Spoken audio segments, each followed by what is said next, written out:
All right.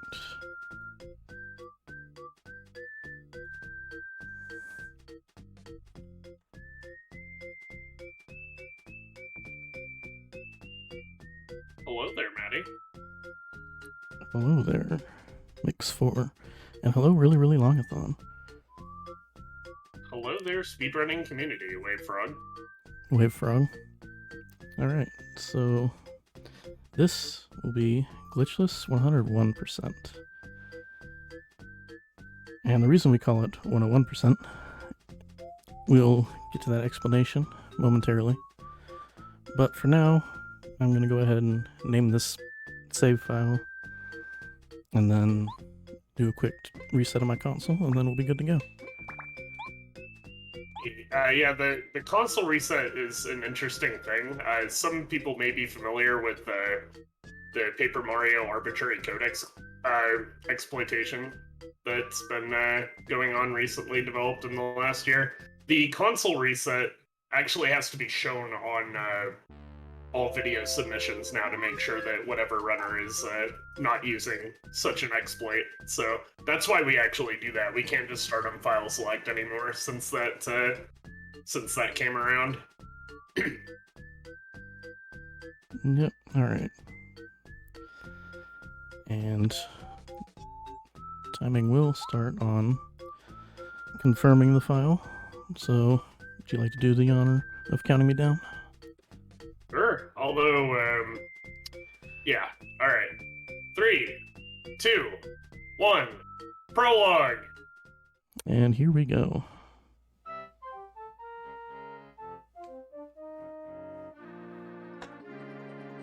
Alrighty, very good and fun.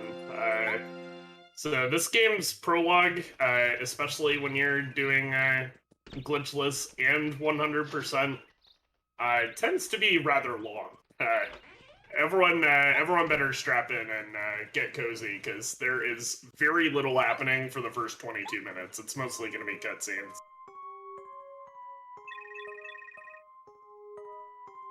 Audio in general is soft.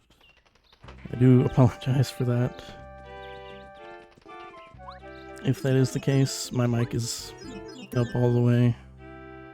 I'm a generally soft-spoken person, so This is true. it's kind of hard for me to have the game volume up too much and for me to be able to actually talk over it.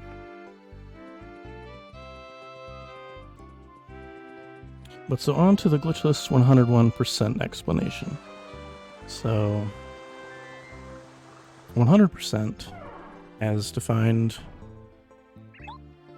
by the community, is that we get all 50 of Tasty's recipes, all 160 star pieces, 64 of which will be from Chuck Quizmo questions, all 80 badges, and let's see, all 16 partner upgrade blocks. And all permanent key items, which there are 4 in particular: the Ultra Stone, the Gold Credit, the Lucky Star, and the Diploma. So basically, if you can think of something that you can do in Paper Mario 64 for the Nintendo 64, you do it. The only exception to that is the small green station quest in Chapter 4 is the only meaningful thing in the entire game that we don't do in 101%. And that's just because it doesn't do anything. It just tells you a code that works, you know, whether or not you actually do the quest. So why 101%? Because the way this was routed is that it also defeats all bosses, which would not otherwise be a requirement in 100%, because not all bosses give any sort of reward that would count towards the meaning of 100%. Those in particular being the anti-guys and Can't See Koopa. Fuzzapede as well, although in glitchless that doesn't really matter. Yeah, since this is glitchless, we'd have to fight Fuzzapede regardless. But he also is a boss that does nothing. Yeah, regular 100% does not fight all of the bosses, and that's just because they're lot of boss encounters in this game that don't actually do anything or they don't serve the purpose of moving the story along. They don't give you any meaningful rewards. That being mostly the Chapter 8 anti-guys and Kensei Koopa are the biggest example of this, but the distinction matters a lot more when you are not playing glitchless, basically. But since we have to do all those things anyway due to glitchless, we figured, oh, why not route these extra 3 bosses in? Buzzar is the other one. Buzzar, right. I knew I forgot one. Yeah, we'll make it 101% because that's how the category is played, and that's generally, like, somebody casual dropping in and watching a Paper Mario 100% speedrun is, like, going to imagine that those things are part of the 100% speedrun, even though they're not, because our 100% category was modeled after the chalkboard in Mario's house once upon a time. How much time does tracks certain stats. How much time does the 1% cost? Honestly, it's not that much time added to the run. We beat the optional bosses pretty quickly. There is a little bit of RNG involved on Kensei Koopa and the anti-guys, but it's very minuscule.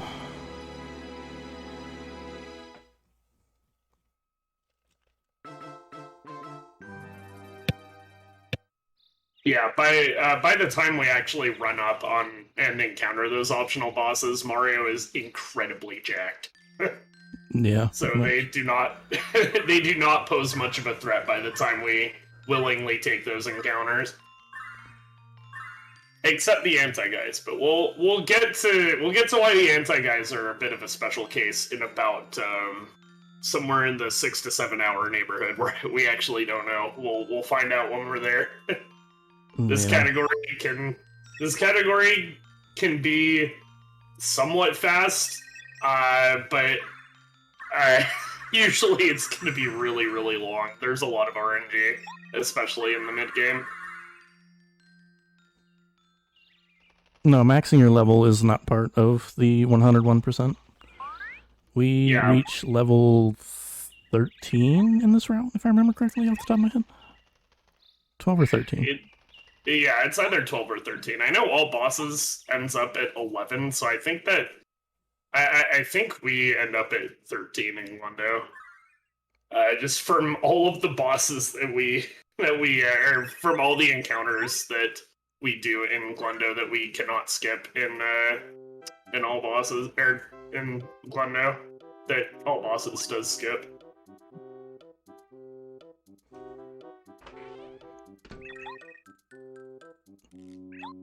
Yeah, in Bowser's Castle, which, we'll get there. We do incorrectly.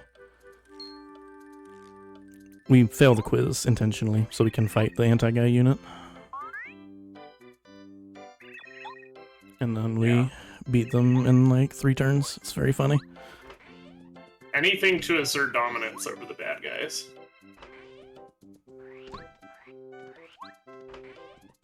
Alright, so now we talk to Goomba over here. Because he's the only one worth talking to. True. For us to move forward. Fun fact, every single paper run starts this way. There is no variation in any of the categories or routes until you hit the playground in a few moments. So this is all just totally unskippable exposition and dialogue. Cammy's a jerk, Bowser's a jerk, Mario's waking up from a coma, you know, the normal stuff. Exactly. And the only real difference for what we do here is that we do grab the dolly, which is only also done in regular 100%. And we do a funny little thing on one of the rooms of Goomba Road, which you'll see shortly,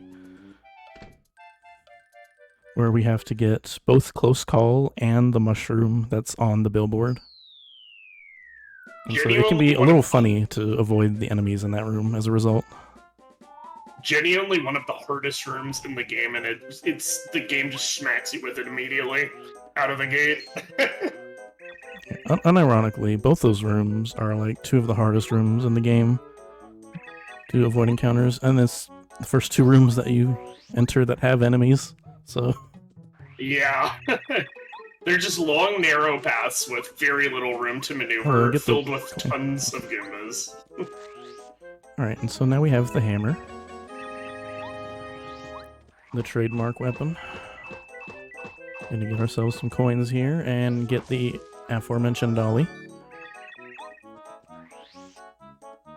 which will net us a star piece here in a few minutes. The first of 160.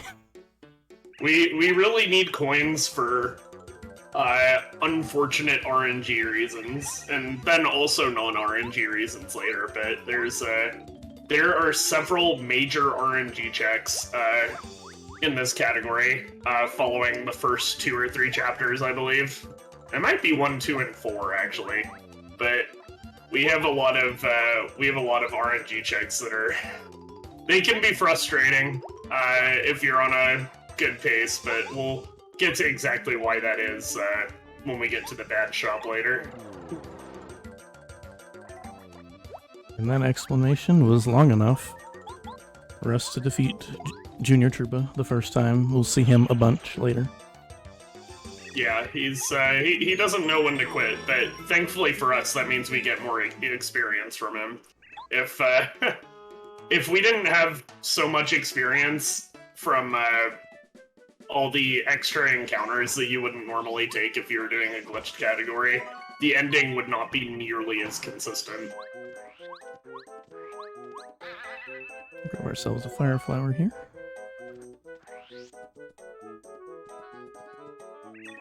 Junior Troopa did power up too late, you're correct on that. And we did see a star piece there just now, but it's faster to get it later. So we will just press forward. Ooh, topside gamer.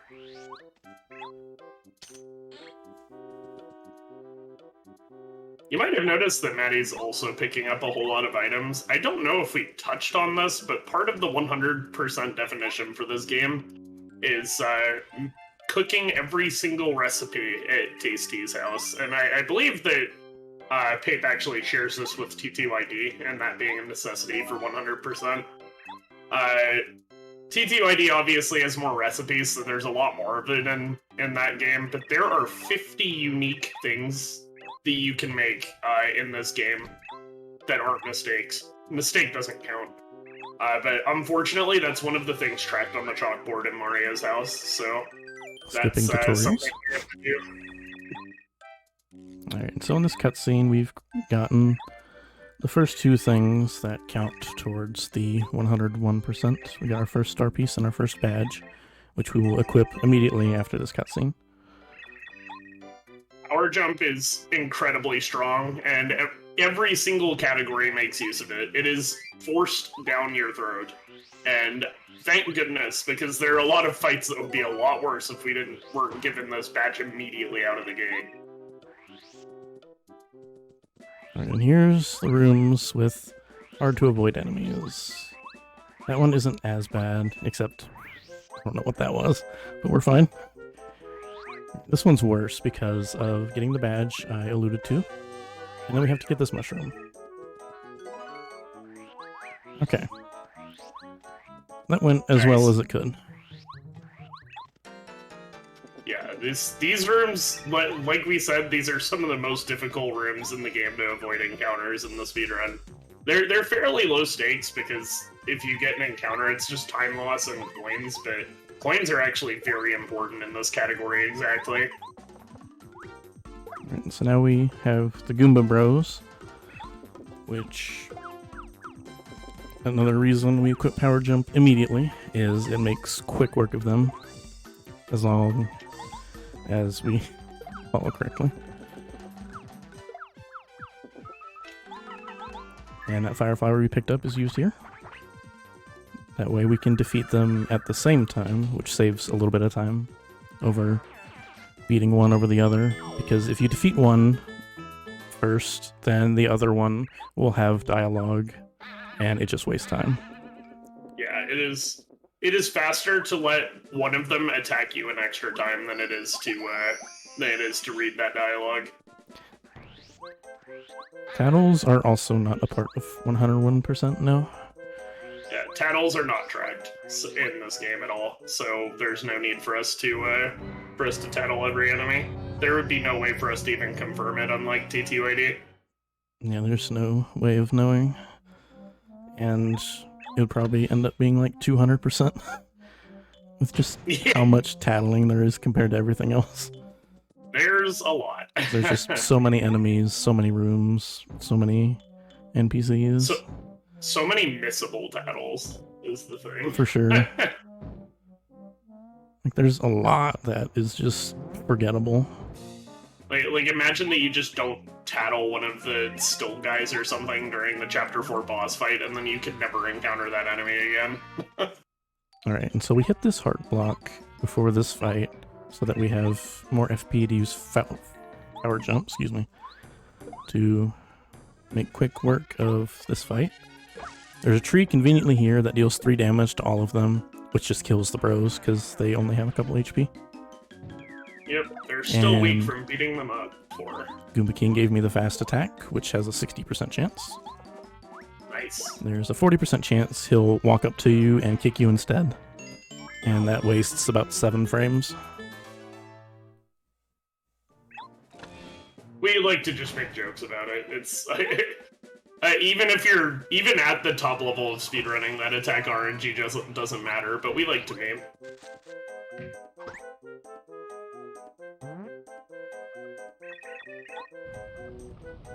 Paper Mario is indeed 30 FPS. You've got the early bush tog.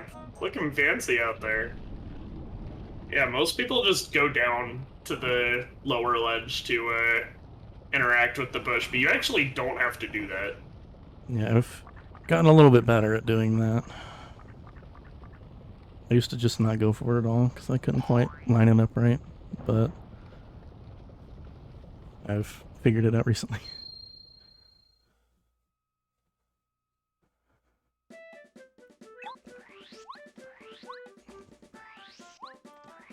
That castle is very laggy as you pass through. The Nintendo 64 is a great console. I hammered the loading zone. I tried to be swaggy and paid for it. Very, very laggy room. One of the laggiest rooms in the game for some reason. Alright, and there's our first of 2 save prompts during Prologue. And so now we have a cutscene to play here. Fun fact, it is actually faster to menu down 2 and click continue don't save because the console lags less.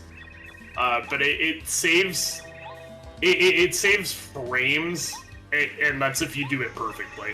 So most people don't even go for it.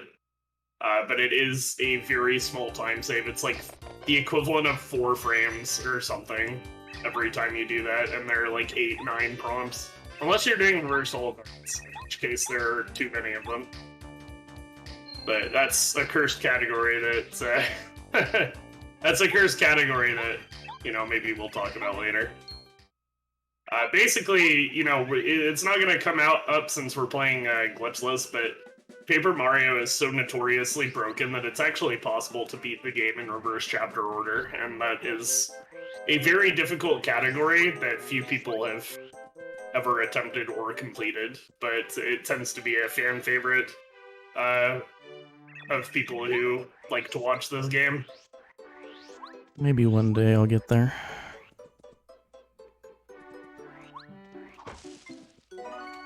Alright, so normally we would not get that star piece yet. It's faster to get it later, but I will respectfully be doing the marathon safe strats here.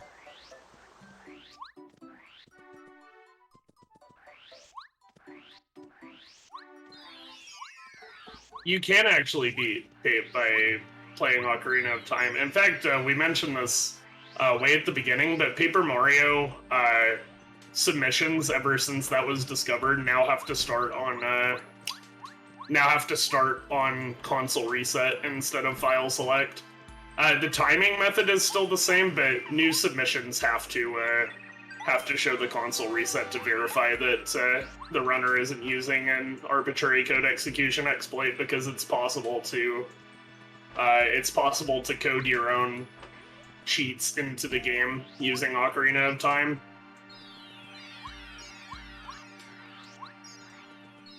I'm not sure how much is possible exactly, but I know I know I've seen Unglower get Lackluster in Prologue using it, which is really funny.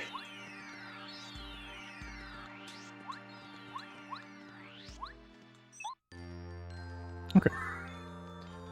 So, with the 3-star pieces that I collected here in Prologue, I went and got the badge Chill Out for marathon safety, and Chill Out, when equipped, prevents Mario from being first struck, which will make platforming in some of the later chapters much easier, because we spend a lot of time in this route in peril at 1 HP, and a first strike kills the run. And that is particularly heartbreaking. 3+ hours in, you commit 3 hours of your time to this category, and then you die because it is suboptimal to get Chill Out early. That badge can save you a lot of heartbreak, for sure. Now we have another cutscene. We will be introduced to Twink here in a moment.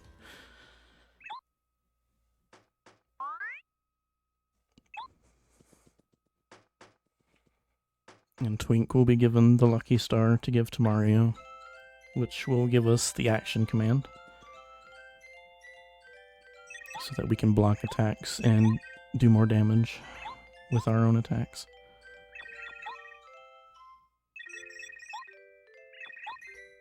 Fun fact about this game, unlike its sequels, all of them that have action commands of any kind, and unlike the Mario and Luigi series, you actually don't start with the ability to do action commands, which are blocks and guarding.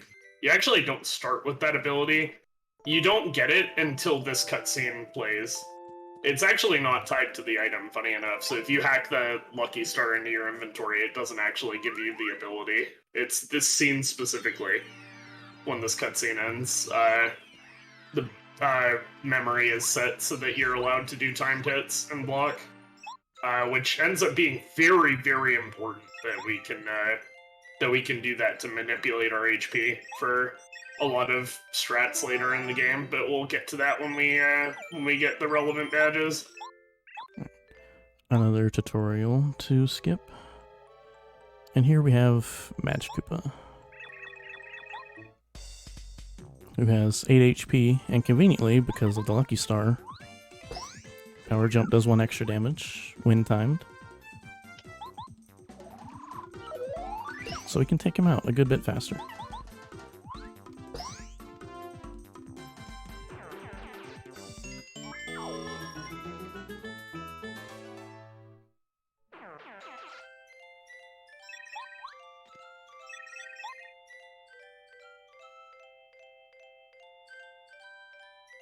If you're still awake at this point, congratulations, you survived Prologue. It is basically over, it's just a couple more cutscenes. This game's Prologue is notoriously painful to replay upon resetting, so a lot of people who run this game do not like to reset at all, because replaying this is a drag. It's pretty common for somebody to just never reset unless PB is impossible, and even then, sometimes they don't do it.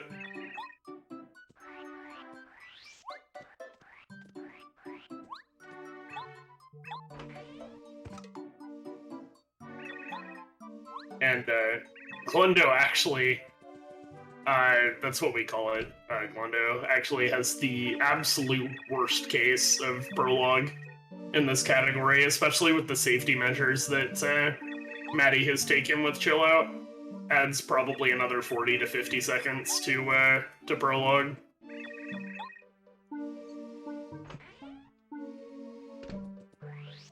Oops.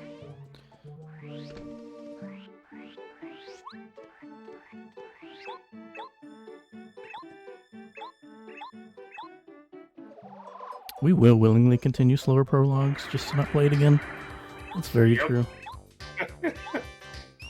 What does 101% include? Okay, so the typical 100% definition for this game is... We made it. Yeah, we made it. Hey! The typical 100% definition is all permanent key items, so Ultra Stone, Lucky Star, Diploma, Gold Credit. You have to fully upgrade all of your partners. You have to answer all of Chuck Quizmo's questions, collect every star piece, collect every badge, and touch every Star Spirit card, which that's not a problem because we're doing it glitchless. Like, we'd have to do that anyway. In addition to that, 101% also includes all the optional bosses. So Kensi Koopa, Buzzar, and the anti-guys in Chapter 8 are all necessary as well. Alright, and so now we're about to pick up our second partner, who's notoriously, or infamously, disliked, I should say. Cooper. But first, we make our first shopping trip. We check, or deposit, however you want to call it, a couple mushrooms for later use. Then we buy 4 POW blocks and a fire flower. And this will help in upcoming fights for the chapter. I didn't jump out of that spin, very cool.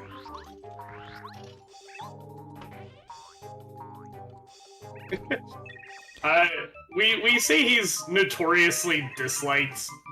It's kind of a meme. There's a regular to several different Pape streams who named himself a name that's just insulting Cooper and just relentlessly dogs on him every time he's on screen. It's just a meme. It's very funny, yeah. Yeah, he's one of the funniest people I've met in the Pape community. Alright. Chat, it is now time to pay attention because we have to see where the shell goes. The first 2 are easy, but the third one is actually kind of fast and hard to tell, to the point to where the localization slowed it down a bit. Yeah, so in addition to the text boxes, the third fuzzy minigame is actually much faster too, which is nice. Yeah, Cooper is not actually disliked, it's a meme, I promise. Well, I don't know, that one guy might dislike Cooper, but the general sentiment is just a meme. Alright, that was not a great pattern, but I was actually able to see where the shell went, so that's all that matters to me. I have a history of hitting the wrong tree on that third one.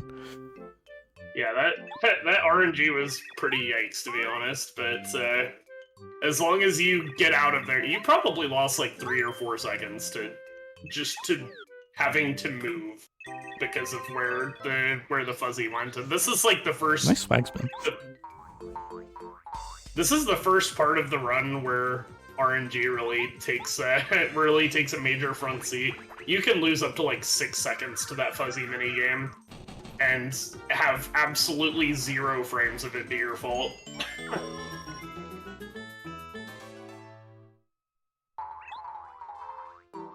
Yeah, we'll talk about the RNG every time we get there, but there's a lot. There's a lot, and at some parts it's really bad, but this category kind of makes up for it in that the ending is extremely fast and safe. That is a badge, HP Plus, that I will never forget again. I forgot it in my practice run Friday. Oh no. Alright, and we have Quizmo, which it is nice to get Quizmos out of the way as we see him, because it makes the later grind much easier on us. I'll talk about that more when we get there. Yeah, so to anyone who's not familiar with Paper Mario, we have to talk to this guy 64 times. And every time you get a question wrong, you have to talk to him again. So it's very, very bad to miss those questions. Fortunately, they all come in the same order every single Speaking round, so of questions, not that bad. Guess who doesn't have the quiz open? Oh, Maddie, Maddie. It's okay. I have the quiz answers open now. It's a good thing I know the first one by heart. Yeah, true. Or I would have lost some time there. Back when the Pape community did regular bingos, I actually had the first 10 or so of them memorized because that was one of the squares was to answer 10 quizzes.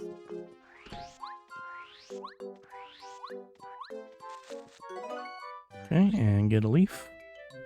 Which, there again, recipes. Yep, so what Maddie was just doing, talking to that old Koopa, he's old and needs people to do things for him, so we do things for him, and he gives us star pieces and coins and a couple of the permanent key items we need in exchange for doing so. He has 20 favors in total. At this point, we're only allowed to do the first 2 of them in mid-chapter 1, though. Very silly. Yeah. They are locked behind story progress, so his favors are kind of threaded into the run whenever it's convenient to do them. Oh! I had a feeling I was a little too low there. It's fine. Oh no. This is not as bad as in some areas, because it's pretty open. So I can get my coins back pretty fast. Yeah, so you guys might be wondering how much time this loses. It's about in the 10 to 15 second range, depending on how easy it is to get your coins back. If you're playing any category that isn't Glendo, it's not really a big deal. Whether or not you get your coins back, but the coin routing in this run is very, very tight. Because we don't have access to item duplication like normal 100% does, so every single coin matters.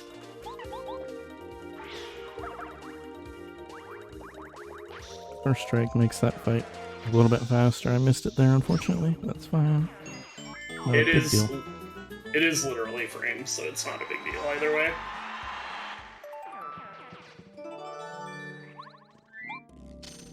So there's the first use we have of Cooper in combat.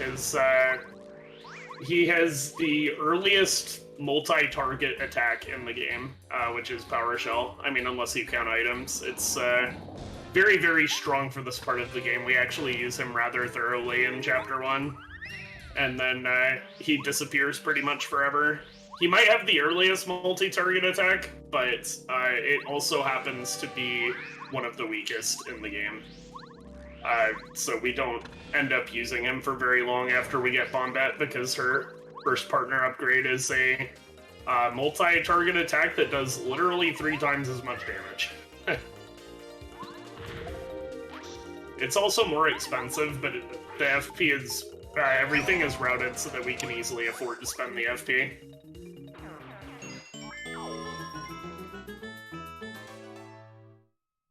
Alright, so we have the first significant bit of RNG coming up. So we picked up a Fright Jar on Pleasant Path on the way here, and we will be using it against one of the fights in the pit that we're about to enter, against the 2 paratroopers. And it is an 81% chance that they both run. They each have a 90% chance of fleeing from using a Fright Jar. There is a 1% chance that Paper Mario hates you on any given day, and if you get a single... For every dink, it loses about 20 seconds on that fight, so you have a massive RNG variance on how fast Chapter 1 is. What the heck? That was certainly a sequence. What just happened? I don't think I've ever seen that before. Anyway, this is the fight we need to Fright Jar. Maddie ended up encountering that one first. Thankfully, they both ran, so we got the 81% of no time loss, which is nice. Yeah, if that wasn't so silly, that would actually be faster, because it makes menuing to the POW blocks for the next 2 fights easier. Yeah, true. Now, that second fight, that first strike, against the one with 1 paratroop but 1 Koopa was actually really very important, because we do POW block power shell on the fights that we don't fright jar in here, and since the Koopas have 1 defense unless they're flipped over, which the POW block only... The POW block either knocks them off of their wings or it flips them over depending on what state they're in. And they only have 0 defense when they're flipped over. So if you don't do that first strike, that first Koopa is actually going to survive the POW power shell combo, and then he will hit you and you'll be sad. Any hot rope jump fans? Alright, so each fire bar that we jump over like this, we jump over it 10 times and it yields 10 coins. We'll be doing this a few times. There's 2 here, and then there's a few in the volcano later on in Chapter 5. Yep, so we really need that money, remember. Coins are vitally important to this route.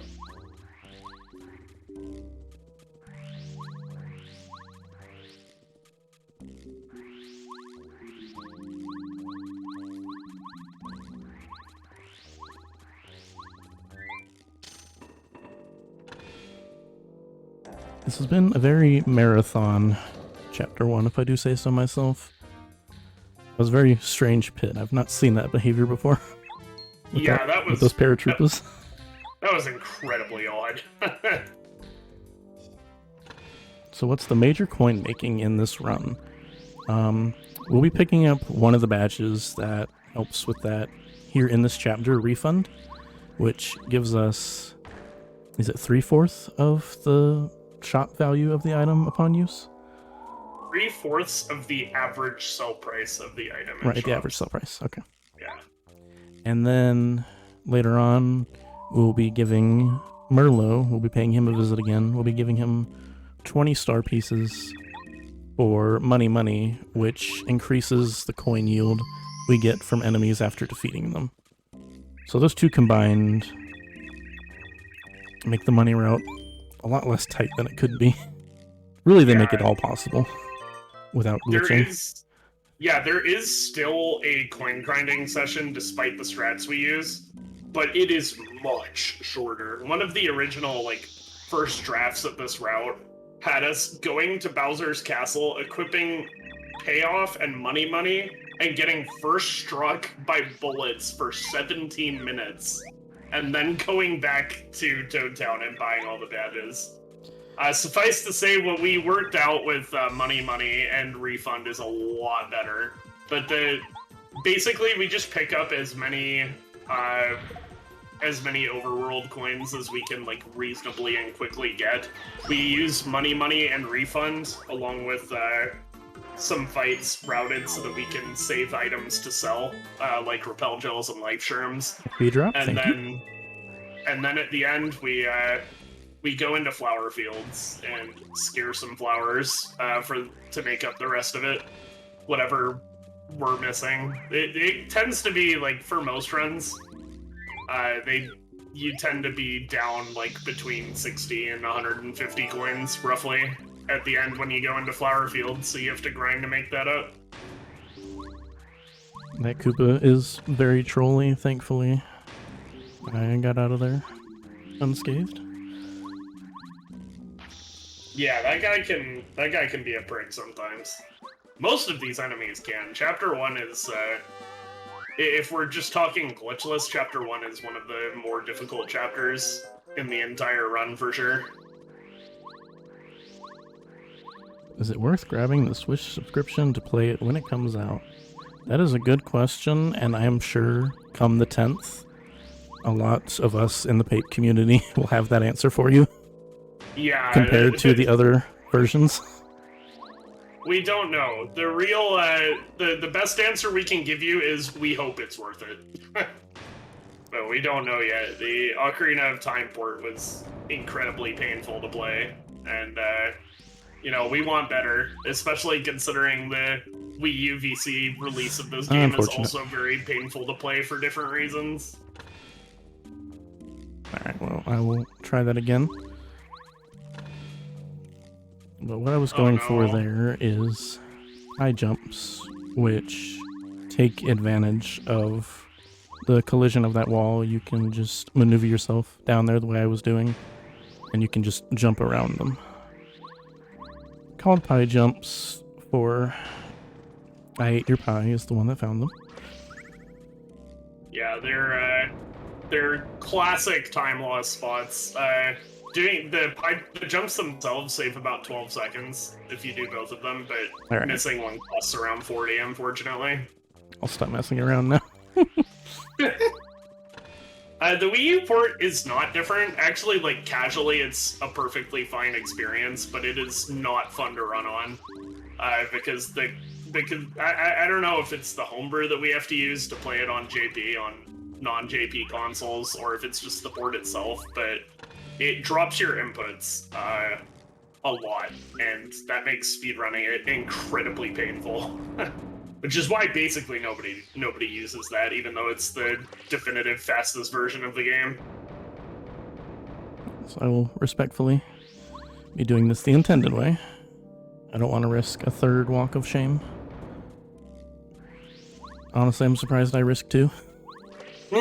Fair enough. I guess I just really wanted to show pie jumps, but that's fine. I have other funny jumps later to show off, hopefully. There sure are funny jumps in this run, that's for sure. Oh. Nice spin.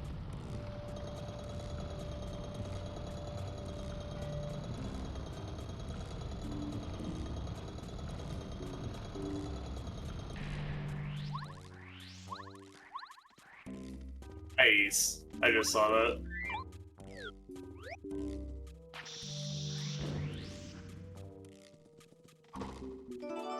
Well, okay. That's fine.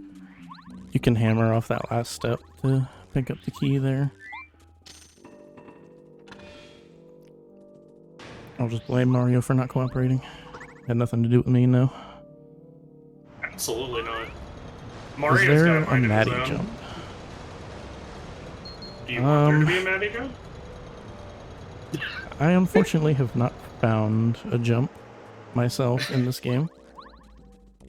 Oh, just because you don't have to, you don't have to find something to name it. You could make the jump onto the tallest step the Matty jump or something like that. I'd call it that. Oh, that was very weird. Nice hitbox.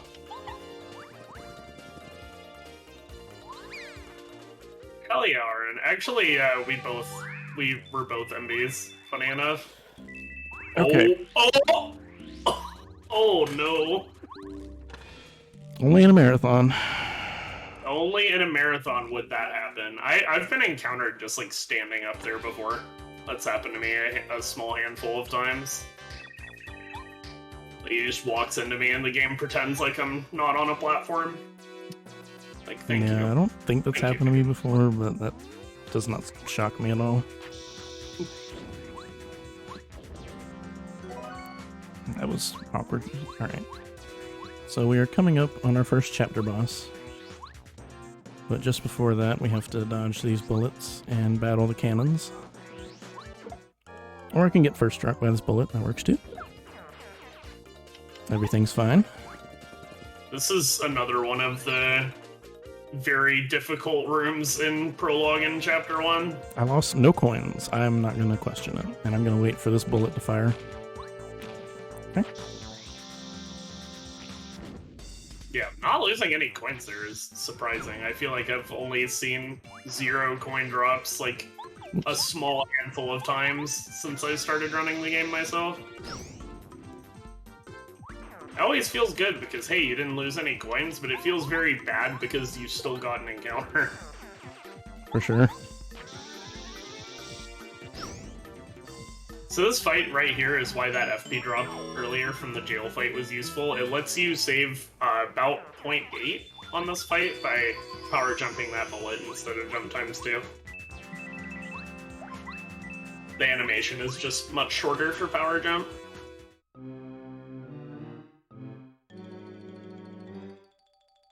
Alright. And so here is our first chapter boss, which are the Koopa Bros. They're hardly different from regular Koopas, except that they have a specific attack that they can do. But this fight is routed specifically so that we don't even get a glimpse of it. Yeah, they kind of just show up and then die. It's pretty funny, actually. Not as funny as the reverse all cards version of this fight, but it's pretty good. And not as funny as fighting Bowser right now. This is definitely Bowser, by the way.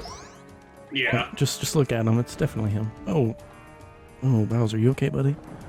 Ooh, that didn't look good. Ooh. I think he might need to be patched up after this. Probably. Someone go get the tape boss from Origami King. It's a really funny touch that they put a picture of Princess Peach inside the fake Bowser shell.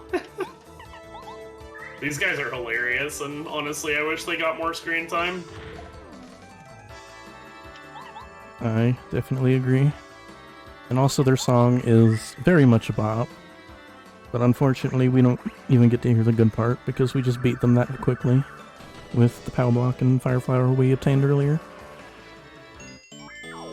See, we just missed the breakdown. Unfortunate.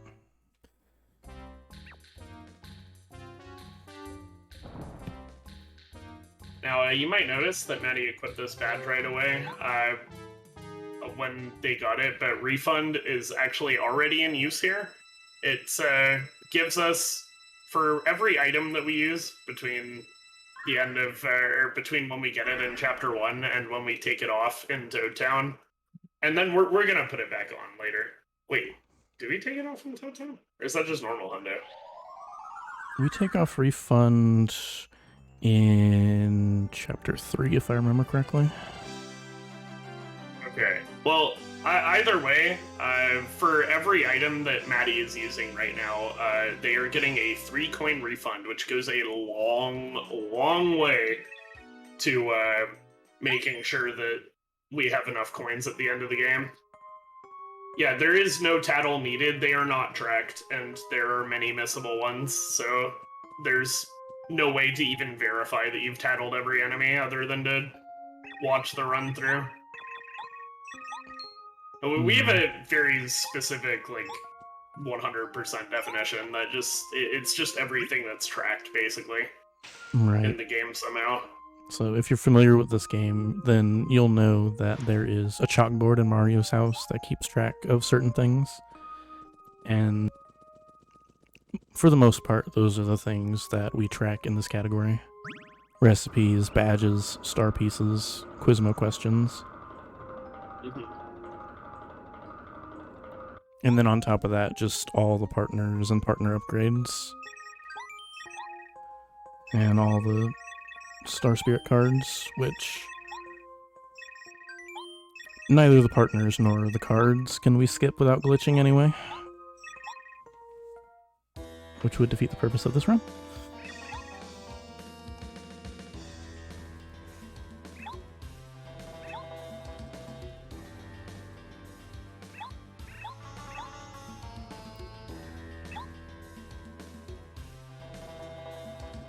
Oh right, I didn't mark off Quizmo, that would have been horrible.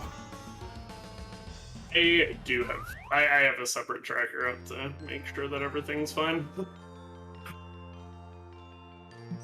Don't worry, I got you. If you actually do forget.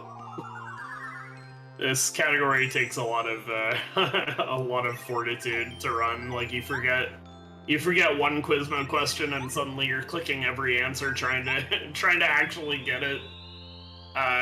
Because when you miss a Quizmo question, he doesn't tell you what question you're on. He only does that if you answer one correctly, so it's difficult to get back on track, unfortunately. Bombat doing Bombat things. Naturally, yeah. Let's just try to get in this pipe. Pipes are the real boss. Alright, FP Plus, which we will be making use of pretty soon, actually. Yeah, FP Plus is actually a very important badge, too, at the early stages of this run. All it does is, it's just like HP Plus. It's exactly what it says it is. It increases your FP in exchange for some BP. Okay. This turns out to be super optimal in Glundo because you need only 10 FP for Chapter 3, but you need 15 for Chapter 2. Oh wow, that's new. I don't know if I've seen that specific first strike before. That guy sucks, by the way. That Koopa that just got Matty is notoriously annoying for every level of play, basically.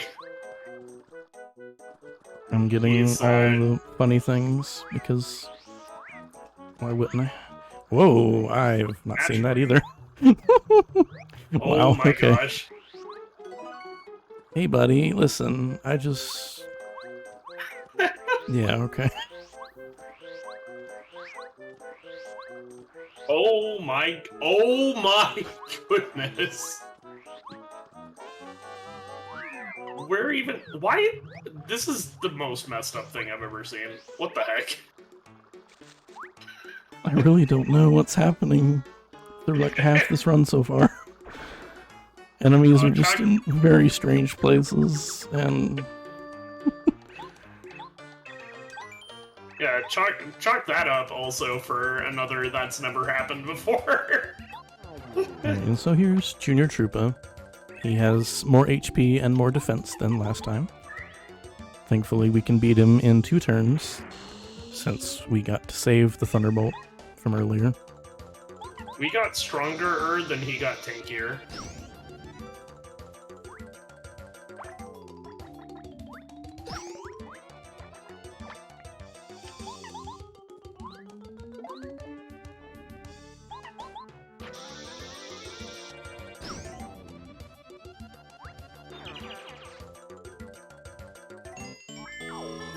Or Egg didn't stand a chance. Now for this level, instead of FP, which is pretty normal, when you have to do this fight in other categories, we level up FP.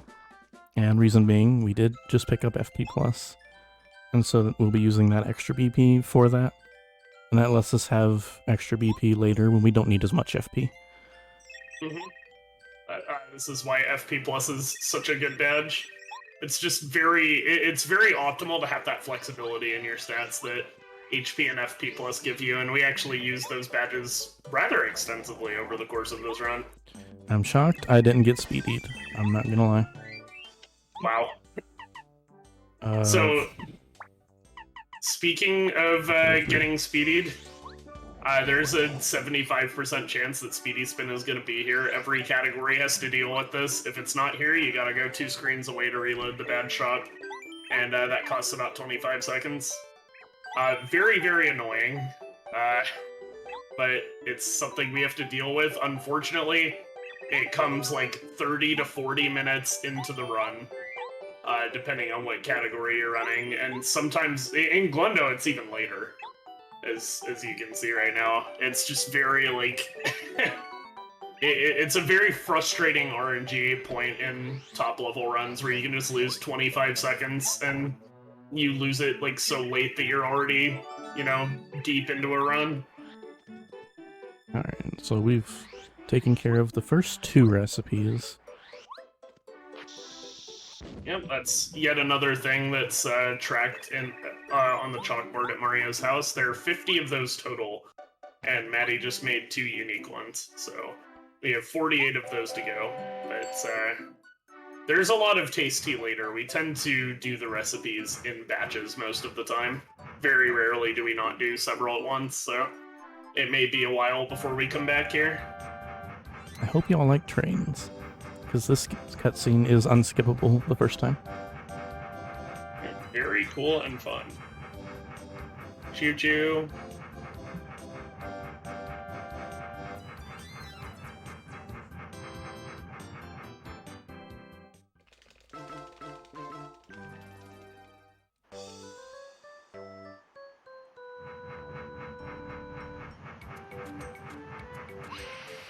I like trains. Alright, so we'll be picking up an egg here. Not to be confused with Junior Troopa. Yeah, these are like benevolent Junior Troopas. They're helpful. I wonder how much HP Junior Troopa would restore if you ate him. These are 5. I would assume it would be like HP absorbing moves on Pokemon, and you just get like half of his current HP or something. I hope that's true. And here's Wacka. Unfortunately, we need money, so we have to bump him a few times. 8 specifically. But Maddie, if you hit him 8 times, he dies. Shh, it's okay. Oh, we didn't need to.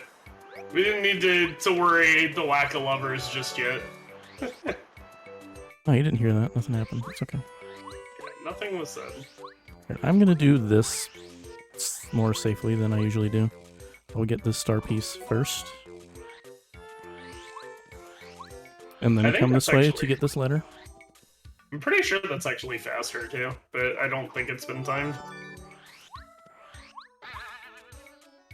So that way when we reload the room, that cleft is back to just pretending to be a rock. So we don't have to worry about it, except when you fall, because you hold bad angles. But it's okay. It's okay, because you didn't hold a bad angle. Just don't get hit by the spiky rock.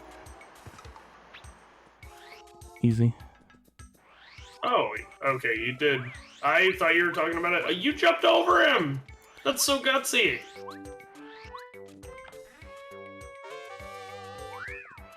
That's crazy. I gotta do all the funny stuff.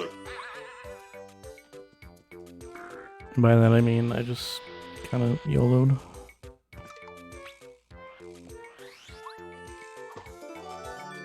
This is the highest level that any Paper Mario speedrun ever achieves, yes? There is no such category as an all permanent flags. I actually don't think we'd even be able to track that, to be honest. Yeah, as far as being able to track things, this is probably like the best we'll get. Yeah. Like, you could do more extra stuff, but there's like no real way of being able to determine whether you've done it or not. I think this is fairly close to what all permanent flags would probably look like, I think. But you'd also have to do a lot of extra stuff, too. I think so too, yeah. Whoop.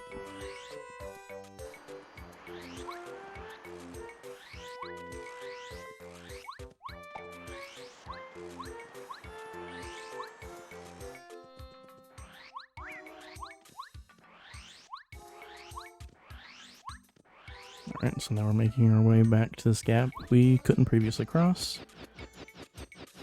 Thankfully we got Paracarry to help us with that. And here's Buzzar. This guy is just Cooper, but flying and also does more damage. What an MVP.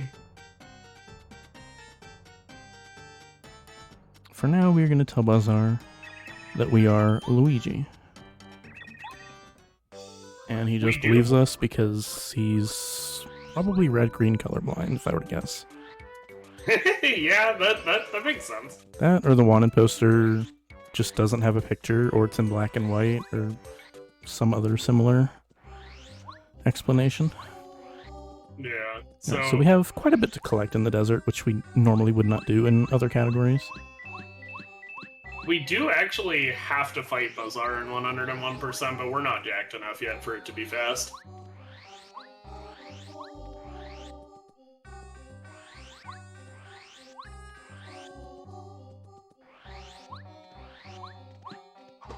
Oh.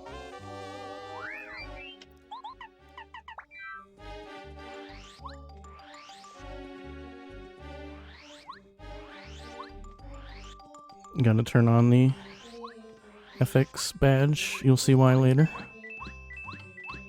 Excellent. It's very funny.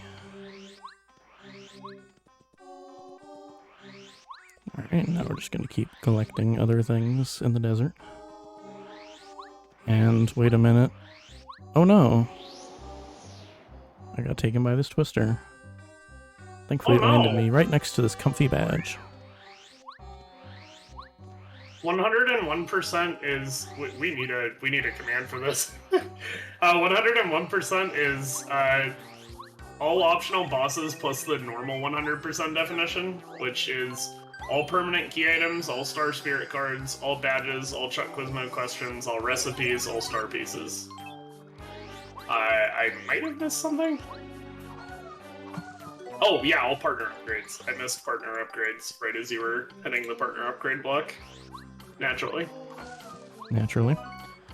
Hope you all like that sound effect that the hammer makes now. It's very fun.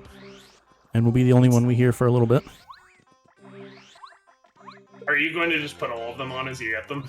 I am, yeah. Excellent. Alright. That was a little bit annoying. And of course, this would be the room my coins explode everywhere. Thanks, Pape.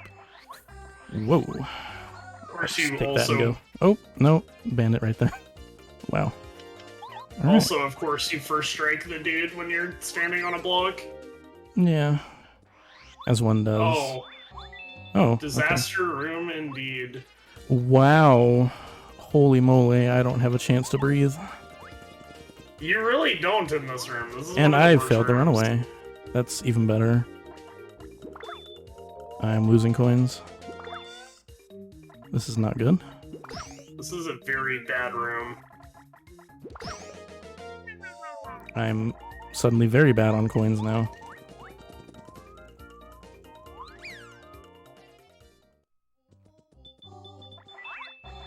And I'm still just trying to wing any coins I can get.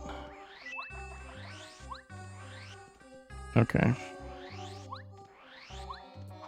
Well, that was awful. In every conceivable way. But we'll try to make this work.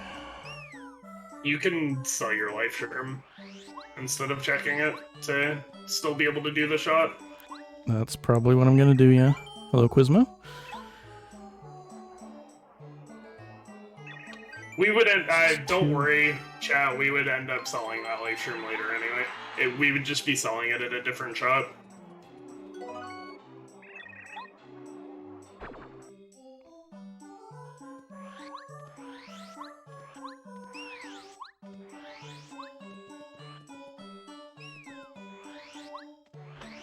So yeah, that's another somewhat notorious room, and it's really it's hard to avoid encounters in that room if you don't move in a very specific way. But similar to the rooms in Prologue with the Goombas, it is very, very hard to get your coins back when you've been encountered, which is part of why that room sucks. More in Glendo than in any other category, because in every other category you're not worried about coins anymore at this point. As long as you have 9, you do have to worry about it here. Okay.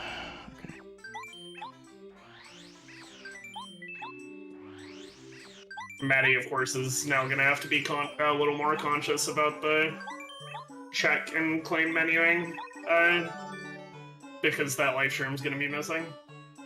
Which isn't a big deal, but it is, it does need to be kept in mind. Where am I at the notes even? Okay. Alright. Sell Dusty Hammers. I'm doing this a little bit out of order because I wasn't thinking, but it's fine. As long as I just get everything like I'm supposed to, it's not a big deal. Alright, check. Dried pasta. And both shrooms. And buy 2 thunderbolts. And we're fine.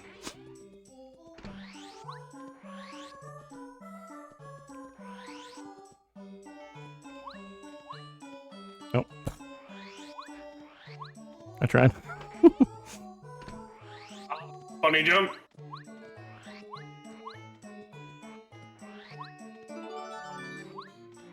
I'll give it another go later, and it'll actually be easier to do. Because that one Koopa won't be walking around the area. But you can jump on the collision there. Similar to how we take advantage of the collision for high jumps, and we can just jump our way up there, and it saves a bit of time.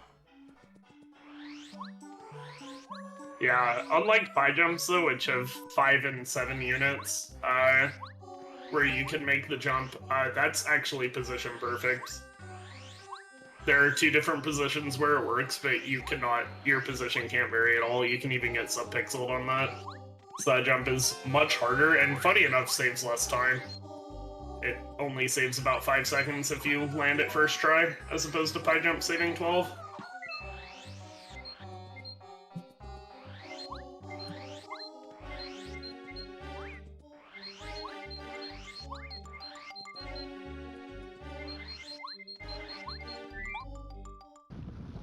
Alright, and now we have another cutscene. And with said cutscene, I'm going to make sure that I'm on track with my tracker here.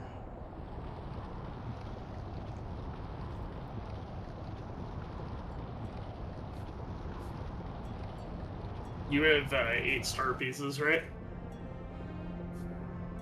Is it 8? 5, I guess. I think so, but I also feel like I might have missed one. It's 8. Okay. I didn't miss it. Because the 5 I would normally get, plus the 1 for chill out, and then the 2 Quizmo. Hell yeah. I don't know why, the star piece count feels so low for so long, because you don't get access to panels until you have the Super Boots next chapter. Right. So now we're entering the ruins.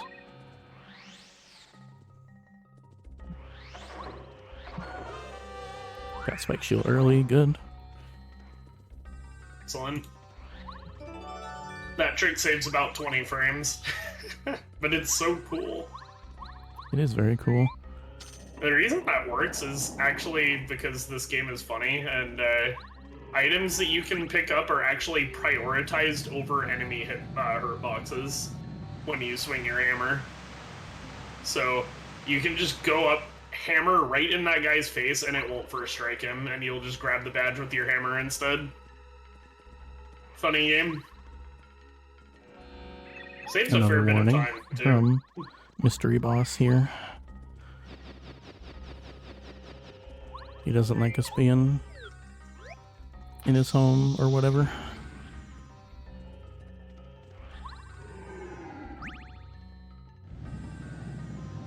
So we do this a few times to solve this ruins puzzle.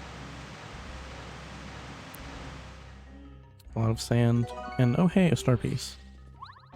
Oh, hey!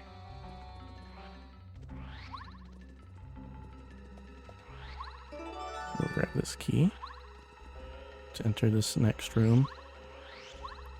These next few fights can be a little funny, because we need to get 2 first strikes out of 3 fights. The first one's fairly easy, the second one can be a little bit more difficult. Yeah, there's a fair amount of variance in how these can go if you miss the first strikes. Thankfully, you can always make it work, but it might end up getting really awkward. I forgot I was in danger. Oh shoot, yeah.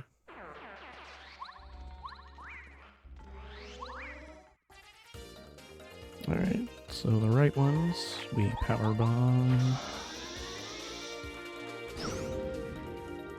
And we use the thunderbolts we bought on the swoops, because it's the fastest way to deal with them.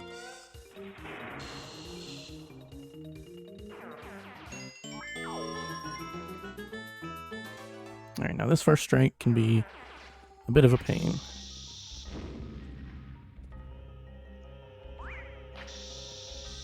There we go. Excellent.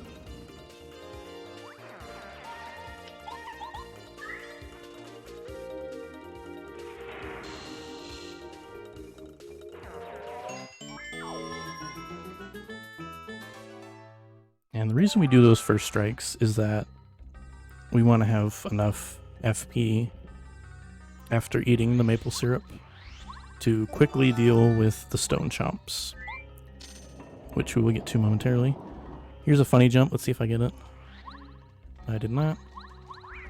But you know what? This one does not take anywhere near as long to reset as pie jumps. So I'm persistent.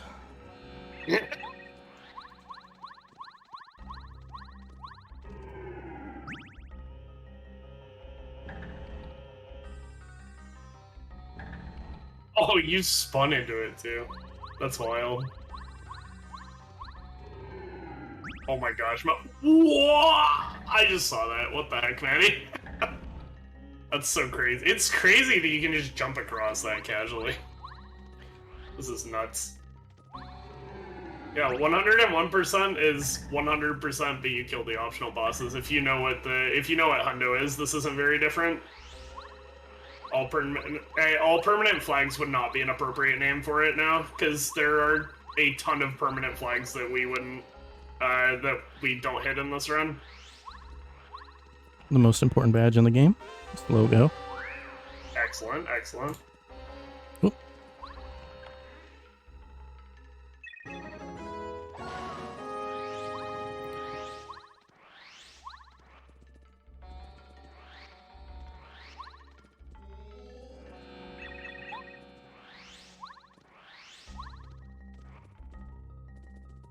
Yeah, we're happy to provide answers, no problem.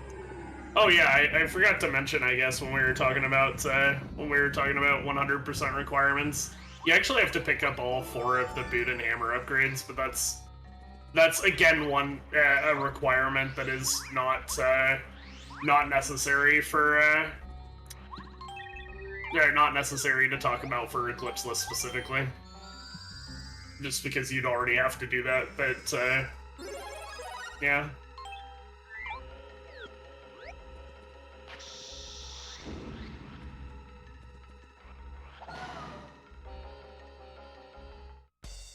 Alright, so now we have our first stone chop fight. And here's the reason why we wanted to save that FP, is we eat this maple syrup. For refund purposes, and also to get us back to 15. And 15 FP is just enough to deal with these stone chomps as quickly as possible. It turns out Bombet's first tier upgrade is very, very powerful. It's Power Shell, but 3 times as strong. Yep. Power Bomb just immediately makes Power Shell obsolete. Sorry, Cooper. Sorry, Cooper.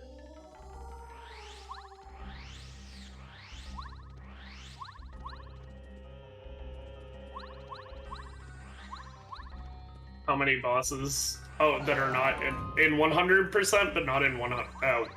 Or in 101, but not in 100.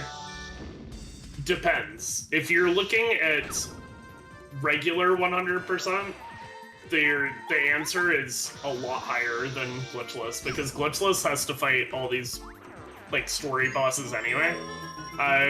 Glitchless 100% adds Kensi Koopa, Anti-Guys, and Bazaar. If you're talking about like normal 100%, like all bosses versus what they currently do, 100% manages to skip a lot more. I mean, of course. So the difference would be much higher. The one anti-guy that has to be fought for Power Plus. I mean, I suppose we could give him a lemon candy. We could give him lemon candy, but it's better to, whenever we do inevitably make one for recipes, to sell it for money. Mm-hmm. So, that actually, yeah, I suppose we wouldn't have to fight him normally, but it's just faster too, so we don't really think about that very much. Even in regular Hundo, it's much faster to just beat him up. Yep, faster and nets us some experience. Yeah. Alright, so now we're coming on to our last pair of stone chomps here. And then after that we will be fighting the chapter boss.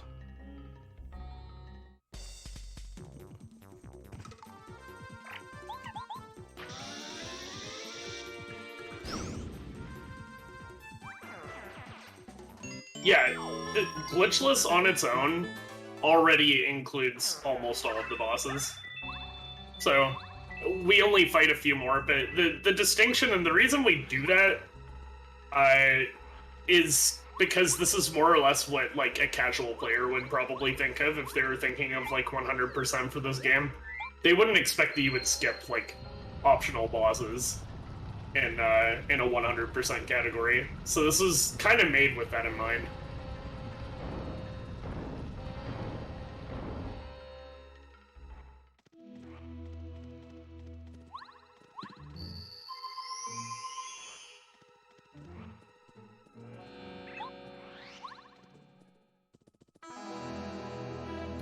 now we're on to the boss of Chapter 2.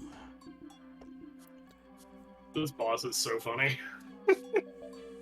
He barely does anything. He's just like the Koopa Bros. And Tubba, a lot of the early bosses barely get to do anything, actually. It's really funny. Like, Chapter 1 and 2 bosses get to attack you one time, and the Chapter 3 boss doesn't get to attack you at all.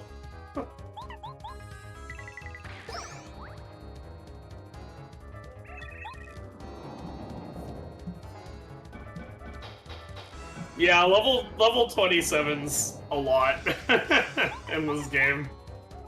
I don't think anybody has wanted to actually route that, especially because it would be a lot of time just like sitting there killing enemies or bullet bills. I know TTYD sort of does that, but that's because you actually like get an upgrade of sorts for leveling up, and thankfully we don't.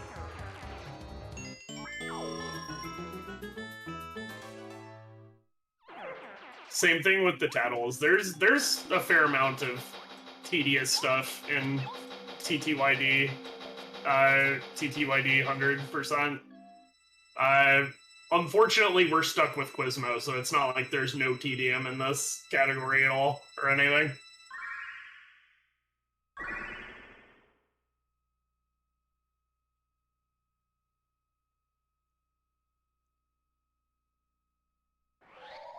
Alright, and that is Chapter 2.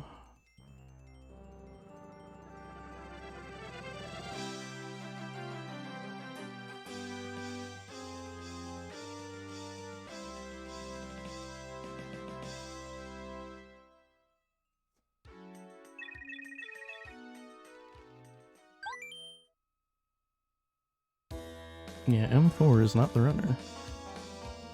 Let's talk a lot. Because M4 was not silly enough to submit this to a marathon. On the other hand, I never even considered it. I think the longest category I ever thought about submitting was reversal cards.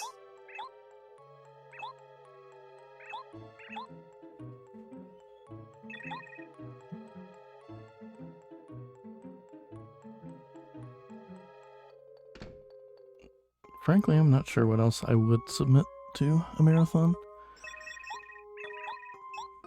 But I thought for this marathon, this category would be very fitting.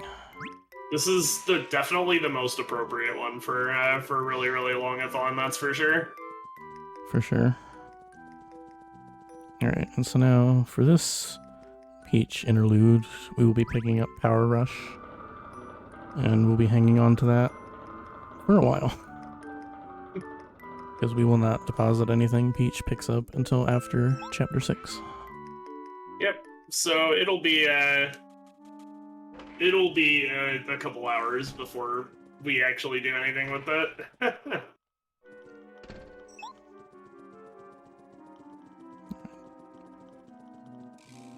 Peach doesn't really have any movement options, but the movement in here I think is pretty fun.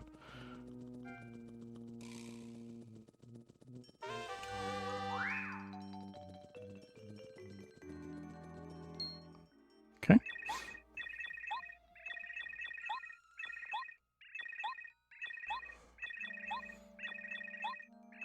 And speaking of movement, boy howdy, the desert trip on the way back has quite the movement in store.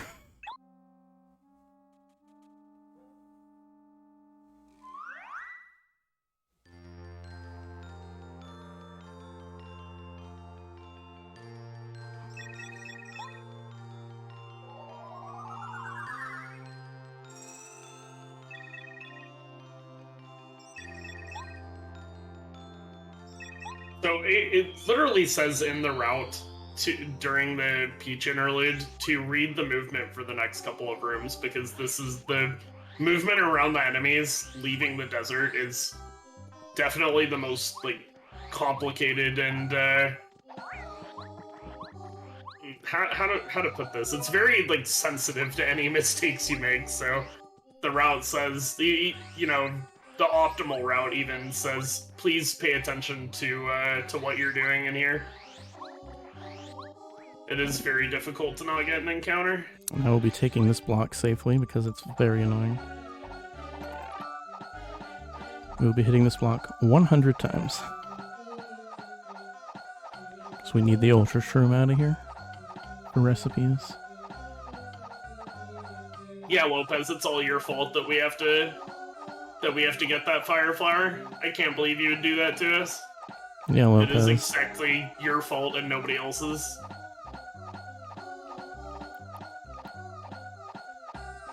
Is the sound annoying yet? I don't know what you mean. I don't understand how this could ever get annoying.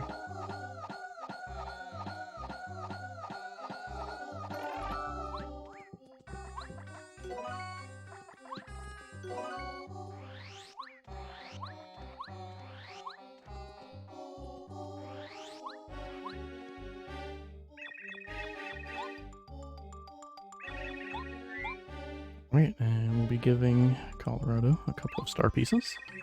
Or we'll giving him a couple items to get star pieces, rather.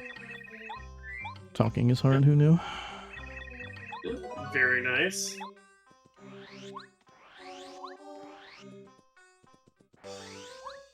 Alright, and now we're back at Mount Rugged. We get to tell Buzzar again that we are Luigi. And once again, he will believe us. Kind of a gullible bird. Quite so. As when we passed Buzzar before, we are going to kill him, but we're not jacked enough to make it fast yet, so we're still gonna skip this. Don't worry, Buzzar will get his comeuppance in, like, 2 chapters.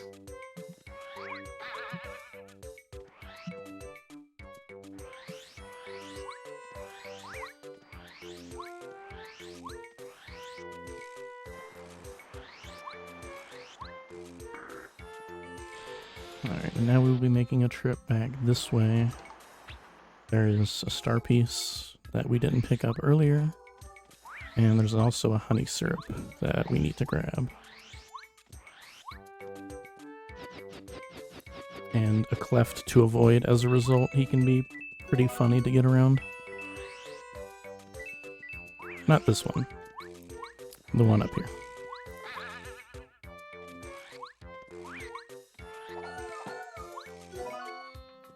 Ugh. Okay, that was weird.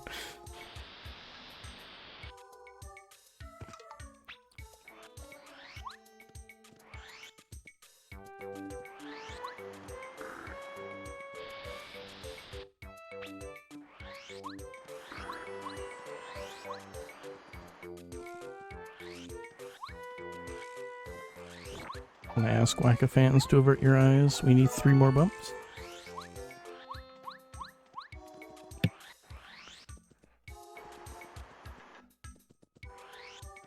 Yeah, Wacka lovers, avert your eyes. Wacka haters, keep on looking.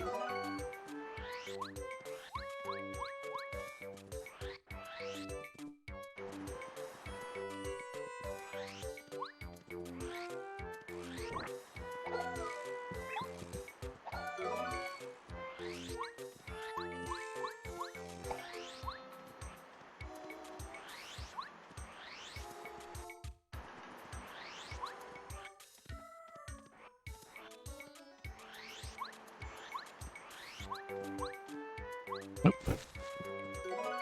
That was strange. Okay. Got ourselves another egg as well, and we're back to Toad Town.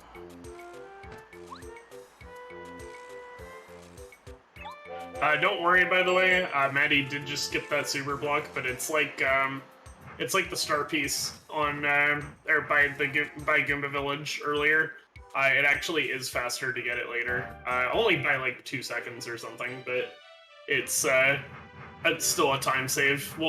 Maddie will be getting that at the same time they come back and beat the tar out of Buzzar.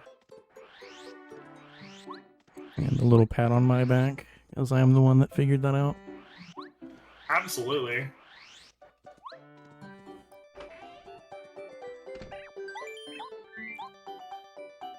I used to meme years ago that I would route this, so it only makes sense that I contribute in some fashion. there's more Bad Shop RNG coming up. I hope you guys are excited for that. Maddie needs preferably both Dodge Master and Multi-Bounce before moving up onto, before moving to the next area. But you can actually, this is a recent development too, you can actually skip Multi-Bounce, and it makes some fights in Chapter 6 slower, but not slower enough to where we can justify reloading the Bad Shop several times to pick up Multi-Bounce. So we might get it now, we might get it later. It really depends. We're about to check the shop now. We've cooked 4 more recipes. Well, there's Dodge Master. And that's the important one. That is the important one. So I will elect to pick up Multi-Bounce later. Because I do not feel like resetting the Bad Shop for Multi-Bounce. Yeah, so this is, the Multi-Bounce skip was routed, like, specifically for this case, where, you have to, where you get Dodge Master immediately, and then you may, you might get, Multi-Bounce in the next reload in 20 seconds of time loss, or you might get it even later.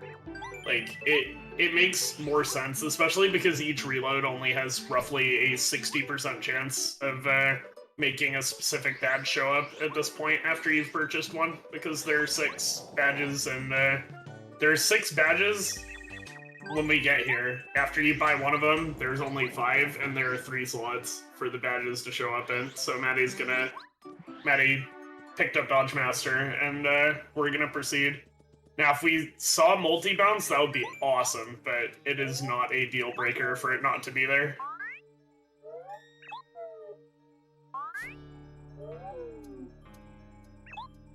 And that routing actually saves me quite a bit of time. Because I know in PB that I had to reset multiple times for one of the badges. And I do believe it was Multi-Bounce.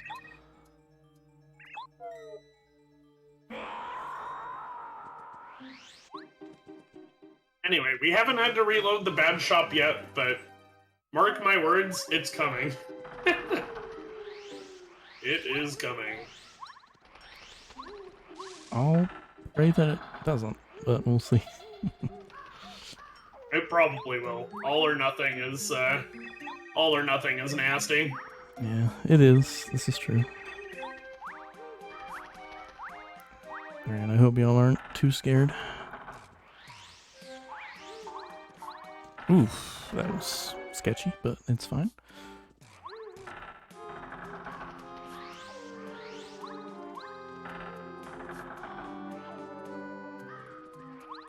Alright, so a couple things we'll be getting on the way to Boo's Mansion. First being the seed, to gain access to Chapter 6 later.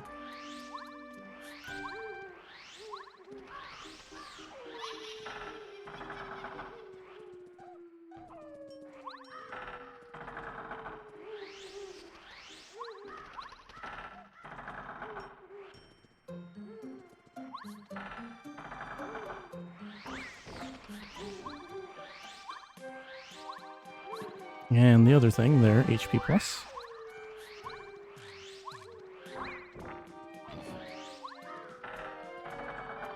And then there's also another badge, FP plus, that we will get later. But it's faster to get it on the way out of Chapter 3.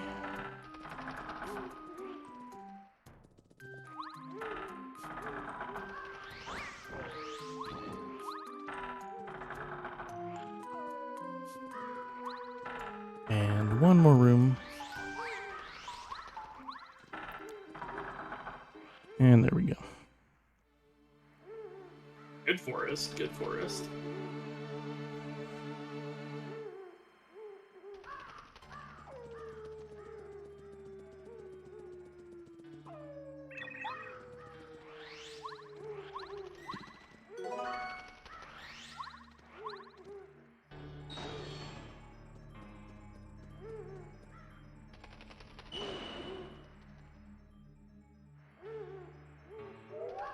volt trim that Maddie just picked up is kind of annoying because the camera doesn't move fast enough to catch up with Mario, so the block is off screen when you need to hit it.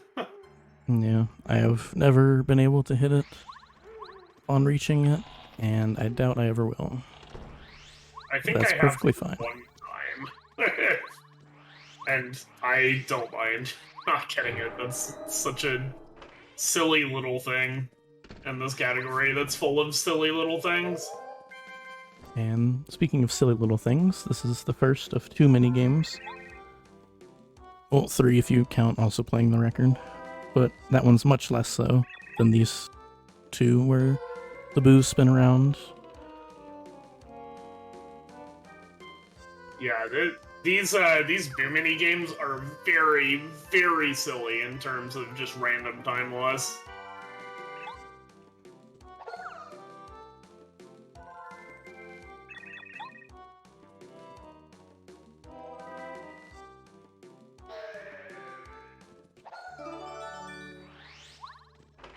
Alright, so now that we got the record, That we'll be was coming over here.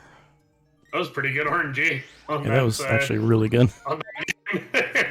I was pleasantly surprised.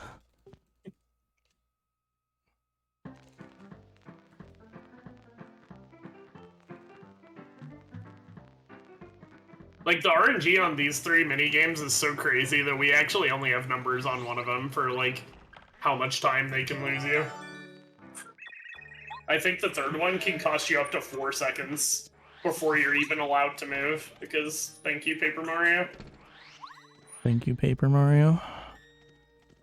Alright, so we got the weight from there, which we will now put here, because wow, there's a door back there. Wow, wow, wow, wow.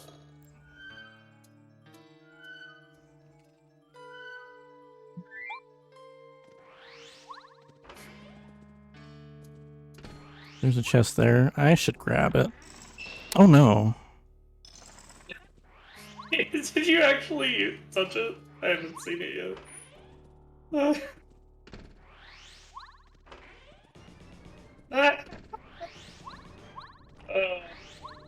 You know, in my first glitchless run ever, I actually did try to open that. I'm going to switch to Cooper here. Normally you wouldn't, that's not optimal, but I have my reasons, which you'll see in a moment.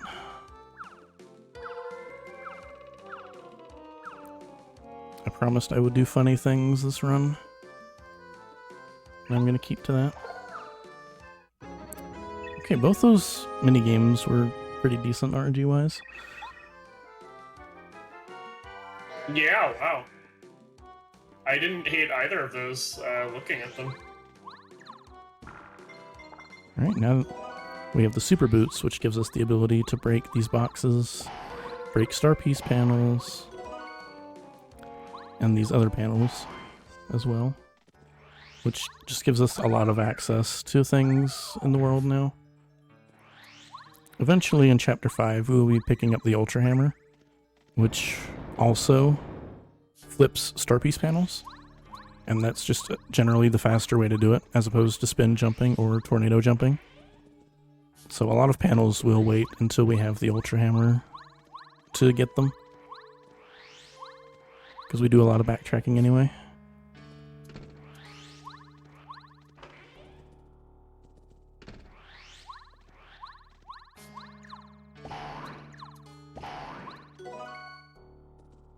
Oops. Alright, so normally you're supposed to use Paracarry to come over here to get this portrait, but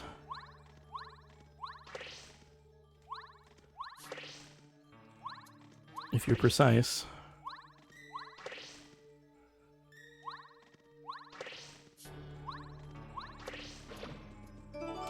you can do that.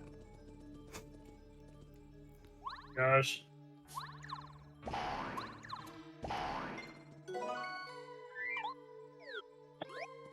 Crazy, what the heck? You want to know something funny? I've been running this category for I don't even know how long at this point, and I actually didn't know that that there were 2 apples. Like, I've been reloading the room since, like, literally forever to get the second one. Oh. I didn't know that there was a second one down there. I gotta do my research, apparently. Knowledge is power. Knowledge sure is power. Maybe a convincing reason to return to this. Task For rat. legal reasons, this is a joke. Yeah, Cooper Portrait Grab is pretty funny, and originally it was routed so that we did upgrade Cooper at that block at Mount Rugged on our way out. So it was actually faster at that point to do the Portrait Grab with Cooper instead of swapping. But not by a whole lot, and of course you'd have to actually hit it, and it's pretty precise, so nobody really went for it except for me because I am a meme lord. Yeah, the apples are for recipes.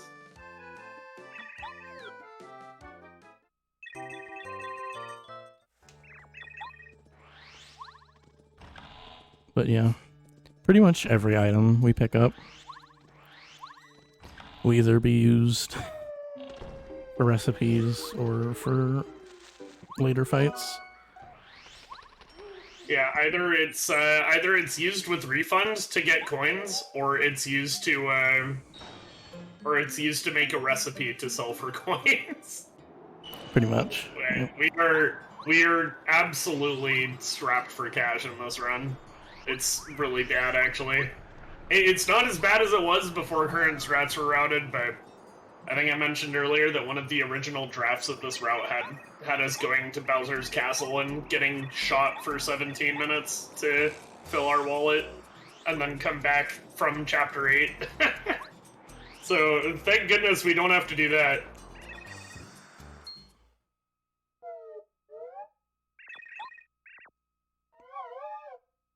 A total coin cost of all the badges purchased? 1,650 coins. And then we need 640 coins for Rip Cheeto. We need some money for buying items to make recipes, although not very many of them. What else is there? I know there's more than that.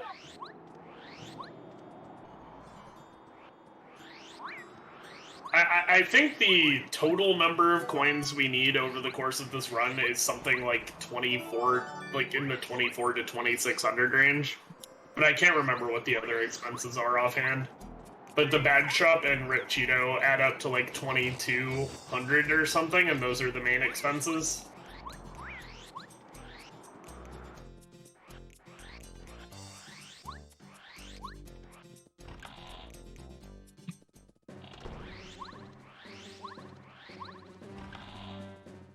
Alright, so now we've made it to Tupperware's castle. And we're just gonna come up here. Hey Clubba, how you doing?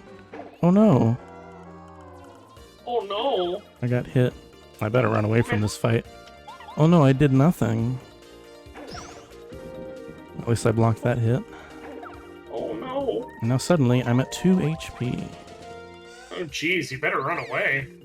Oh, I made it. Okay, that's good. Whew, I'm glad you made it out of that one. That was close.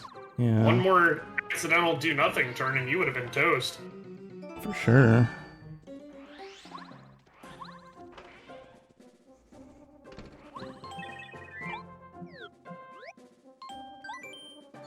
Alright, and so this is, as we were memeing, this is the first portion of the game that takes advantage of peril strats, because we will be picking up Mega Rush in this chapter, where if you're at 1 HP, Mario deals an extra 4 damage.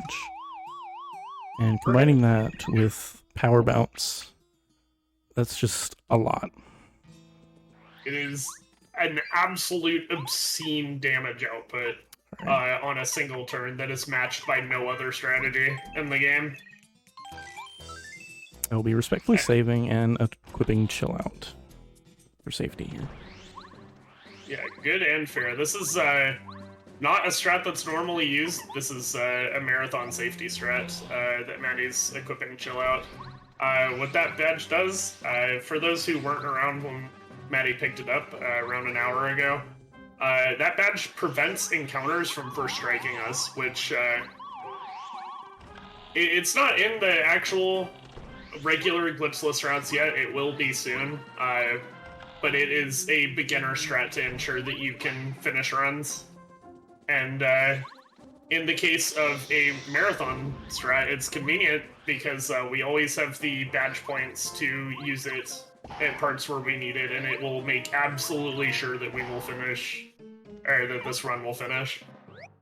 Alright, that Clubba played pretty nice compared to how it usually goes when I have to deal with them. But yeah, we come in here just to get that badge, and then we come right back up and move on. Very good badge. Alright, and now we need this key. You might have thought you needed both there, but it turns out you don't.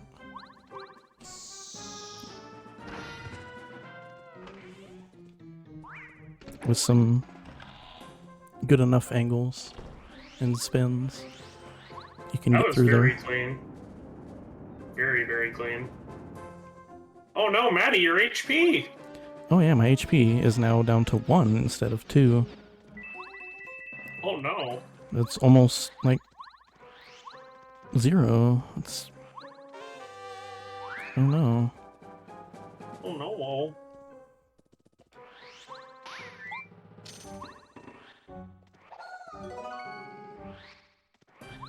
Alright, so now we grab a couple more star pieces.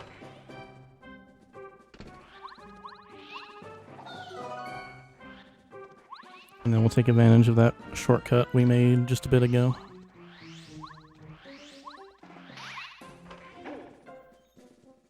To quickly get back up to where we were. Because for glitchless, the only way to get that star piece on that table is to fall down where we did. So this is just the fastest way to get back up. Yeah, very convenient shortcut. Right there. Yeah. It beats having to redo those other rooms, for sure. And there he is, Tubba Blubba once again. There's the boy.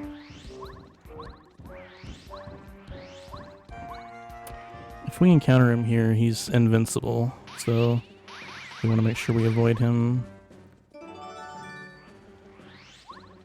We'll deal with him later, when he's a good bit weaker.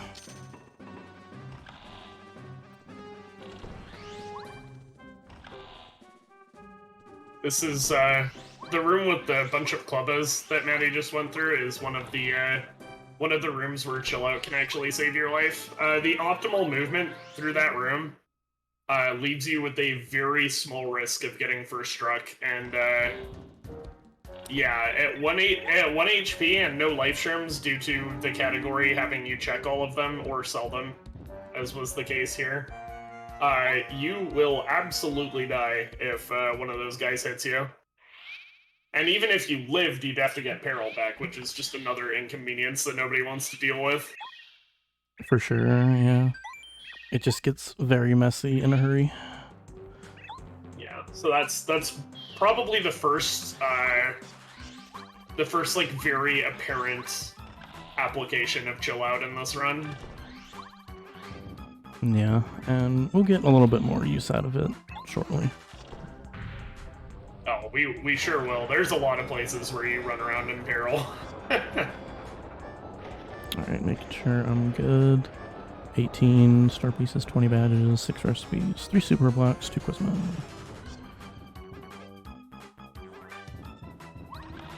And I got a funny jump there. Very good. Already up to 20 badges. I must have missed one somewhere. Chill Out. I had that one. Did you? Oh. Yeah. Well. That's okay.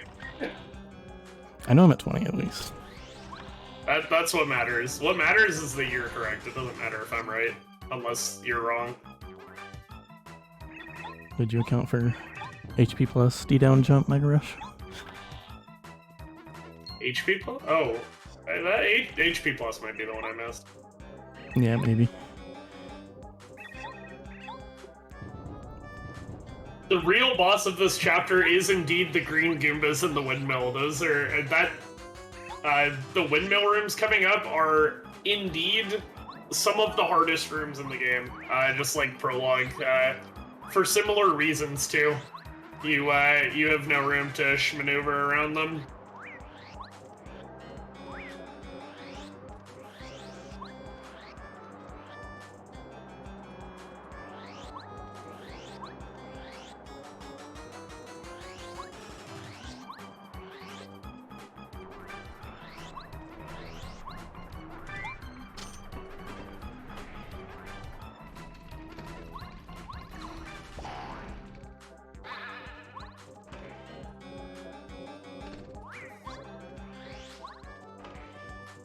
Yeah.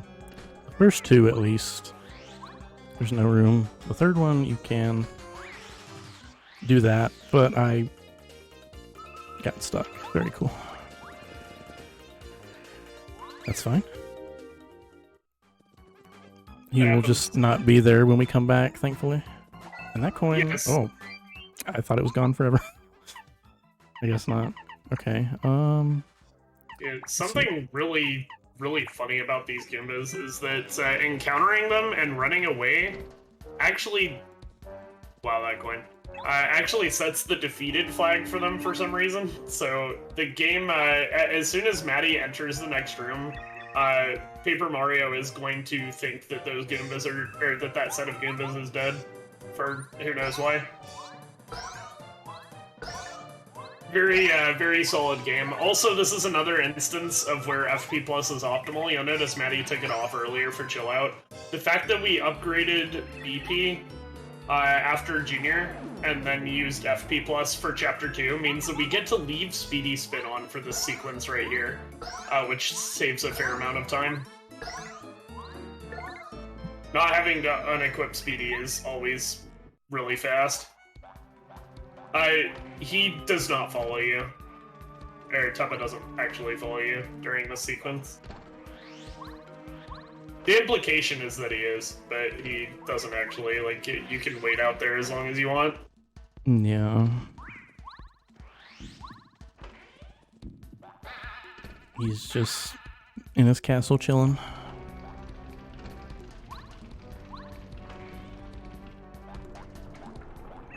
Oh wait, here he is.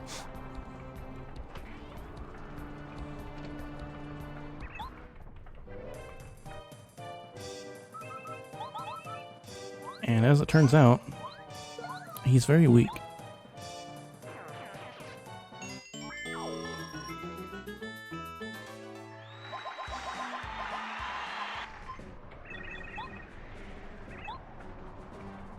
So yeah, keen observers might have noticed that the bosses of Chapter 3 did not get a single turn, or did not get a single attack in. The heart got one turn, but it's always, it's scripted to always charge up on turn 1, and despite having 50 HP, the combination of Mega Rush, Power Bounce, and Paracarry Shell Shot is just way too much damage for the heart to survive to actually get its attack off, even if you get really bad Power Bounce caps. And yeah, the invincible Tubba Blubba was defeated, and we find out that he was just being bullied. Yeah, speaking of Power Bounce caps, that's something we haven't talked about yet, just because Power Bounce isn't important, but when the caps aren't as important in this run because we have Dodge Master. But to give a quick TLDR, Power Bounce, when it stops you from continuing to bounce on an enemy, is random. There are some enemies that don't cap you, but every enemy has like a multiplier that goes into an initial value over and over again, and the result is the % chance of you being allowed to continue to bounce. So you'll notice that Maddie actually got capped on the second bounce on the heart, if you go back and look. The difference in the animation is a cap has Mario flying off backwards, and and missing the bounce ends up with Mario just falling off the enemy instead. It's really hard to tell on short enemies that are, like, close to Mario, though, because sometimes the cap animation will look just like the falling off one. And I have to interject here just for a moment because I'm honestly bewildered by it, but I'm actually ahead of my PB right now, out of Chapter 3. Dang! Let's go! Not by much, but I am ahead nonetheless. Oh, keep it up.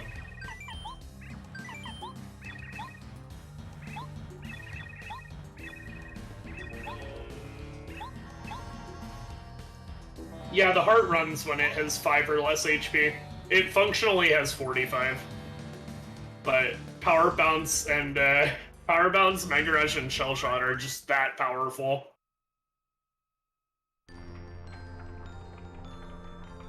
So powerful, in fact, that skipping a half turn is like not even uncommon.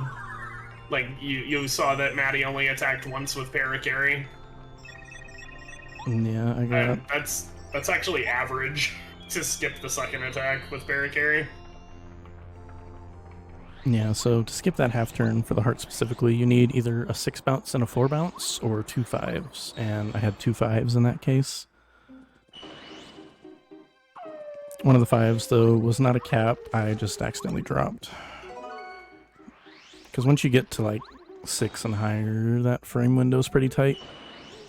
Yeah, Power Bounce's frame window to continue the bounce, regardless of whether or not the game caps you. The frame window for successfully getting another bounce goes down with each attack. So I think it reaches 2 frames, starting at what would be your 6th bounce, and then it stays there forever until you're capped.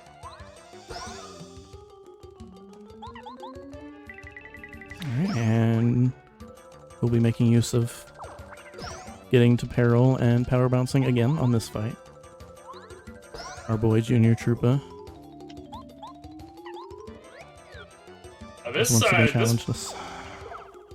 This boss actually tends to be the wake-up call difficulty-wise for most players. He has 40 HP, which is a lot, considering he has a point of defense, and he's also flying, which means you can't use your hammer, which tends to be the best move to use against enemies with defense.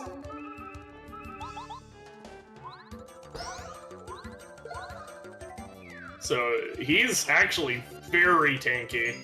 So much so that categories where you don't have to fight him, like in all cards, actually go out of their way to despawn the fight, because it's actually very difficult to deal with limited resources.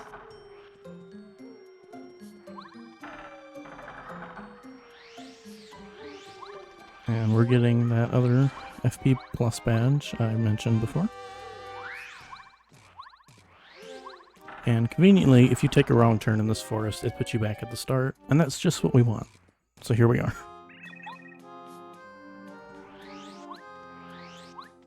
That was just random. It is. You will never get capped before 3 on anything. Most bosses have a chance to 3 cap you, but it's very low until you get to like the absolute end game. I think every boss starting with Toon Koopa, oddly, has like a 2% chance to 3 cap you. Well, no, the heart doesn't. There are some. Toon Koopa's the earliest boss that can do that, but you don't have power, or you don't use power bounce at that point anyway. And then starting at Lava Piranha, pretty much every boss encounter, or chapter boss encounter, has that 2% chance to 3 cap you, which is really bad. That's actually why we have Dodge Master, or why we get Dodge Master as a requirement in this category, because it actually improves the odds on your power bounce cap chances so that can't happen. There's that 6th jump being hard coming into play again.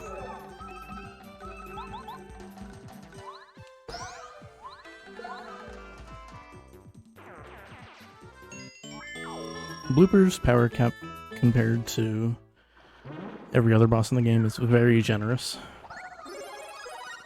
Yeah, Blooper has a 90% multiplier, which means he cannot possibly cap you before 8 bounces, and even that's rare. Alright, so we're gonna talk to Koopa Koop to start the next favor. And because I had to out of sight there, optimally you don't, because you want to get a high enough bounce. I'll just go ahead and eat a Koopa Leaf immediately. Yeah, that First one blooper off. fight. That blooper fight varies based on the number of bounces you get. Optimally, you want to go for a 15 bounce, but that's kind of unusual. A 15 bounce just kills him. He's just dead. If you get a 10 or higher, then you can one-turn him. If you're unlucky enough to get an 8 or 9, or you drop the bounce, then you have to out of sight and eat a Koopa Leaf, which it loses a little bit of time. It's not a big deal.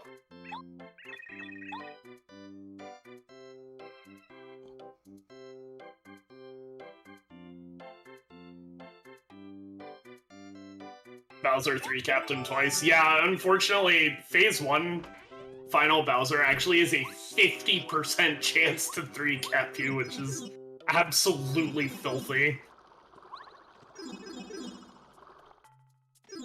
And even in Phase 2, it's like 28% or something. It's still somewhat high, but thankfully, at least in Glitchless 100%, we're just too jacked, and Bowser just kind of explodes.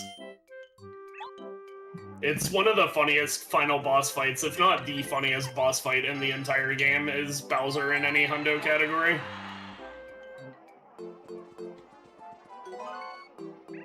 Ooh.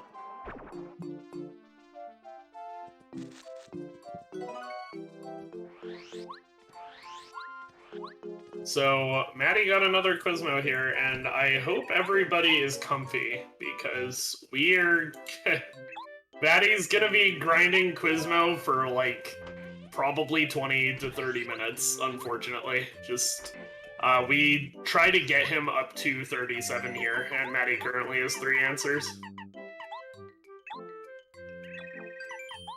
I did that out of order, but that's fine.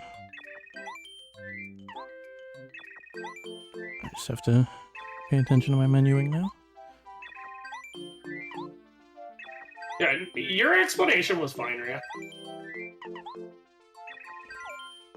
Okay, there we go. I did that a little awkward, but we're fine.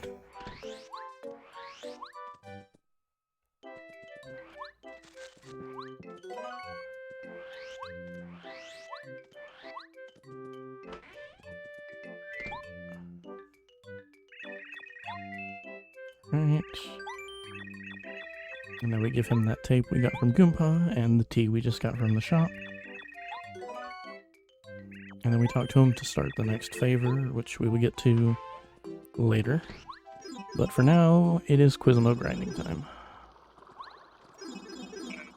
In this instance, Soft getting capped on an enemy means that Power Bounce decides, no, screw you, you're not allowed to continue your attack. It just stops you. Like, the move says that you bounce until you miss an action command, but it's... In reality, it's you bounce until either you miss an action command or the game tells you you're done. So I'm at 4 Quizmo. So we have 33 more to go in this grind. Yep. And the quickest way to grind Quizmos is just to jump back and forth between Goomba and Koopa Village and checking if he's there. Yep, so, if you guys have any run questions, this is the biggest space of free time in the entire run, where, Maddie is just gonna be talking to this worm over and over again. I will be talking to this worm. Oh baby, a triple.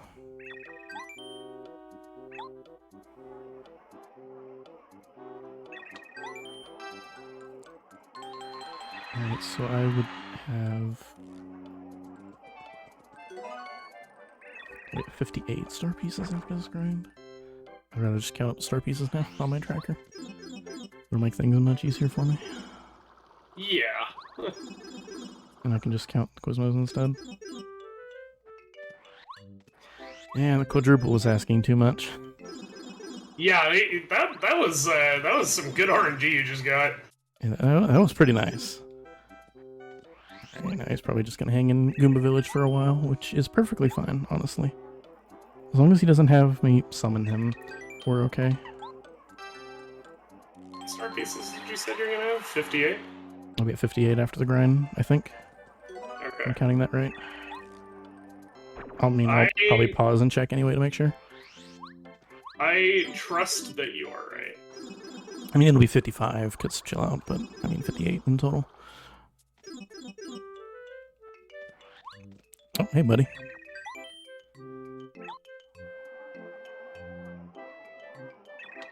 Anyway, yeah, fun stuff.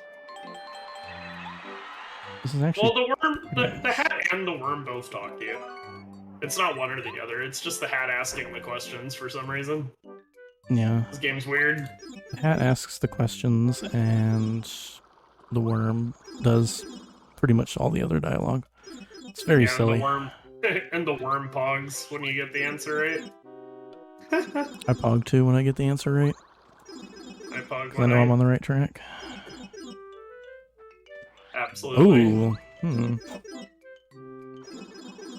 I gonna have to summon you, buddy?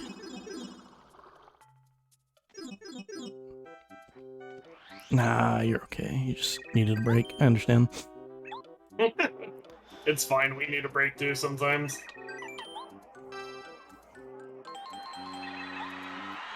So the reason we're doing this is because you need to answer all 64 of his questions. The number of questions relative to how many times you're likely to organically see him over the course of a playthrough is obscene, honestly.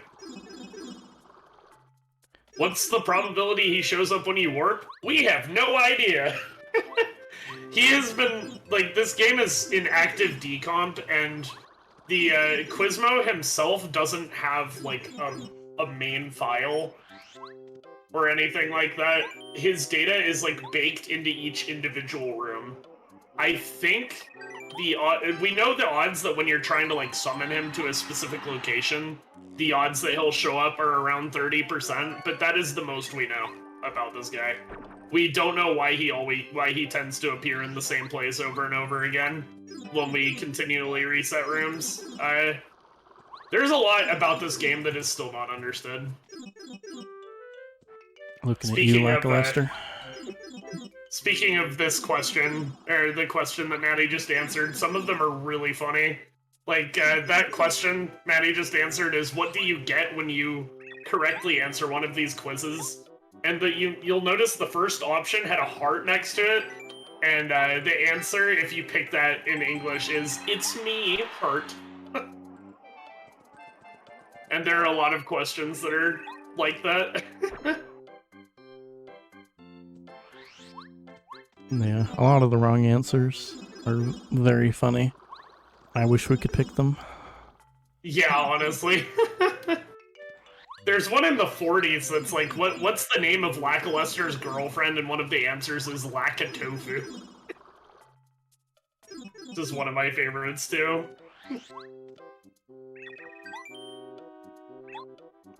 It just really gives off that TM28 contains the move Tombstoney vibe. Yeah. I really wish asking what's that was considered a correct answer in the Let's Go speedrun, but it isn't, and it's sad. I would pick that every time.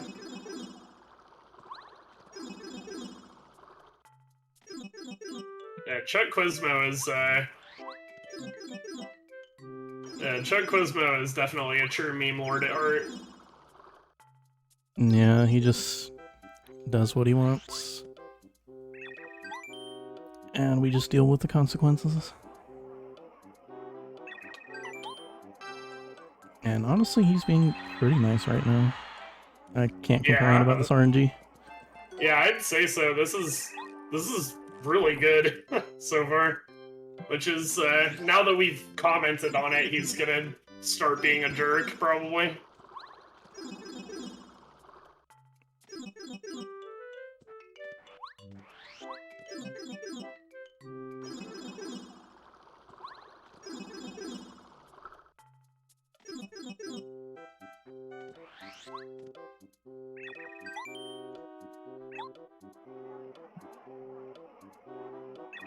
I wonder if there are any other Quizmo answers that are notable that we can talk about, because we are still going to be here for a while. What was the last question you answered? It was 14?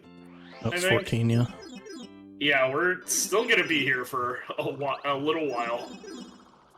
By the way, every time you miss a question, it costs like 40 seconds, because that's about how long it takes to check both locations for him. So if you get a double, like if he's in 2 locations back-to-back, that's very unlikely, but it saves about 20 seconds every time that happens, over average.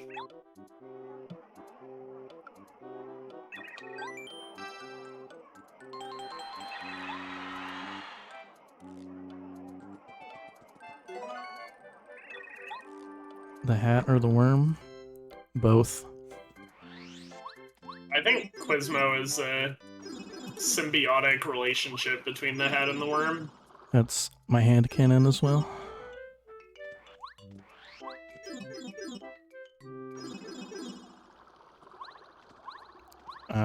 Okay. Mario? Oh. I'm gonna bank on you being in Koopa Village, buddy. Hey.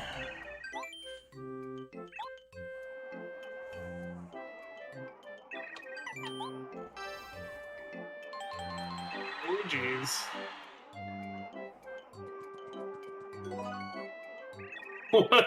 What are boos? Ghosts, thieves, or sheets? Yeah, that's a pretty good one, too. That's a great one. There's also one, I think number 17 is what color is Bowser's hair, which is really funny. Yep, He's a reptile. Come on. Why that's is the he next hair? one, yeah.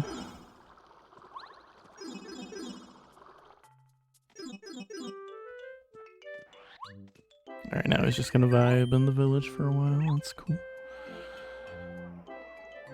You do you, bro. Just don't go slithering away.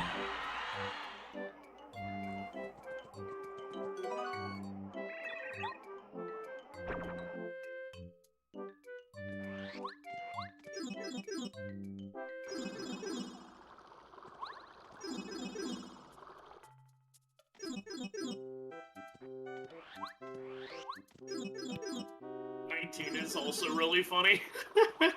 What's the name of the elderly Koopa Troopa who always asks for errands to be run? Koopa Crab, Koopa Coot, or Old Coop? I really like Koopa Crab. That one's very funny. Koopa Crab.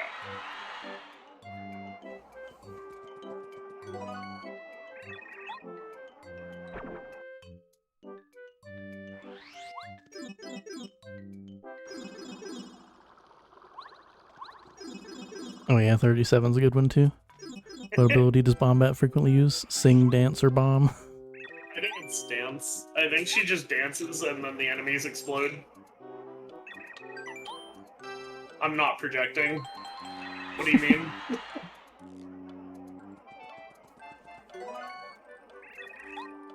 Does Bowser lay eggs or live birth? You know what? I feel like that'd be a really good Quizmo question.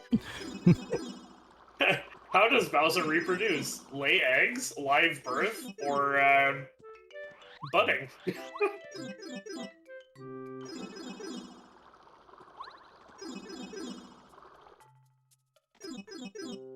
That's some lore that I am perfectly fine with not knowing the answer of. Yeah, me too. Alright, this is question 20, and the answer's 4. Very funny, please laugh.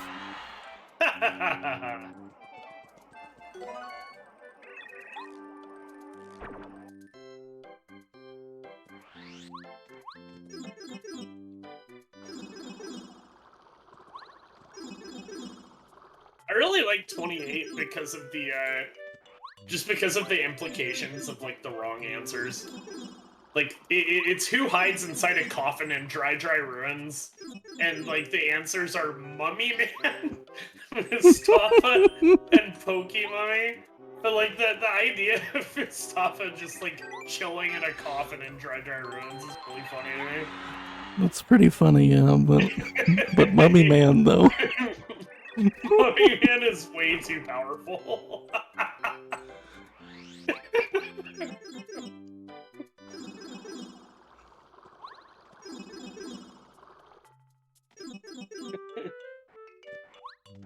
Yeah, we're getting up to 37, and for those curious, we're at 21, but you can tell because after Maddie answers a question correctly, if you look closely, you'll see the number of the question they just answered will show up in the text box.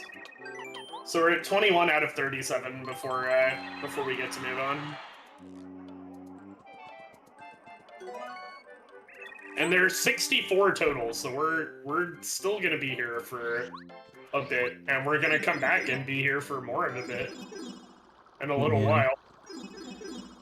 We get plenty of Quizmo throughout the run, but this is definitely the big grind. And it's set this way intentionally so that we don't just grind all 64 at the end or some silliness like that. Yeah, grinding all 64 at the end, I have done that before in regular Hundo, and it's absolutely miserable. Uh-oh.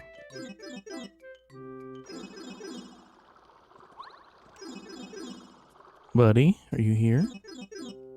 Oh yeah, 45 and 46 are really funny. Right, Sir Quizby, IQ Testa. Chuck Quizby. I love IQ Testa, that's so funny. Alright, so he reappeared immediately, but if you can't find him in either of the Goomba Village or Koopa Village rooms after a round, then the next best thing is to go in that room that I just went in, where Mario originally was in Prologue when he fell from the castle, and just use that room to reset until he appears in Goomba Village. Thankfully he was nice and appeared immediately, but he can sometimes take a while and cost you time. Yeah, it can be up to minutes. Every time you reload Goomba Village from that loading zone, and he wasn't in Goomba Village last, it's a 30% chance for him to show up.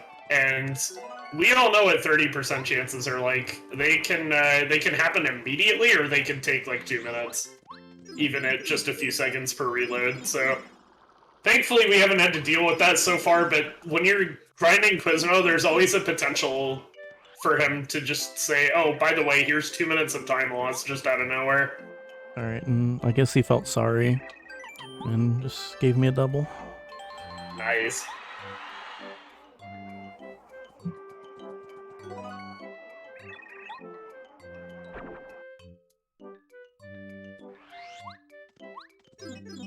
Rare footage of Chuck Quizmo regretting his sins right here.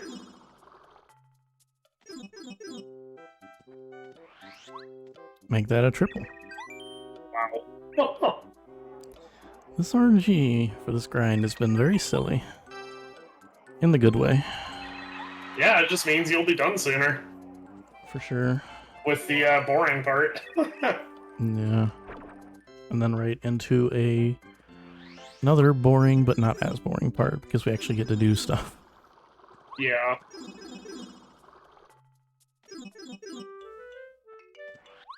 Whoa. Okay. Wasn't expecting that. What? Quadruple? I have only ever seen one of those. Are you gonna break my record and get a quintuple? I sure hope so. Let's find out.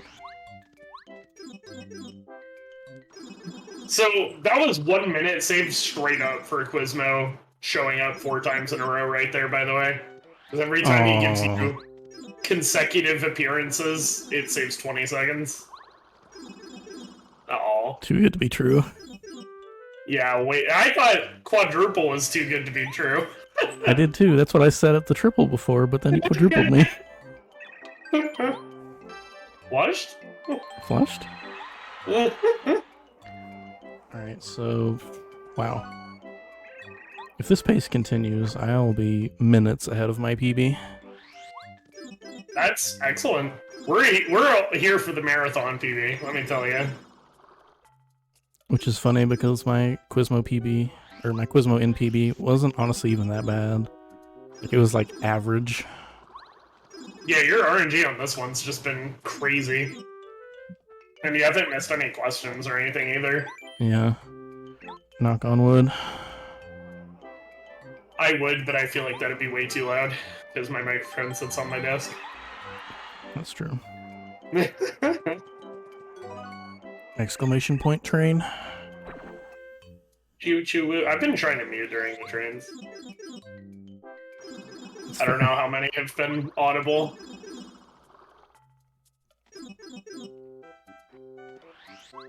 A double, okay, sure. Yo.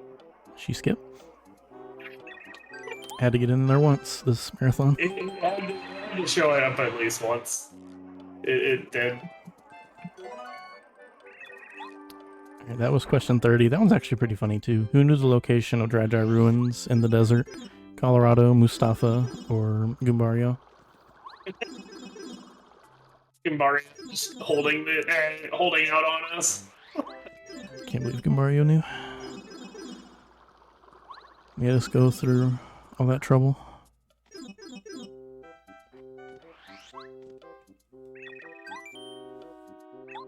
E6 is kind of funny. I didn't remember just how funny this one is. I'll read this one out when we get there. Alright, we have 6 more questions to go.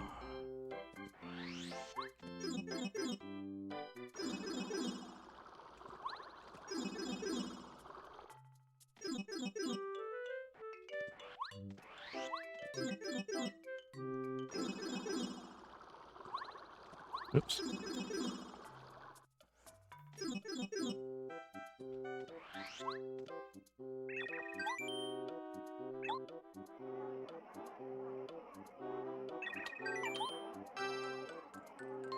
Yeah, this has been a pretty well executed segment. It's a lot harder than it looks to jump between those pipes. I haven't seen you miss that very many times. I think you're doing better than I usually do here, for sure. It can be kind of rough. It's just, it's one of those things that, like, it doesn't look difficult in the slightest, but when you end up actually doing this, you're just gonna miss it over and over again for a long time. For sure. Alright.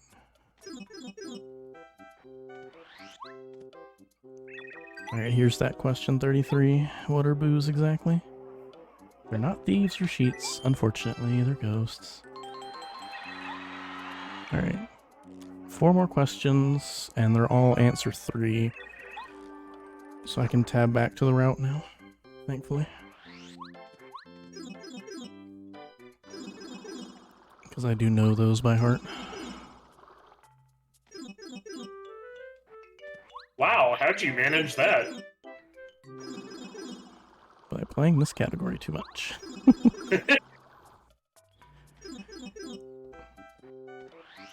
Is there a particular reason? The reason is to break it up, because it's so grueling. That's the reason. There's also a reason that we want to grind him a little bit at this point. Like, realistically, we probably only need a few Quizmos at this point for the route to work. Because we need 20 star pieces for money. But we go this hard this early because we do 2 more Quizmo grinding sessions, and they are much shorter for taking this one to 37 first. Also, if you leave before a Quizmo chain is done, you're missing out on a little bit of time, so... Like, it's not too uncommon for your chain to break at, like, 30, like, in the 33 to 37 range, and, like, it's not wrong to, like, just leave at that point and do Quizmo more later. Like, it's not suboptimal to do that. But if Quizmo isn't done showing up, then it is suboptimal to leave before 37. Yeah. Which is why it's routed, just go to 37, but, like, you could go to 34, 35, 36 and stop and it would be fine. Or hell, if your chain breaks at, like, 20, that's also okay, generally. It's just that usually that doesn't happen, and most people who run this category would rather just get the Quizmos over with anyway. Yeah, it's pretty much just getting it over with. Yeah, this one's 36, right? Okay, Yep. This one's really funny. What is the name of the strange person in Toad Town who can increase Mario's status? Rat, Cheepa, Diz Honest, or Jet Repo? Is honest. Oh I, my goodness, that's a good I one. love Diz Honest. That's hilarious. It's And a spelled with a double to C. finish it off. Wow. Thanks, bro. Nice. See, you wouldn't even have, like, in this run specifically, you wouldn't have left before 37. Even if you didn't want to force it, just because he was showing up all the way till the end. For sure. This was an amazing Quizmo segment. And now I am almost 2 minutes ahead of my PB because of that. Let's go. Let's go. After being, what, like, less than 10 seconds ahead after Chapter 3? And now, everyone, if you were taking a nap, it is time to wake up. We're done with Quizmo for now. Yeah, 101% is 100% with optional bosses included. Which isn't as much of a distinction for glitchless 101% as it would be for normal 101%. But we, in practice, it means we end up fighting the Anti-Guy Squad in Chapter 8, Buzzar in Chapter 2, although we haven't done that yet, and, uh-oh, there's one more. Kensi Koopa. Kensi Koopa. Yeah, Kensi Koopa, Bazaar, Anti-Guys. Yep. And I suppose this anti-guy would be required in the 101% definition. But we fight him anyway because it's faster. Hello, where's the maple? Jesus. By the way, one of the dankest fights in this run is coming up. This fight right is very silly. Yeah, it's hilarious. Dojo boss is already included by necessity because we need all 4 permanent key items in the hundo definition. Anyway, Stone Cap. So the reason we do this is because Stone Cap plus Refund gives us 15 coins. That's why this fight is like this.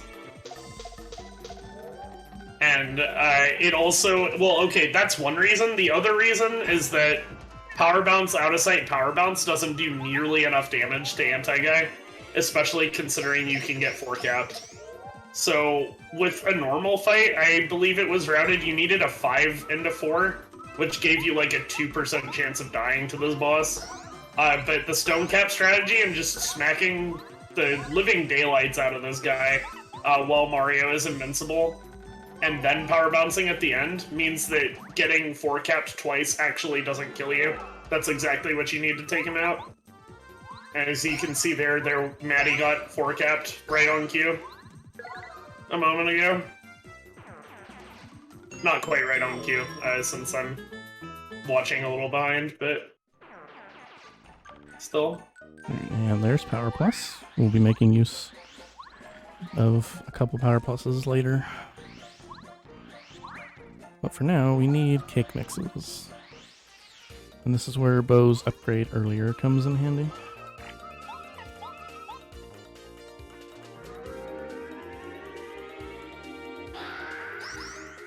Yeah, the Stone Cap strat, definitely one of the dankest things we do. It's the other anti-guy fight's kind of dank too, actually. But we'll get to that in several hours. That's not what I wanted. Shy Guy was in my way.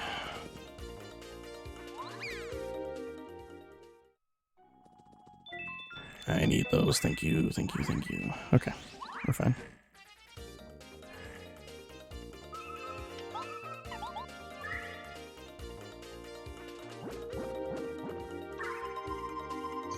I meant to drink this in the first fight, but it literally doesn't matter. Yeah, as long as you drink it at all. That refund paying dividends right here. Every time we use a maple syrup in battle instead of in the field, we get 7 coins back, which is incredibly useful for making the coin routing in this run work. It's the same reason we used the Stone Cap on that anti-guy fight earlier. You might be wondering why Maddie didn't also scare away the Shy Guy with the calculator. This is kind of a funny situation like the windmill earlier, the windmill Gimbas. If you defeat any Shy Guy in that room and then leave and come back, it actually sets the defeated flag for the Shy Guy with the calculator. So it's just going to be laying on the floor when Maddie returns there later. Go ahead and grab those coins respectfully.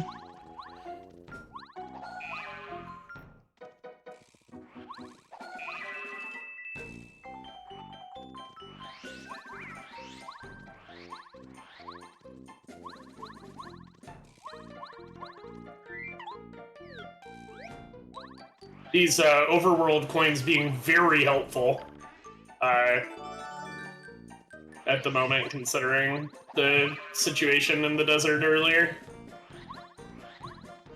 There are a lot of coins in this route that are like, they're not routed indirectly, but they're like useful as backups, and all of the 8 coins in this room, plus the coin blocks as well, are all part of that. You don't need them, but they're very helpful in case something goes wrong, and considering how long this category is, something usually goes wrong. For sure. I don't think I've ever seen a Glundo run that didn't have some kind of disaster somewhere.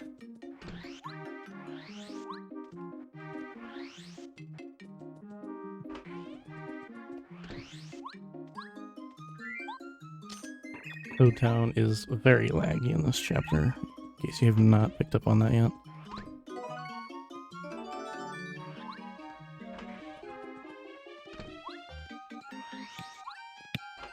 Yeah, the frame rate really tanks when you get to Toad Town in Chapter 4 for some reason. It's so common to, like, lose inputs in this chapter in Toad Town exactly that you, like, you won't even see runners comment on it when it happens, usually. Like, Mario will just spin and not jump out of it, and, like, either they won't say anything or they'll be like, oh well. Just because of how common that is, even though it's time loss. Alright, now we need to farm 2 more cake mixes, and we'll pick up a calculator that's just sitting there for reasons M4 already described. This game is very silly. It is very, very silly. That's what makes it great. Truly. Yes, 101% is the chalkboard things in Mario's house, plus a few other things that are irrelevant to Glitchless, and also the optional bosses.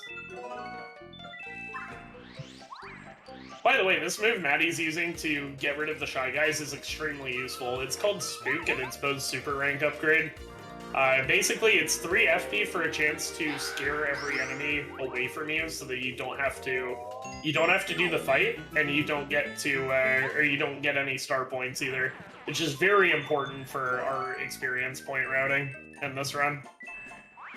It's also notoriously difficult, especially against enemies starting in Chapter 5, roughly.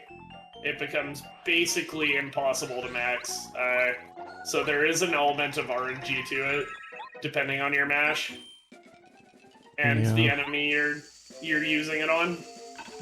But we don't do any spooks in Glitchless 101% that are not maxable by humans. It's just a very rough move to use. It's rough on your controller, on your muscles, and on the routing, because optimal regular Glitchless is near insufferable with how much it uses that move on enemies that it wasn't designed to be used on. Alright, so I'm using Chill Out again for this section. So there's a couple Sky Guys that can first strike you if you're not careful. Mm-hmm. This is very, this is a notorious run-ending room for this category. There is a lure for the Sky Guy here, but even if you hit it perfectly, there is a very small chance that he's gonna get you anyway. which is another reason we equip Chill Out. For those who weren't here when Maddie used it earlier, Chill Out is a badge that they got from Merlot and Prologue for 3-star pieces. For 2 badge points, it makes it impossible for Mario to get first struck, which is very helpful when we're running around in peril.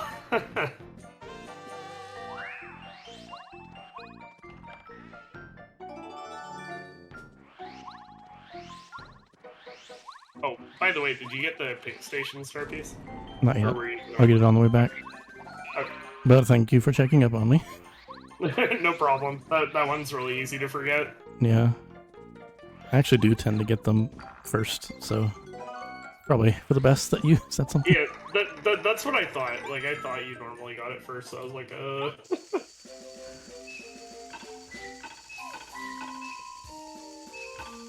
Well, the reason that makes this 101% is Elsage is because this game has a distinct 100% definition based on the chalkboard in Mario's house, and those optional bosses are not required for 100%. So it's not like literally 101%, but we write it that way to indicate that we do things that normal Hundo doesn't. Or the There's your normal frying pan. Hundo wouldn't have to, rather.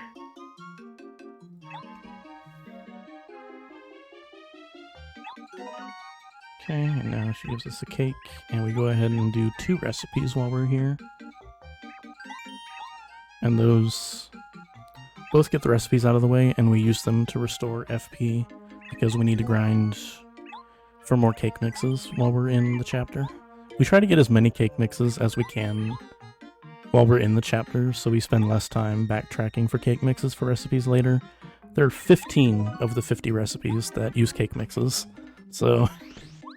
Yeah, you need a lot of them, and normal Hundo actually just cheats. They just dupe the items. They dupe the cake mixes, so you only end up getting like 4 in regular Hundo. Glitchless 100% unfortunately really suffers from not having access to item duplication, because regular 100% solves the money issue, needing well over 2,000 coins, and the cake mix issue by duping items, and that's something that Glundo has to deal with more long-term solutions. That being, money, and refund for the money, selling everything under the sun for money, and also just coming in here a lot of extra times for cake mixes. And unfortunately, the cake that Tasty gives you actually doesn't count as a recipe, which is why Maddie made another cake right there. Because they needed that to be registered in the recipe list. And another thing that I haven't touched on yet. 1 second, I had to scroll my notes down. But the reason that I don't immediately move after these fights is because that is a surefire way to avoid the heart drops, because we're trying to keep peril for the Lantern Ghost fight here shortly. Yeah, if you lose peril before the Lantern Ghost fight, it's not a huge deal, but it does lose probably about 20 seconds. Because you just hit the heart block and then let him hit you into peril instead, so it's like around 20 seconds slower, I think, to have to do that.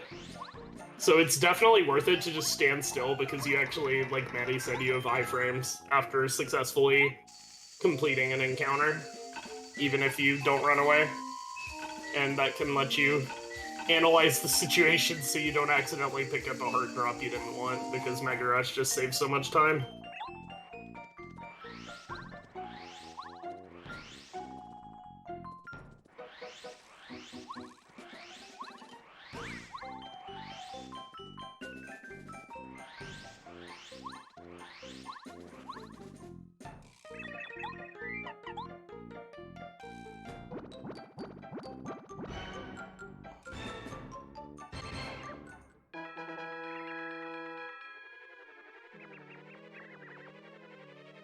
This is Gourmet Guy. He likes cake. We'll see him again later to make him more cake. I wish I loved anything as much as this guy loves cake. Also, he crapped out a cookbook, which we will make use of later. That's nice too, I guess. It sure is. The cookbook unlocks the ability to use multiple items for recipes, which is obviously necessary to make most things in the game. So that's why we actually haven't done very many recipes before now. We've been collecting items to do those recipes, but we haven't actually made any, or haven't actually made many of them, because we didn't have the cookbook yet. I like to play it safe on that pyro guy. He's a notorious run killer. Yeah, even chill out does not stop you from first striking him. Unfortunately, so that's one of the spots where we just, like, we don't even have access to Fire Shield yet, so we can't really, like, actually negate that risk. Unless we do an extra rebadge to put Ice Power on, but it's easier to just spin cancel around the guy and play it safe. I guess that's something that have we even mentioned that spin cancels exist yet? I don't think we have. I don't think so, no. There's just been so much other stuff to talk about this run. This route is very dense once you're out of Prologue. So, spin canceling, you might notice that Maddie's gonna, like, spin into a wall sometimes and then not have to jump out of their spin before spinning again. That's known as a spin cancel, where you will just, you'll just, like, schmoove into the wall and it will cancel your spin without forcing you to jump. It's really fast in some cases. I don't know why I swapped Bear Carry that early, because I know what comes next. I've played this game before, I promise. It's okay. I feel like I do that more often than not. I do Just that because, too. like, we never otherwise go to Green Station. Except for Hondo. Somewhere else that I tend to do that a lot is, whenever I have to grab FP plus with Bombette, I will, and then the next partner is Cooper, I will often switch to Cooper before, or I'll switch to Cooper, like, too early.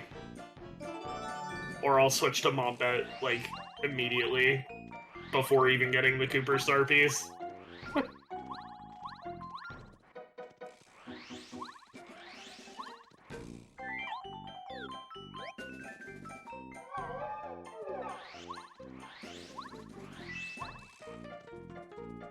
By the way, some of you may be wondering, why do you not get the mystery note and solve that in 101%? And the reason is that the mystery note actually does literally nothing. All it does is it makes Rusty tell you what order to hit the switches in, but we already know what to do because we speedrun the game.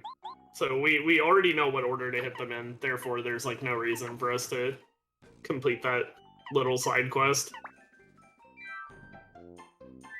That is something we would do in an all permanent flags category, I suppose, were we to have one.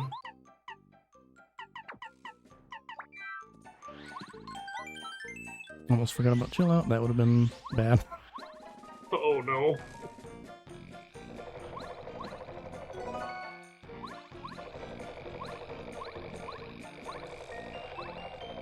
Okay, so you'll notice that we equipped, or that Maddie equipped that badge we got from, That's why I saved.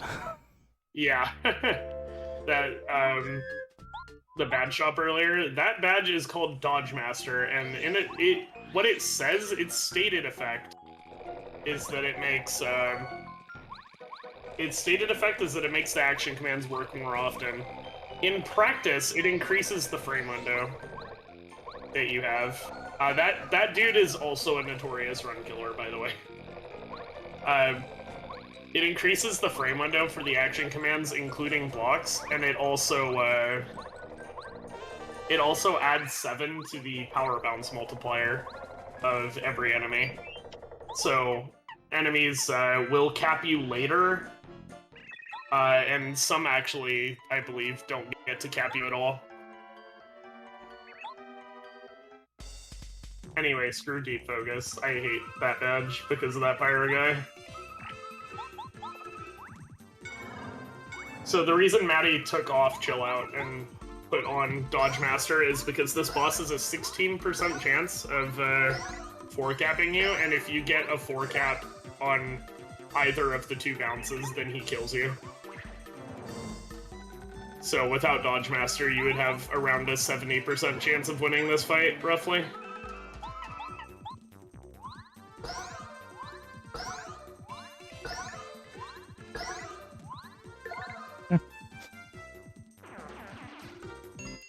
Extra bounce just out of frustration. That's fair. Make him pay for all of the runs he's killed. Yeah, this guy's actually a problem in most routes of this game, unfortunately. He has a tendency to just kill you by caps. It's like a 2.5% chance in most routes that can happen. But there have been a lot of very good runs that have been killed by this boss, which is why we equip Dodge Master and start using it now. Dodge Master also enables some alternate fights by making certain bad caps impossible. Like the general guy fight, we actually don't have to use the repel gel from Chapter 3 on this coming boss fight, which means we can sell it for coins later. And Dodge Master also enables that.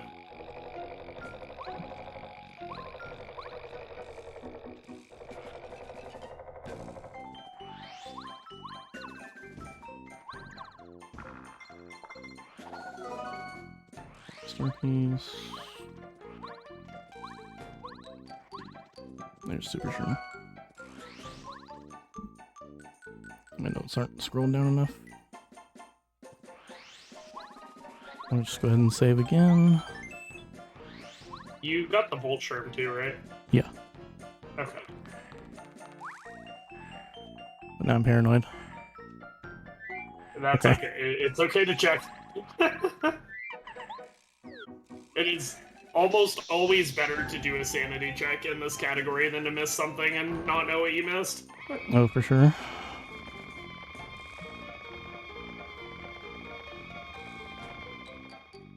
Yeah. In Chapter 4 in particular, it is very, very easy to forget something in this chapter. Like, the notes, or the route even says by the Red Station Star piece, please get this, please, please, please.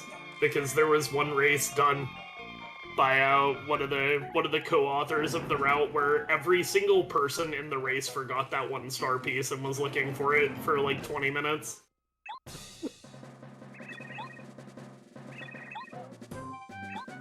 Alright, and here we are at General Guy. Now this fight is pretty different than other routes because we keep the repel gel to sell later. So to fight without it is very annoying.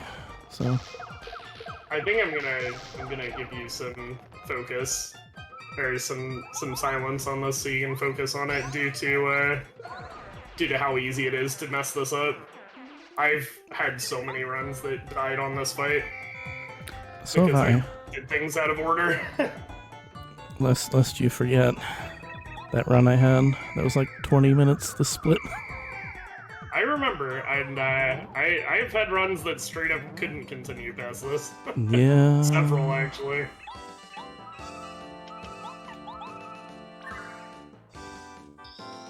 Stilt guys are always the same, pretty much. Just Starstorm is just the easiest way to deal with them.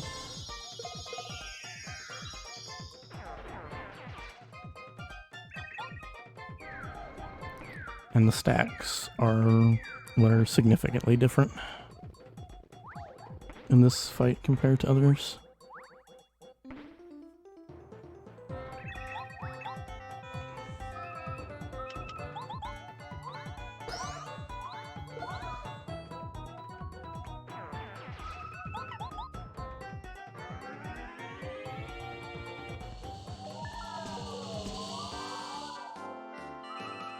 This turn in particular.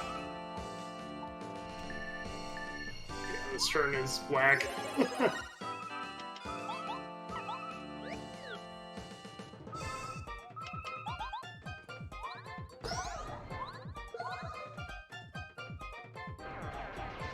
Alright.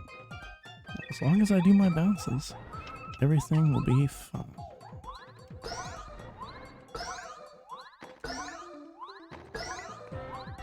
And the funny thing about using Power Bounce first on General Guy, you saw the zoom in.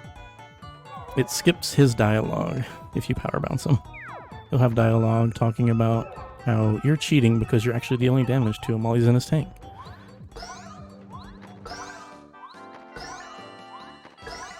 And safe. Nice.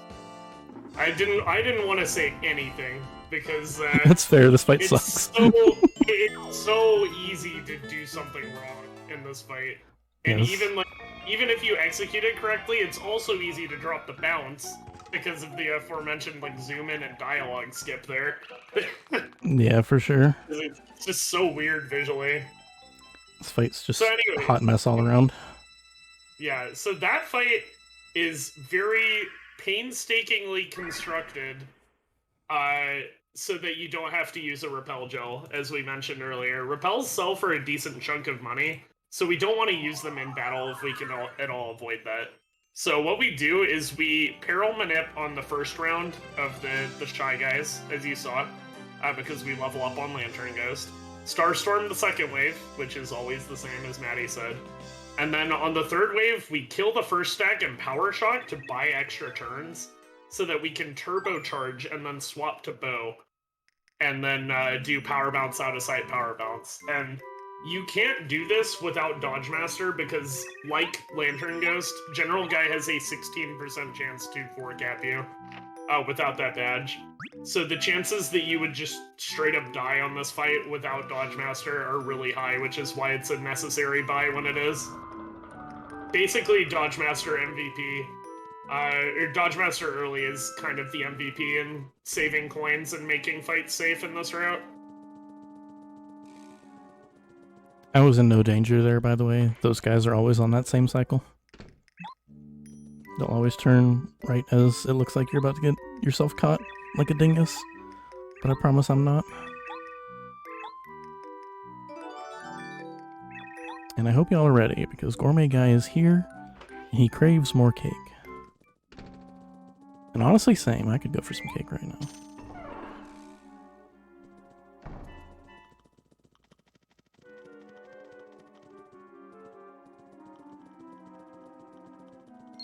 Oh, that's a new one. Hello. Hello, Lopez. Hello, Welcome. Lopez. Just in time for me to get caught by a Koopa Troll. Oh no. That's unfortunate. Wow, I'm kind of surprised he caught you. I am too. That was very weird. You looked safe to me. I did the same thing I always do. Only in a marathon. Only in a marathon. It's fine. We're fine. Yeah. Lopez, you can go ahead and introduce yourself, but basically this guy helped us route this. Lopez is one of the co-authors of the Glendo route and one of the few people who have ever gotten sub 7 in this category. Hello, hello. Very hard to do, by the way. There's so Yeah. much happening in this. Routing this category is such a big undertaking, but luckily for us, someone already did a lot of the work. Yeah, someone did a lot of the work on the things that we didn't want to do, but their fight routing was funny, and it was like suboptimal, but it was suboptimal in a way that was like really, really funny to like people who regularly run the game. So we had a lot of fun like going through that, and honestly admiring their work. Because like they did a really good job on the recipes for somebody who'd never done routing before, especially. Like there was very little that actually needed to be changed on that front. Yes, Lopez is the person who wrote, "Don't forget this star piece, please, please, please," in the route. That's me. I appreciate Lopez's notes. Yeah, seriously.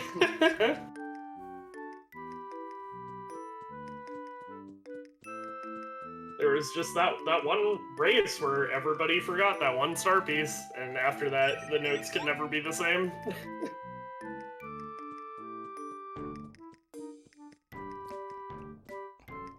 Alright, I'm gonna watch myself and use my own timer to time this. Nice.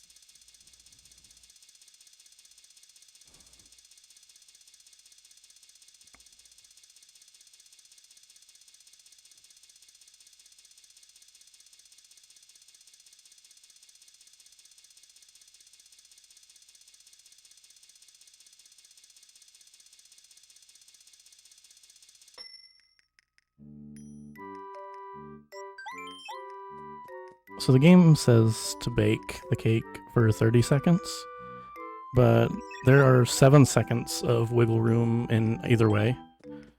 So optimally, we just want to bake it for 23 seconds. Yep, you can you can bake it for any length of time between 23 and 36 seconds, and it works. Thankfully.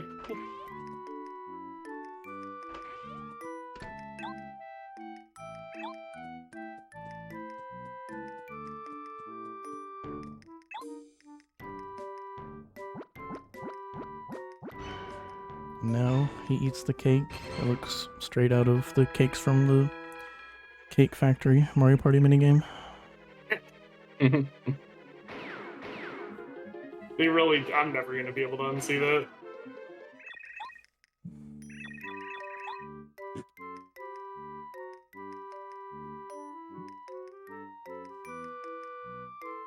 And he lets us know, hey, the next Star Spirit is on Lava Lava Island. But we have a good ways away between now and actually getting there, because we have some more Quizmo to do, and a bunch of other side quests as well. Yeah, don't worry, Quizmo fans. We're returning to talk to him some more after that long break. But this is actually the shortest Quizmo section. The vast majority of the part of the run between Chapter 4 and Chapter 5 is actually just errands. So Maddie's gonna be running around a lot, cooking some things, killing some optional enemies. Well, not optional in the case of this run, but you know. Yeah, quite a lot gets done in this section as far as all the little side quest things we need to do for 101%. I think this is, correct me if I'm wrong, I think this is actually the longest, like, between chapters errand section in the run, if I'm not mistaken. Oh, definitely. Yeah. Which is amazing, because it has the least amount of Quizmo in it. You just go everywhere. Yeah, Get to see a lot of the places. You go everywhere, do everything. This is a really, really comfy part of the run, I would say. It's really interesting compared to all the other runs of this game. They just do so many unique things in 101%. Oh, yeah. It's very distinct even from regular 100%, which is really cool.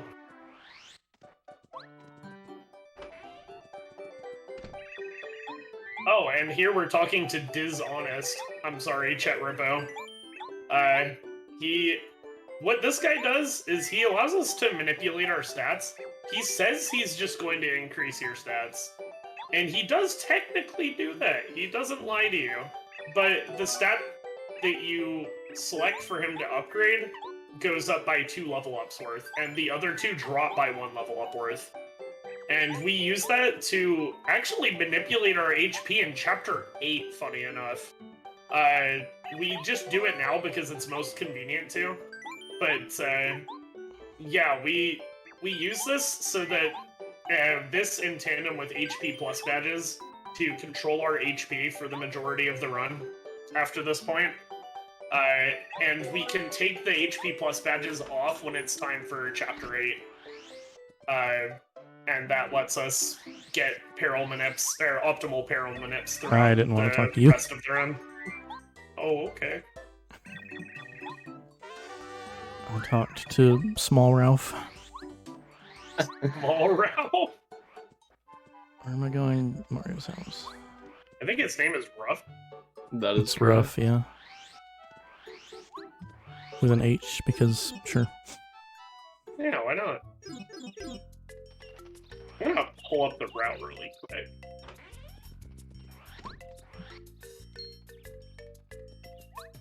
I will respectfully do the same. Nothing but respect in the Paper Mario community. And copy pastas, I guess.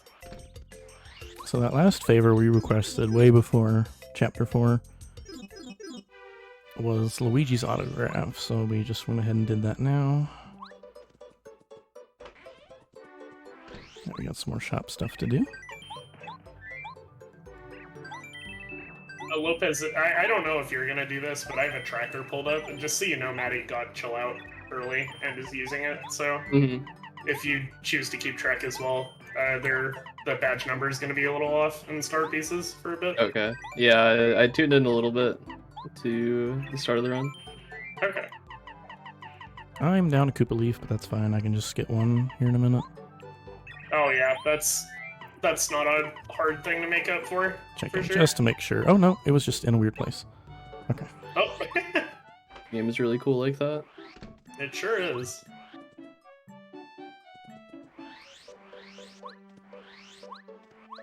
Sometimes the inventory just makes no sense. Alright, no all or nothing. That's expected.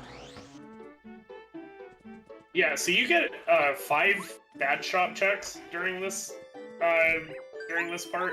You absolutely need all or nothing, and getting multi-bounce here saves a little time in Chapter 6, but if Matty doesn't get multi-bounce this time either, that's okay. Not a big deal. The alternate fights that you have to do for not having multi-bounce do not lose very much time at all. It's certainly better than reloading the badge shop several times, for especially when there are 11 possible badges right now. Yeah. Absolutely. And then lemon cake mix. Okay, my inventory should be fine now. Excellent. Right? Up to. Yeah, okay, that was right.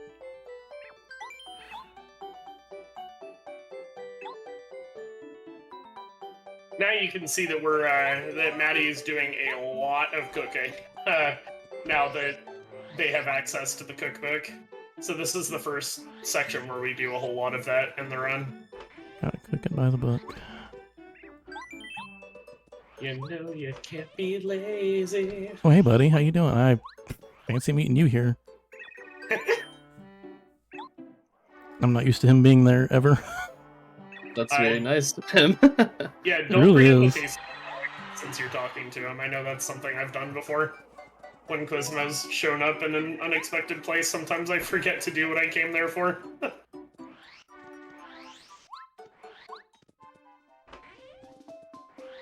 Always nice when Quizmo goes out of his way to show up for you. Oh, you got the tonic first.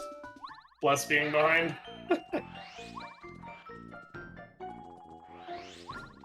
I got the tasty tonic first because I didn't see him at first. Yeah, fair. And then I saw him and was very confused. I'm not used to that, ever. Alright, so we just spooked for 1 this time. Bad move, by the way. Why does it exist? It's fine in this context exactly, and not the context that we use it in other categories. Yeah. Glitchless. It's fine if you just don't think about spooking moles and clubbers and shit. Yeah. Alright, so we just need 1 cake mix this time. Yeah, this is the time we only enter for 1, because we need 15 cake mixes, which we get 2 per trip, so at some point we gotta walk in here to just get a single one, and this is just the time that we choose to do that.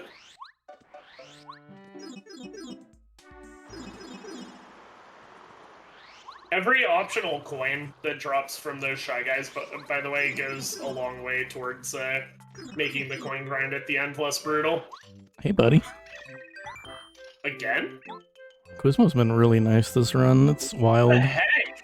Wow. Dude, I didn't even know that could happen. earlier I got a quadruple during the 37 grind. It was That's ridiculous. wild, yeah. I got a triple and then a quadruple after that. Like, okay, I had to actually look at the Quizmo questions, so I wasn't sure what to do there for a second. Let me tab back. You're at 66 star pieces, right? There's what? Are you at 66 star pieces right now? Oh wait, Should be no, at 67. 69. Or 68. 67. What about the 3 that Kubiku gave you? Oh wait, you already accounted for that. Okay. Yeah, I counted. Okay. It's really easy to lose track, especially when the route doesn't tell you everything. Or, like, it does tell you everything, but it doesn't account for, like, RNG. Which there is a lot of that you have to account for here.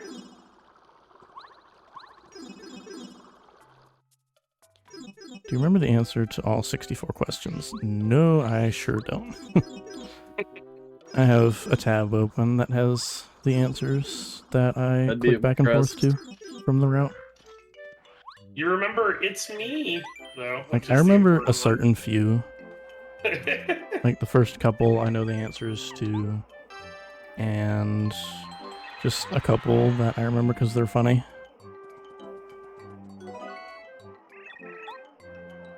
Alright, so that's 40.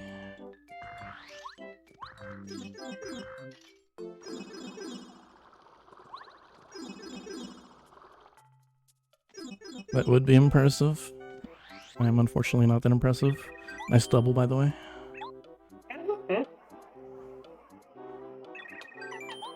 I don't know, I think this is pretty impressive. I think being able to hold it together long enough to even finish one of these is impressive. I'm inclined to agree with that, yeah. This run is quite a doozy. This game's hard. Not only is this game hard, but this run is really long, and there's a lot to keep track of for over 7 hours. Yeah, There is no specific thing we do in this route that is difficult, but it maintains, like, this steady level of difficulty throughout the whole run, and you also have to remember a lot, too. And keep track of a lot of different things that are RNG, so it's pretty hard. Like, the category itself just maintains this consistent, exhausting, like, level of difficulty that's, like, just, you know, it's not high enough that you think, man, this is hard at any point while you're running it, but another double, wow. it ends up being absolutely exhausting to finish the whole thing. Quizmo really being a bro. His luck is incredible. I didn't think it was possible. What the hell? I don't think I've ever seen such good Quizmo RNG. Oftentimes this guy is highly uncooperative, and you have to spend a while farming him. And a triple, wow. Sure. Wow. How did you get a random spawn and a triple in 7 questions? What the heck? A double and a triple and a random spawn. That's insane! There was just one break in between those. Like, that's nutty. Alright, let me check again. 70? So I should be at 73, okay. I was on the right track. Alright. Grinded to 44, now what am I doing?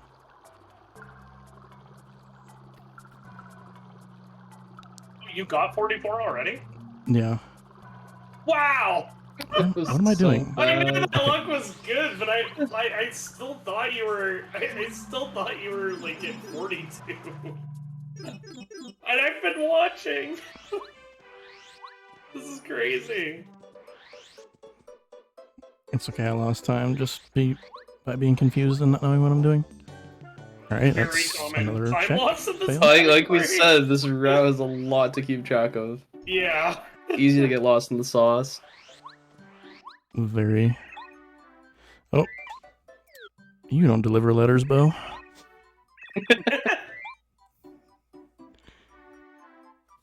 Did it not say to swap to Parakarry? Oh, it didn't. I just didn't because I'm a cabbage. Okay. I can't blame y'all. It's all on me. Manus wanted to do glitchless for Pape 64. I can't speak to anybody else, but I thought glitchless would be easy. I was not right. No. But I thought it would be, so that's what got me into playing it. And I kind of felt the same way too. yeah, When I first started, it was my very first speedrun ever. It was glitchless Paper Mario, and it's not easy. It definitely isn't. It is an easy run to get into as a Yeah, first game. the It's got a really barrier- good beginner route. The barrier to entry is really low for glitchless, but it is so hard to like hold it together for so long, and there are a lot of like very difficult things you have to do too. Yeah. I mean, for me, I just got into it simply because just whenever I found that speedrunning was even a thing, I was like, huh, that's cool. Well, what about this game? I really liked this game as a kid. Right. And I look it up, and sure enough, and I'm like, oh wow, I want to get into it. And they said, oh hey, glitchless is the easiest one to get into. Doesn't mean it is easy. Yeah, it's I they're agree. they're definitely harder games, but like after playing glitchless like at a top level, like I have so much respect for the category compared to when I was just trying to get into the game. Yeah, I feel like if you're looking to get into speedrunning, Paper Mario glitchless is definitely the easiest run to start with. There's nothing incredibly difficult that people get hung up on when they start learning this game. This category, rather, as opposed to all the other categories, which involve some pretty difficult glitches that are pretty mandatory to complete a run. I don't have dummy in my way. I want to get this.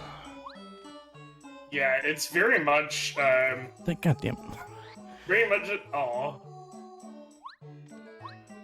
Alright, I give up. Upset me. Oh no.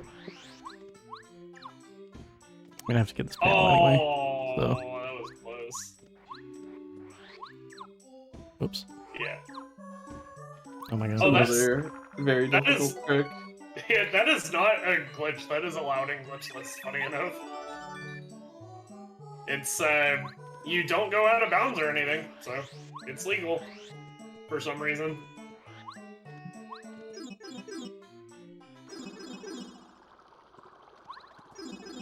RNG remembering strats for execution? Yes. Yes. All of that. Yes. The answer is yes.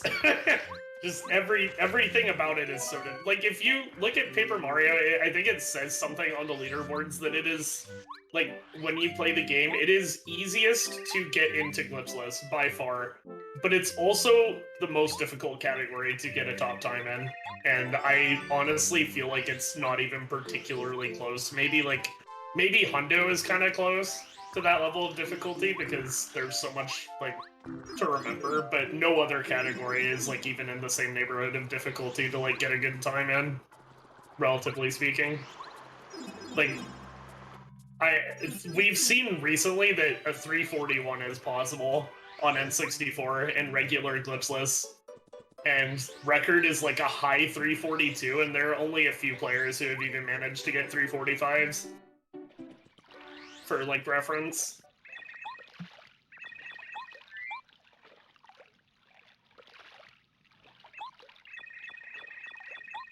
And glitchless 100% is underdeveloped, so we don't really have like have a meta for what a good time is. We have a world record, and we have like 5 other runs. Yeah, there's not a whole lot of runners for this category. It's a lot to undertake. Yeah. For sure. But yeah, the route has a long way to go as far as optimizations are concerned. Yeah. There they We're are, gonna- both of them. Nice. Ooh. Nice. That's really good. So thankfully, looks like no unnecessary bad shop rerolls in this run. Wow. We do need all or nothing. Multi-bounce was unnecessary, but a nice bonus. We really, really need all or nothing before the next boss fight we do. Better routing in Lundo. It's impossible to know what the ceiling is at this point, I think. There's too many variables to consider. Yeah. So we can't give you a good answer, Yeah, unfortunately. we can't give you a good answer right now. I think all we've like personally discussed is that 6-2x is probably possible with some rerouting, and record is currently 635.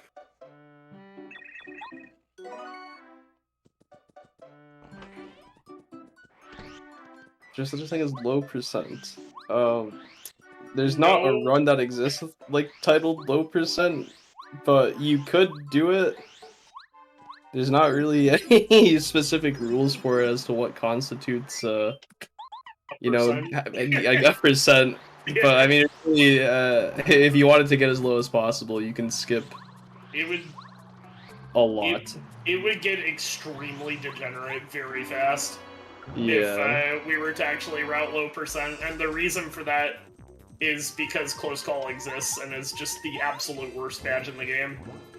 Like it's a good it's a good badge to have on, but as far as speedrun routing goes, the fact that it's only 30% is just horrid. Like absolutely awful, considering we want to stay at 1 HP for, you know, so much of a Paper Mario run. Like the fact that close call exists makes every route that can optimally use it worse just by being there, unfortunately. And here we do a funny strat. Sorry, Paracarry. Sacrifice him! Worthy sacrifice. Yeah. What was I saying? I forgot. Alright, and so you'll see that I bounce, and then when I drop a bounce, there's that blue text, which is just like miss or something in English. And basically what All or Nothing does is it gives 1 extra damage if you time your action command, but if you don't, then as the name implies, you do no damage at all. So yeah, we didn't talk about All or Nothing when Maddie picked it up, but that's its effect, basically, is that you do 1 extra point of damage per bounce if you hit the action command, which is the all, but if you miss the action command, you get absolutely nothing. It's really important for some of the fights because it makes them safe, so that we can't get too low of bounces to not kill the boss. And that's why we absolutely needed it in the bad shop at this point. Yeah, the dynamic with All or Nothing and Dodge Master put together is incredibly powerful for making fights safe, and later in the game for making sure that we squish Bowser as hard as possible, too.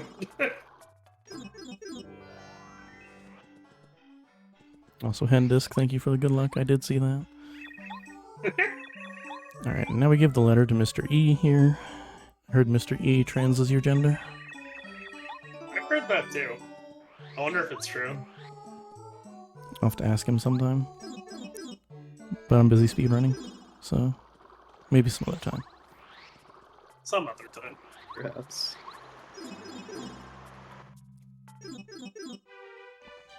Anyway, you can definitely see how this is the longest errand section. We are very much in the sauce right now, and have been for a while. We are, in fact, in the sauce. I don't know when that was actually found out, but it's been around for as long as I've been in the community. Yeah, I have no idea when that was found either. Yeah, same for me as well. Someone could ask JD Aster. I know he still does speedrun stuff. Alright, check. He's still around somewhere. I think he works on TTUID mostly nowadays. Mostly. Yeah. I know he's the one who found the chances, so. Sell lemon candy, buy fireflower.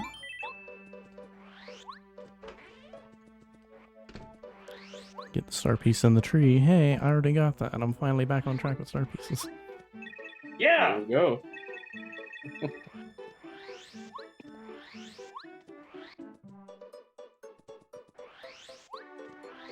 So I should be at 78. Yeah. Reading that bulletin board is for a Kipikut favor, by the way. Important to read both sides.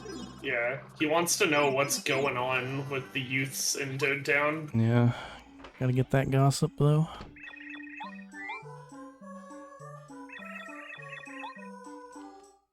Alright, and a little side quest.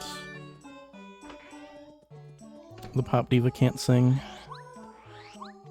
so we give a melody that we got from Simon, who is Ryman, Ryman Simon. to him, who's the master lyricist. Has there ever been a Glitchless 101% race? There have been a lot, actually. I think this has been, like, cumulatively, hours-wise, I think this has been run more in races than out of races. Yeah, probably. Definitely. The very first time that anybody ran this, it was like a 5-way race, I think. Or that might be the second time, but the first one, the first two were a 3-way race and a 5-way race. And, I don't think solo runs have had the playtime to catch up to that. But it was like really hard. It was a big community project, so like when it was finished, we decided to all race it on the same day, which was really fun. Nobody got a time under 7 hours in either of those first two races, I don't think. I'm surprised I hit that hammer, or hammered that tree, Wow. rather, first try. That That tree is tree- notoriously bad. Yeah, that tree is awful. That tree is truly terrible. Oh, hey, remember Buzzar? We're finally good enough to take Buzzar Yep. down quickly. So this is the first optional boss that Maddie's about to murk. And it truly is hilarious. Do you have what? Okay. I was scared for a second. I'm a little behind if you couldn't tell. Aha, I was Mario all along, you silly.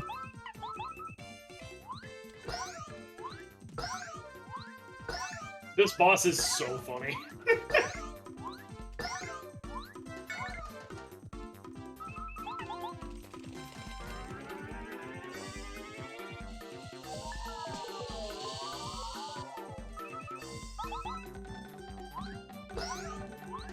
And goodbye. So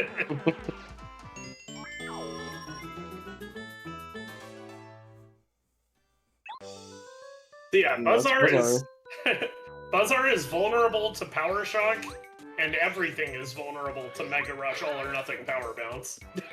No one is safe. No one one is is safe. safe.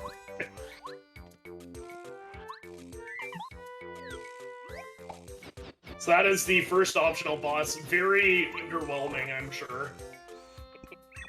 And we're finally getting this seed. That's been here forever. And there's also a badge that we need to pick up. Yeah, there's a couple things you can't get. You can't get immediately upon returning from Mount Rugged, so this is actually... The Mount Rugged goodies are split into like 3 trips. For this reason.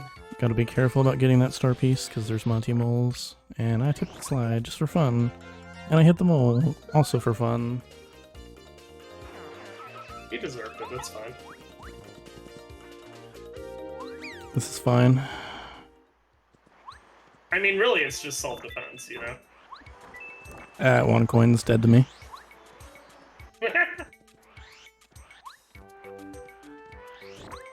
But yeah, this is the last time we're visiting the Mount Rugged, yeah. We will be back to other locations shortly. In fairness to the ad timing, this run is so incredibly dense when you get out of Prologue that I don't think there's an optimal time to run the ads anyway. Yeah, there's just so much going on all the time. Oh, honestly, you should just leave them on for the revenue, since you're doing this, in my opinion. Make that money. The VOD will be around, you know? I didn't warn Wacka fans, but if you haven't averted your eyes by now, then are you really a Wacka fan? This is true. And he's gone. And gave me that coin back that I missed. Thank you, buddy. He deserved it. Whack a hater in the chat here. And we're just gonna go ahead and get this finally. Did you just get a coin from Wacka? Yeah, Yeah. You did! What the heck? that's the I've thing that never seen happens. that before. When? I thought it was 3, and I thought it was only when you do it at once. Yeah, me too. What the heck? I could switch to Bombette now, but for funny reasons, I won't. And you'll see why. Cooper does that.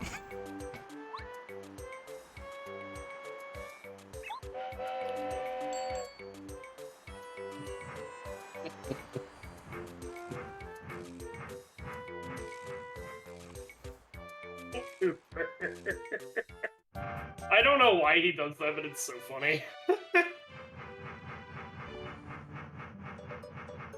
Yeah, this run is very much like goes between 0 and 100. Like during Prologue and Chuck Quizmo, there's nothing happening, and during the Peach interludes, but everywhere else it is incredibly dense. Like there are just things happening like literally nonstop to talk about, pretty much. Okay, go ahead and make the egg missile. And then we get to sell all these bumps that we farmed for some sweet dollar.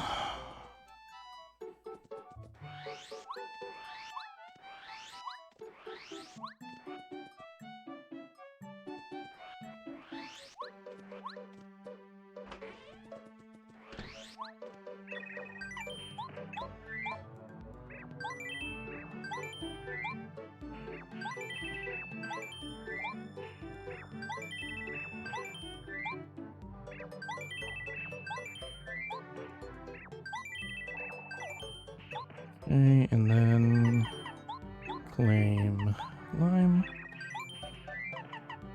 Oops. Whoops. I'll fix that. It is really easy to make little menuing errors here God, what am I on doing the, now? Honey the syrup? shop. Strangely.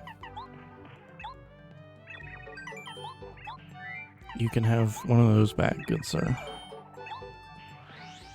I'll have to pay more attention next time now. The claim and check menu is very silly. It's very easy to get lost in that.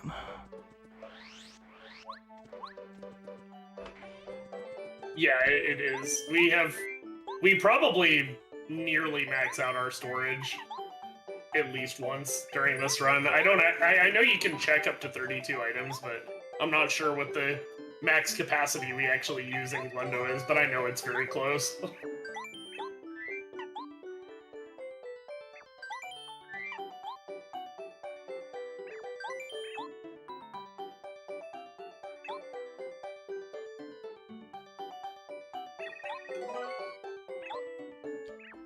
And then cake mix lime.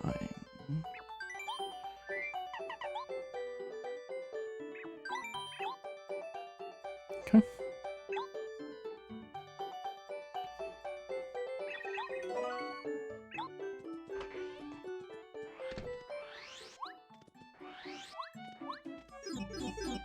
Alright, we're almost...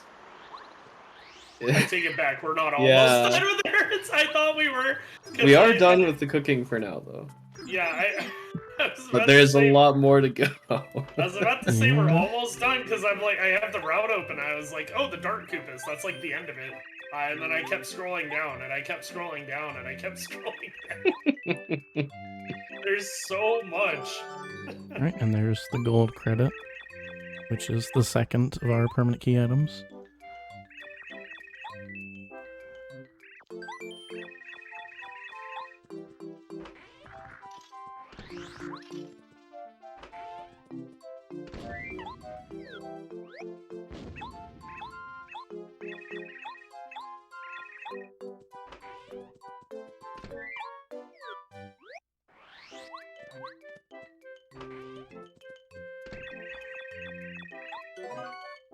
So these Bob-Ombs are in love with Bombette, and they're also being very loud and annoying their neighbors, so we had to deal with it. All right.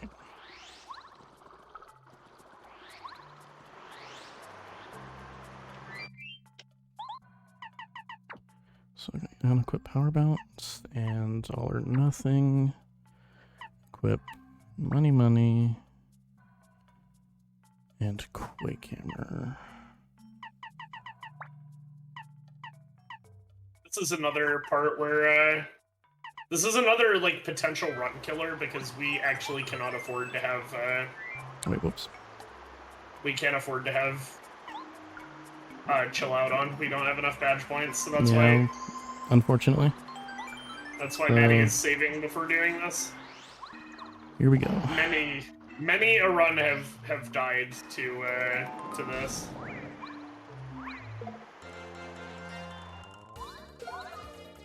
About 50% through. Just about. Yeah, Kinda.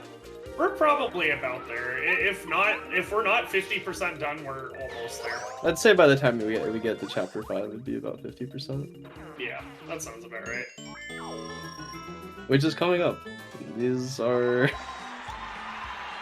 kind of the last bit of our errands. Kind of. Sorta, yeah, there's Dark Koopas, there's a little bit after Koopas. And Maddie survived. The only fight that's dangerous is the first one. And you know what else is dangerous? These coins lagging the game by so much.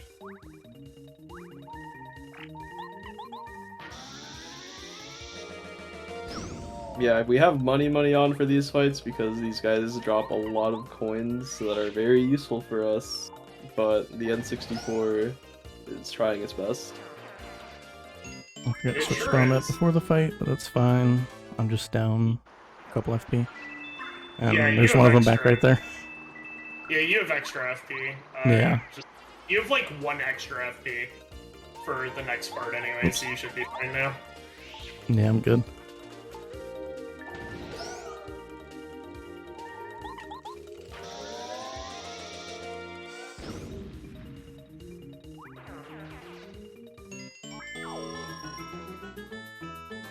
But another FB trap would be cool here. Damn. It I would think be so. very nice. You'll probably get some from like the ambush later and whatnot, so you'll probably be fine. Actually, you'll definitely be fine. Oops.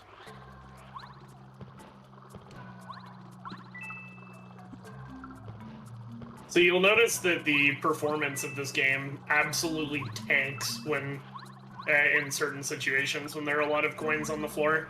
The Nintendo 64 is a pretty good console, but it's not quite the powerhouse that you apparently need to run Paper Mario 64. Fine, I guess we'll upgrade Goombario. Bug, if we have to.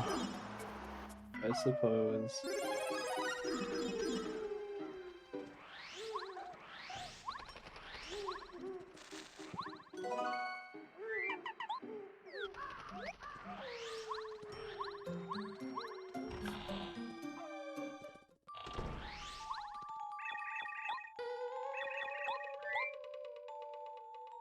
Alright, so we give Frankie here a letter. To continue the letter chain. And the old photo we get that Koopa requested. Because, shockingly enough, we're still doing favors. A lot of side quests in this section of the run.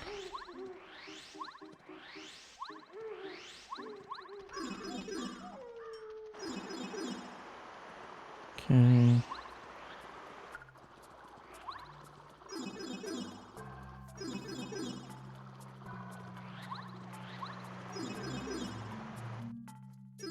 You're actually well over halfway into the run from the looks of it. I just opened my splits because I was curious about what the time divide is roughly, and I think when I killed the Dark Koopas, I was like 40. I was about halfway done. A little under halfway, but now you've done more, so I think you're well on track for a sub 7 at this pace, actually, Maddie. Oh, don't tell me that. I'll choke. I will respectfully think it instead. We'll just see if we can make it to Super Blooper. Super Blooper will definitely be a pacemaker. That's for sure. Alright, this will be another point where I save. Because we want to get Peril off these Shy Guys here. And then keep it for Fuzzipede to make that fight faster. Yep. It's funny, the first iteration of this route actually had us getting Peril on Fuzzipede, and which you had to block 2 out of 2 for, and it was absolutely miserable. That would have definitely been the hardest execution that we Yeah. to do, just because the block timing is so unusual on Fuzzipede. Yeah, he has 2 different attacks with like vastly different block timings, and you can't even use damage dodge to make it easier, because if you unblock something, he takes one of your action commands away, or he takes Not one moving of your respectfully, battle no heart drops, options. good.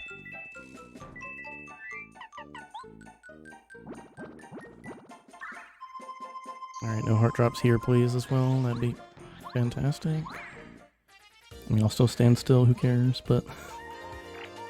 It is fine.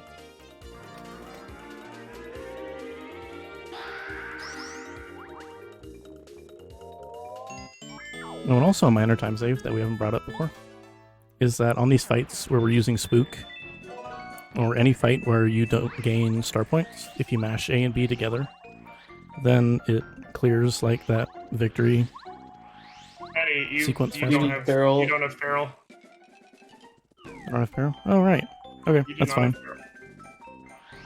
Thanks for letting me know. Are you gonna block Fuzzipede? No, I am not. I'm just gonna do this.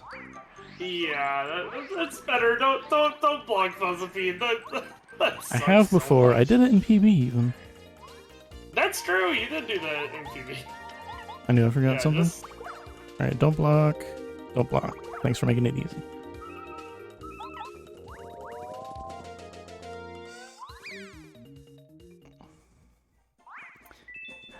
Had y'all not said something, I'd have figured it out and just blocked anyway. But yeah. Thankfully, I don't think that loses very much time to have to go back and learn and do that. It's better than blocking Fuzzipede. I didn't make it that far. is- That's fine. Absolutely. Yeah, exactly. Because blocking Fuzzipede is awful. It's like Lopez said, until that was routed out, that was easily the worst thing we had to do.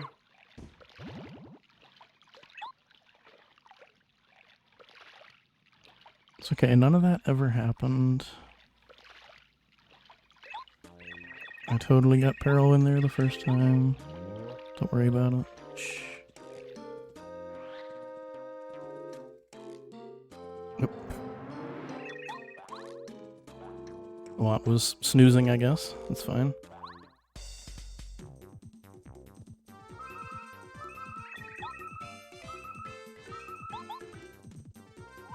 I forgot I had no jump badges. Like, that gets me every time. Yeah, that's really weird.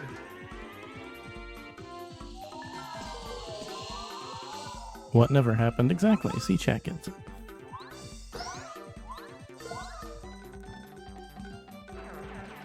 This is just a very normal speedrun.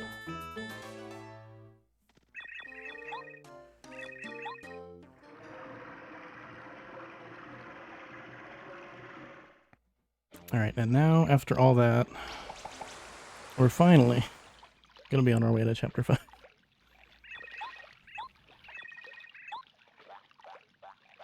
Yeah, the glitch being described by Kyle in chat is called Peach Warp. It's not hard to actually a say. wrong Yeah, I warp. don't think it's a wrong warp. Because but it doesn't warp you functions. to the wrong location or wrong place or anything, but it does advance the story. Yeah, it functions like a wrong warp for the speedrun, but what actually happens is that it, like, when you break your way back into the ending sequence of Chapter 5 after beating Chapter 5, you're not supposed to do that. So Ezekiel. there's no story trigger updates in there. So when you re-trigger the end of the Chapter 5 sequence, Paper Mario thinks that you just beat whatever chapter you're on instead of you just beat Chapter 5. So, like, if you're in mid-Chapter 6 and you go in Peach Warp, it thinks you beat Chapter 6. And same in Chapter 7. Alright, so pressing A on that little cutscene there triggers the whale spout. It's pretty much required. Like, Yeah. why would you not do it? It's mandatory. You're not allowed to not do it. And there's quite a bit to collect in this room.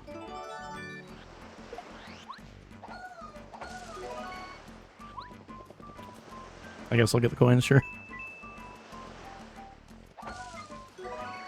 Oh, nice overlap. Yeah, That that's one of the coolest things you can do. That was not intentional, but I'll take it.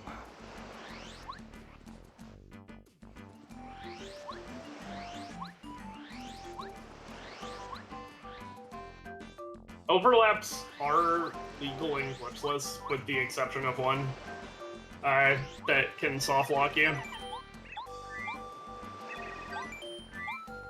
Yeah, if you Peach Warp in Chapter 8, it soft locks you, yeah.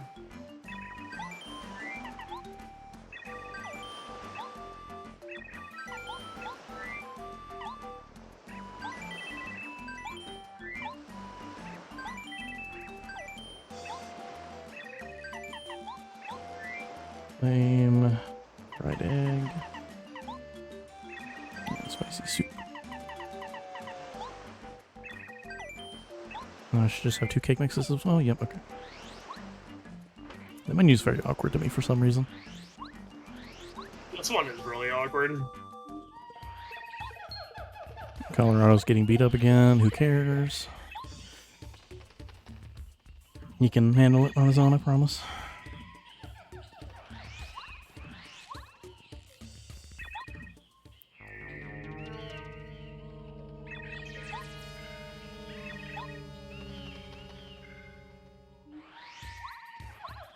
Whoops.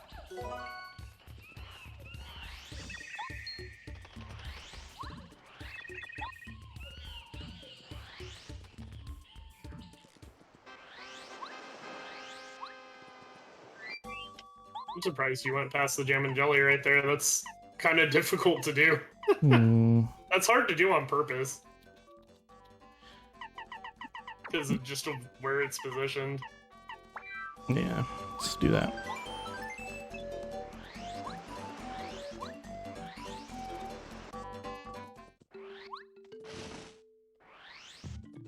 So this is another chill out section. We go through the entire jungle in Peril, basically.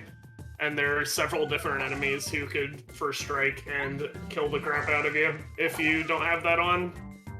The jungle is one of the more notoriously difficult sections of the game in glitchless categories. You climbed that tree as you were hitting it. Damn, Maddie.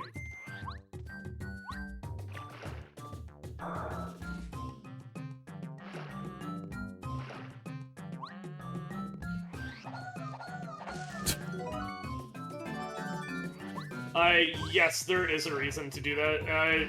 Dustin, in any percent, you Peach Warp to skip a lot of game. I mean, that's apparent, I'm sure. In in all cards and regular 100%, it's actually faster to Peach Warp into Chapter 7 and then walk right back into the door of Crystal Palace, because that re-triggers Chapter 7. It is actually faster to do that than it is to play Chapter 7 normally, all the way through. So you skip like half of it with Peach Warping in those categories. Bro, just get the coins. You heard gaming was going on. There might be some gaming going on, yeah. Do a little bit of gaming. Just a little bit. I think gaming is occurring.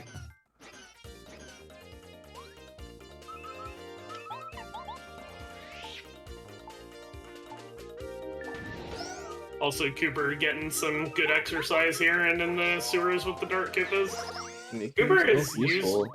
Yeah, Cooper is used optimally in this category far more than any other. He's actually quite useful when you need him upgraded. He ends up being the fastest partner for quite a few situations.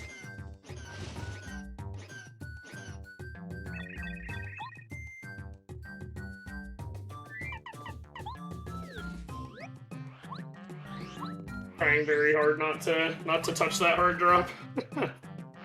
It was very tempting.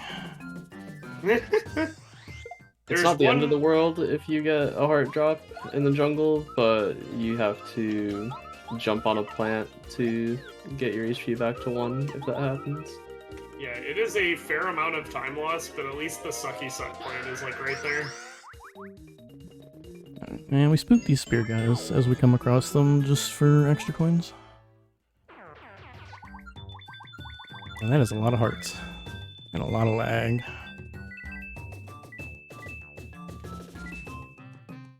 Okay. That was certainly a sequence.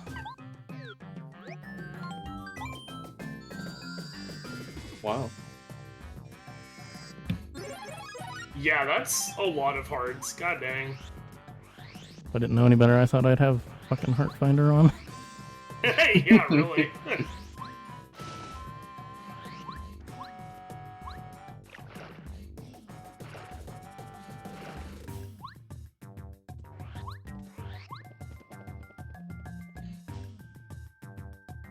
Is the spook move guaranteed to work on Shy Guys? No, but successfully using spook is a lot easier compared to other enemies. So the way it works is that every enemy in the game has its own multiplier, which will determine how many inputs you need to do for the bar to fill. And so if you max the bar to 100%, it's guaranteed to work. But if you don't, then at least as far as spook goes, and as far as we know, the percent chance that it has to work is related to how much of the bar you mashed. The weird exception that we do know of is for Power Shock, because it actually doesn't match up with how much you mash the bar. It has a bias towards not working. Very good move. Very cool. Thank you, Dave. Especially because it's our only fast option in some routes. The fact that it's biased to fail just, like, really sucks. Like, if you're using it against Hallway Bowser, if you mash it, like, to the most, like, humanly possible or humanly realistic mash you can do, it's only about a 42% chance to work on Hallway. Which is really unfortunate. It's just something weird it does. It's coded that way deliberately. It works like the runaway bar does. Mm-hmm. And none of the other, like, mash to fill bar moves work like that. Mega Shock doesn't even work like that. Mega Shock is normal, and it's Watt's other move. Yep. But Power Shock is just something special. Yeah, Power Shock exactly is just coded to be a bad move. You can't spook bosses because of their multiplier. Cool.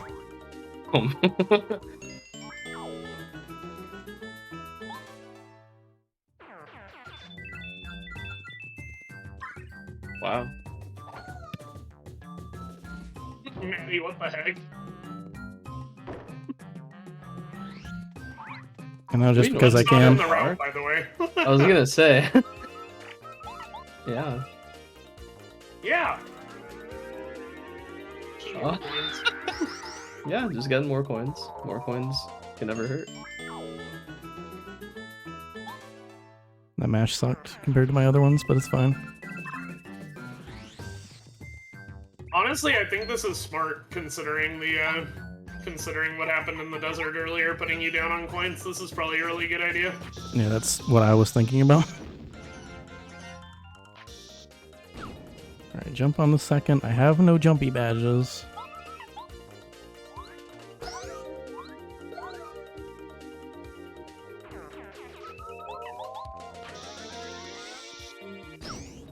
Honestly, I could have just jumped ×1 and powerbomb, but that's fine. It's incredibly awkward when you don't have any badges on when you have to jump on an enemy. Because that's usually a scenario that doesn't happen in most routes. And so if you don't know what you're doing, it's very easy to accidentally What am I doing? jump on the wrong plant. Got another brain fart for a second. Forgot where I was. Bruh.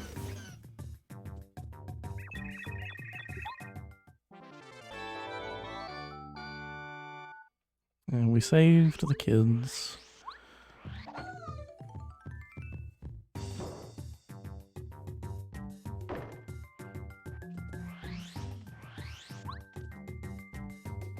Alright,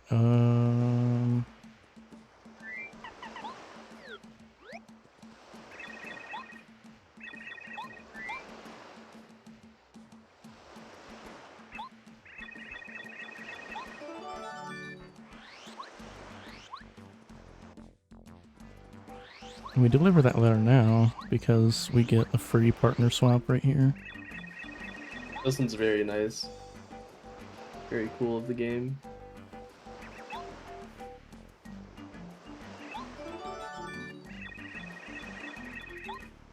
And right here, it pulls Sushi out automatically for the cutscene, and it just keeps her out.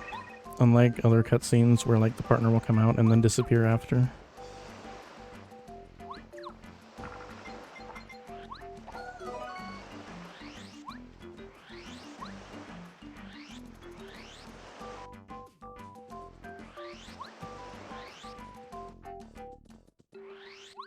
It also overlaps the partner swap with the text boxes, which is really cool. Yeah, it's very comfy.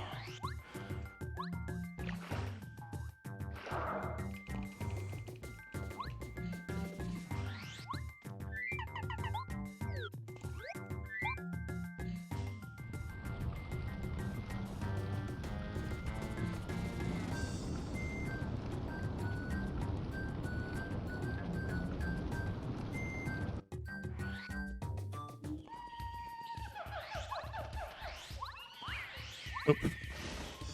Okay, that's fine. Maddie is indeed a certified gamer. We have a gamer here. I do be gaming. I'm glad Pidge recognizes my epic gamer skills.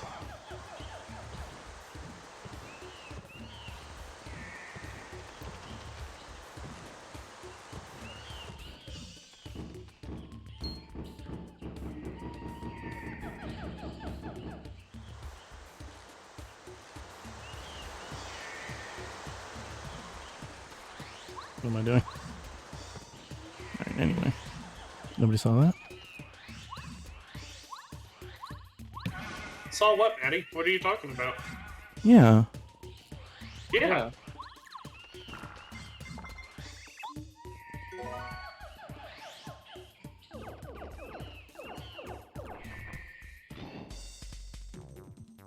Alright, unfortunately, we leveled up before this, so we do have to Starstorm here. And we Starstorm last because the animation of Skolar returning to Starhaven or whatever overlaps with the enemies dying. So it's a bit faster than if we were to do it the other way around.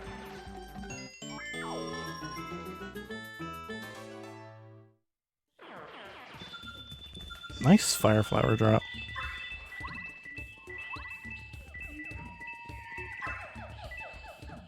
Oh.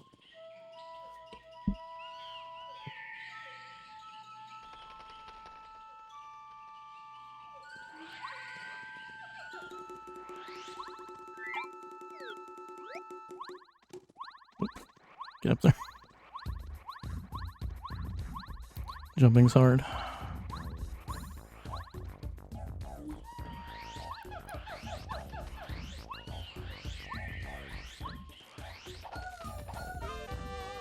Okay, happy heart.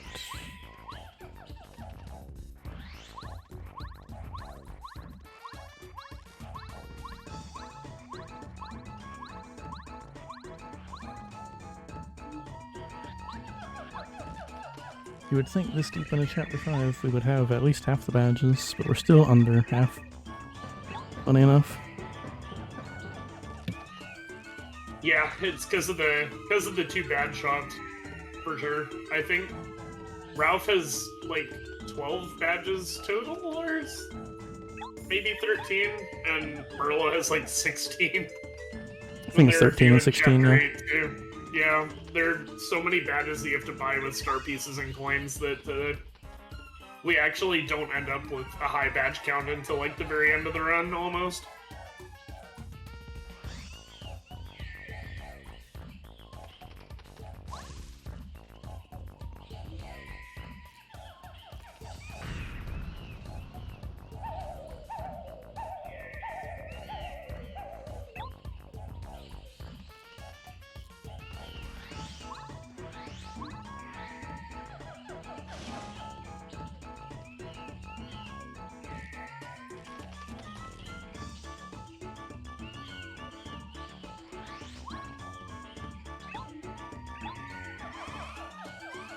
Alright, and now Raphael has his ravens build us an access to the volcano.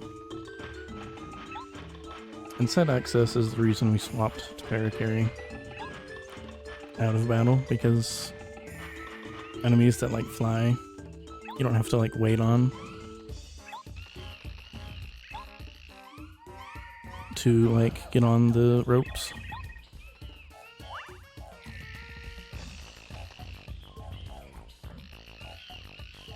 Paracarry is just the next partner we need anyway.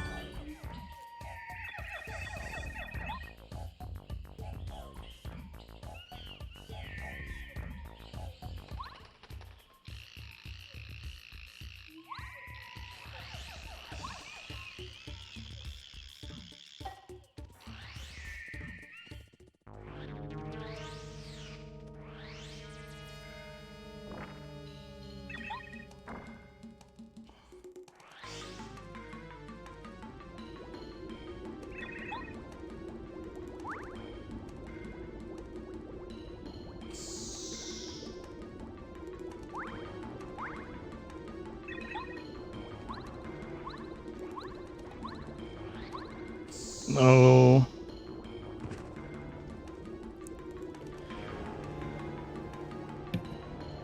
Yeah, that cycle is somewhat difficult, and hitting it unfortunately saves 16 seconds. It's really thick. Lamau. Yeah. That was But funny. hey, you need 1 HP for the boss, so...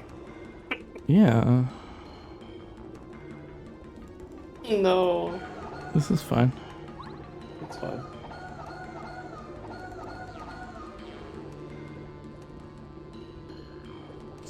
Bro.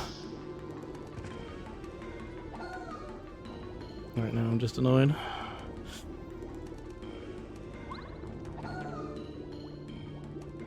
Shout out to Jumps being eaten.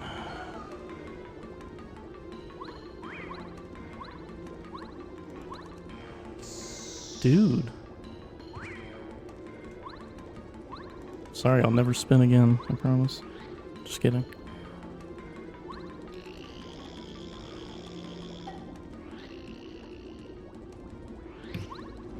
This is the part where we tell you guys that these mistakes were scripted as a peril minute, like the like getting first struck by the clawbar earlier. Yeah.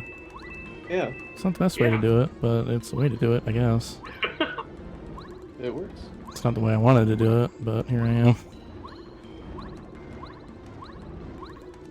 Wouldn't be a marathon run without some sort of silliness, right?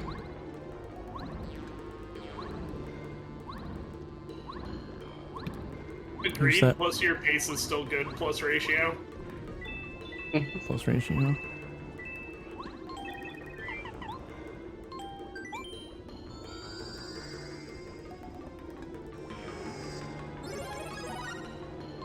Alright.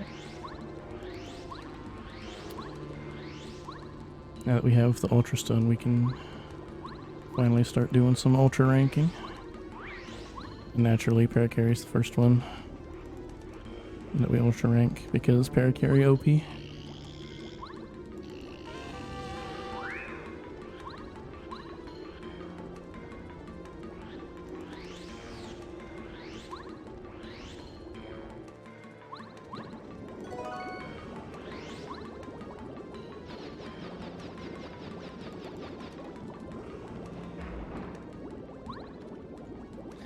wasn't lining up for a lava puzzle skip. What do you mean? Oh, definitely not. I wouldn't do that. Yeah, why would you do that in a glitchless run? That's Yeah. illegal. Yeah. I would never do that. Wipe sweat off, bro.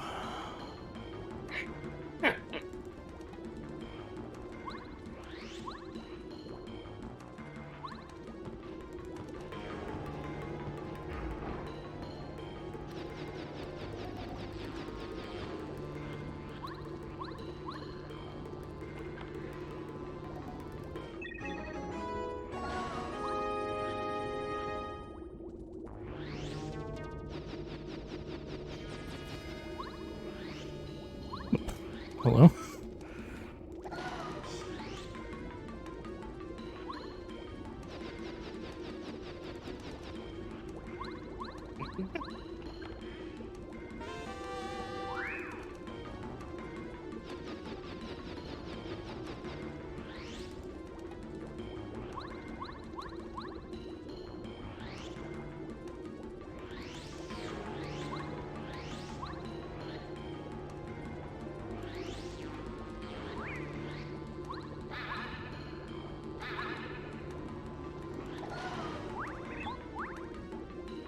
Actually gonna save.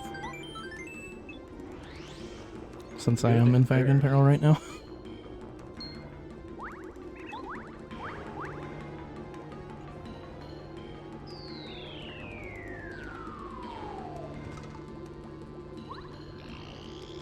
Alright, so we have another upgrade block in here. Upgrade bow.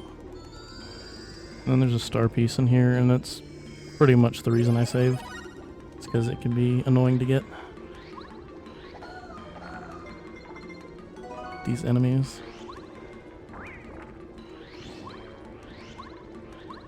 Okay, that was fine.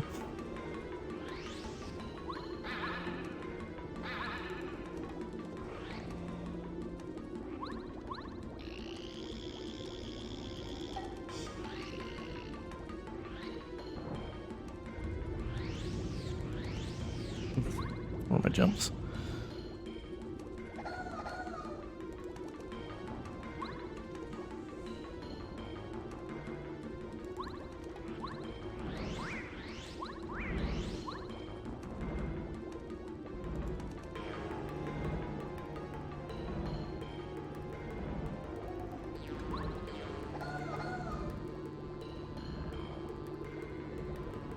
Alright, and then we'll have one more star piece up ahead. And then we'll be taking Lava Piranha on.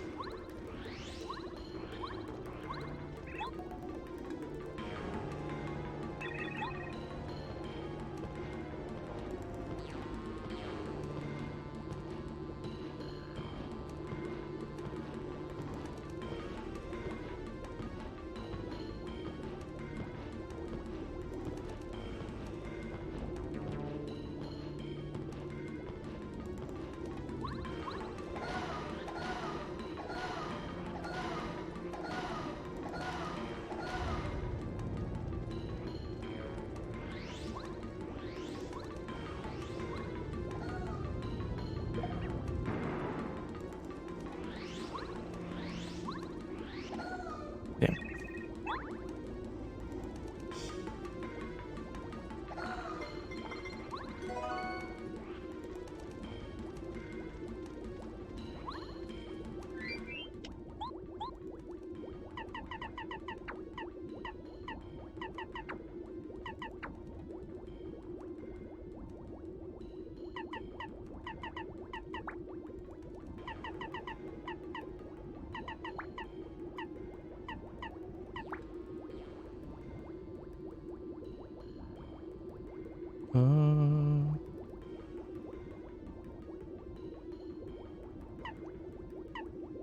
I'm forgetting something.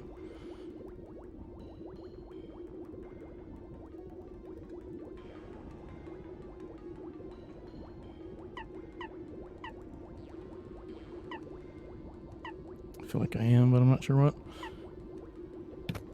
You need 3 extra BP here. Yeah. Oh, Dodge Master. It's Right. whatever you took off for chill out. Yeah, Dodge Master. I couldn't remember what it was that I took off for chill.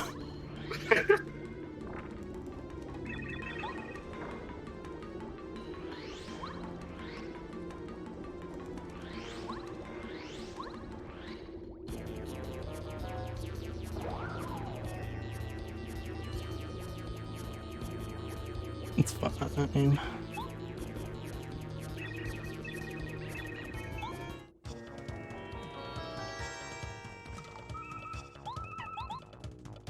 So that's why it's going to utilize ice power that we grabbed in chapter 4, and what that'll do is it'll give us 2 extra attack power against fiery enemies, like bottom Piranha.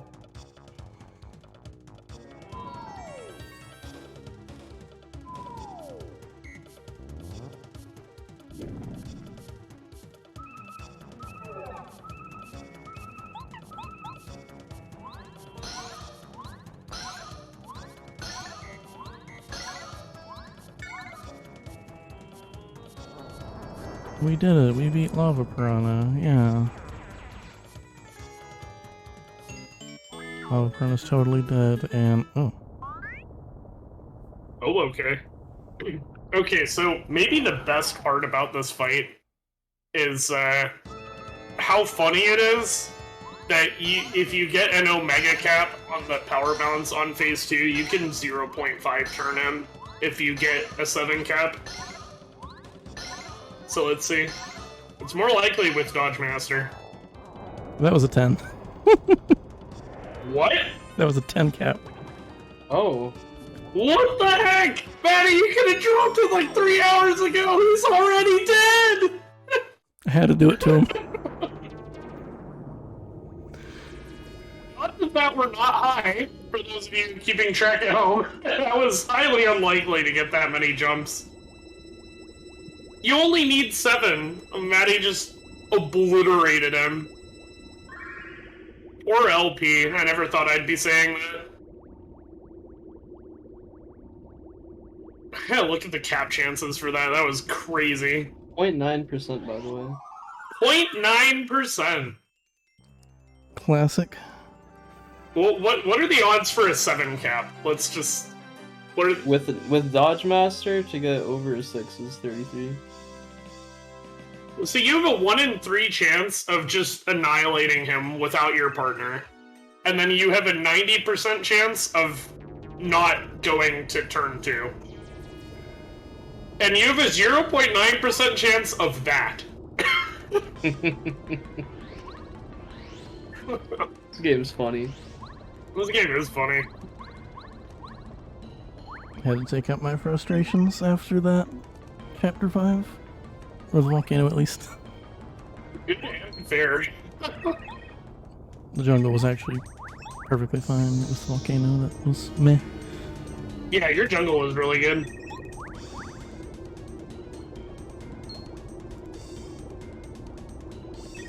And we need to blow up this wall. Good thing we have Bombette. For We can those just of blow it you up wondering... from way over here for some reason. Oh yeah. Good and fair and fun. For those of you wondering, the route is 57 pages long, and we're on page 32. There's a lot in this category, but I mean that's the spirit of the marathon, right?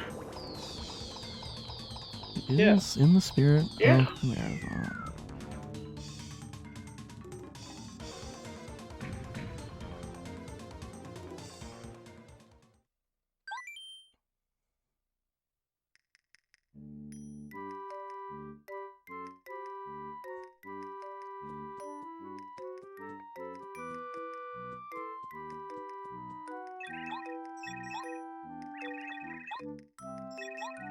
Just quiz questions? Oh, that's a separate document. That's a yeah.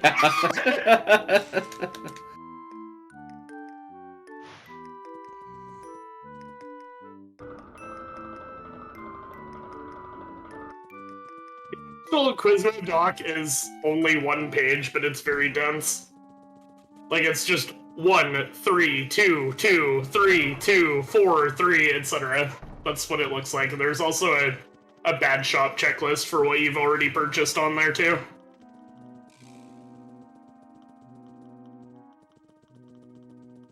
Yeah, the trackers people have made for 100% are really nice.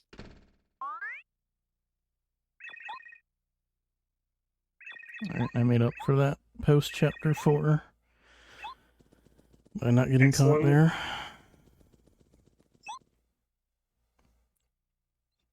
For that Koopa Troll, generally, I go when he's fully on screen, and that's pretty safe.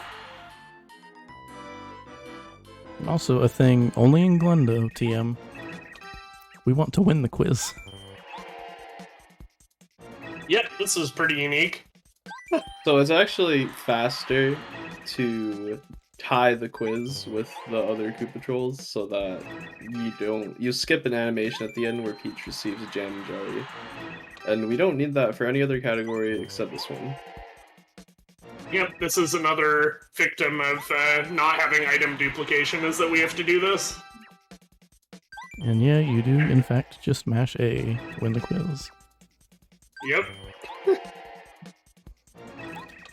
So the way it works is that you gain a point for every question correct, and then lose a point for every question wrong. And if you just mash A, then Peach ends up with 1 point at the end. Great. It's 2, actually. Oh, was it 2? Yeah, the last 2 answers are 1 and 1. Oh yeah, that's right, that's right.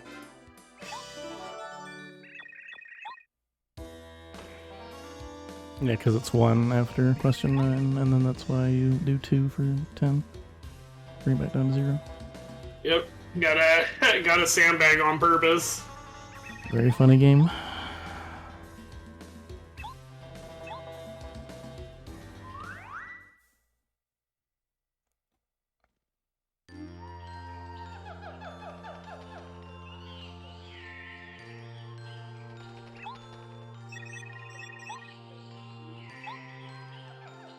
So by contrast, the part between Chapter 3 and 4 was the longest session of errands. Between Chapter 5 and 6 is perhaps the shortest one. At least where errands are possible, because between 1 and 2, there's really nothing you can do. Yeah, there's not a whole lot going on here. Comparatively. Whereas that last in-between was literally like an hour. Yeah, it's very, very long. Even if you, even when you get it insanely lucky with Quizmo, it's very long. Yeah, which I did.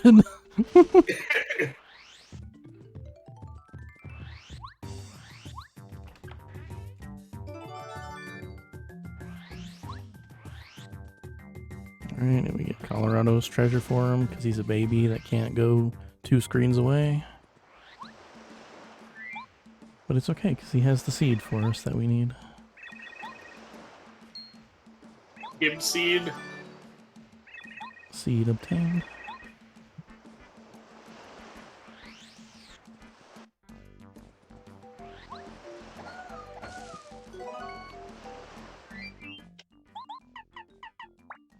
Damage dodge, equip ice power, equip spike shield. Okay. And I'll just go ahead and save.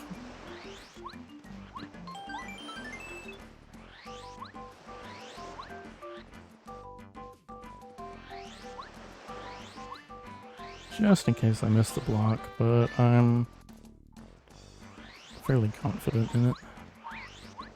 It's unlikely, but it's better to save than to have to replay a significant portion, so... For sure. Yeah. Yeah! Yeah.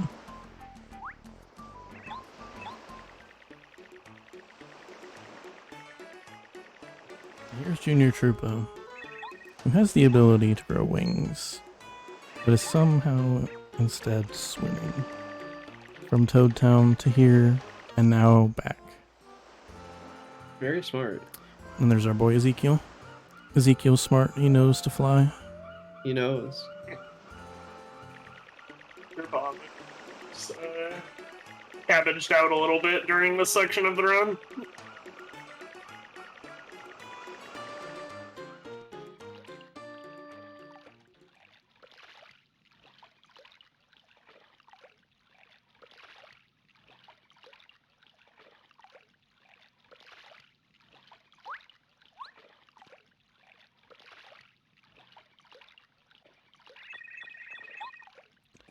Surely flying is tiring too.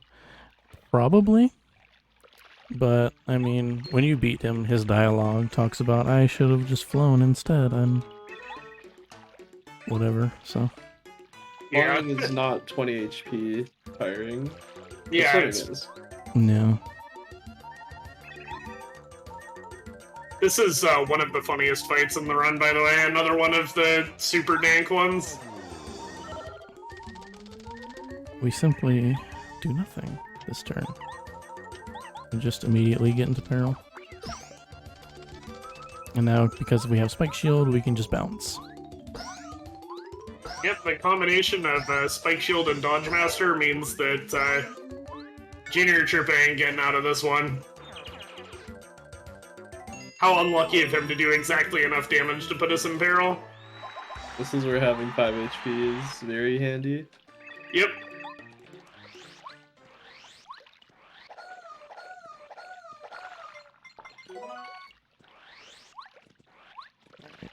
Equip. Multi-bounce. Unequip all or nothing. 1 HP plus, 3 extra BP. Okay.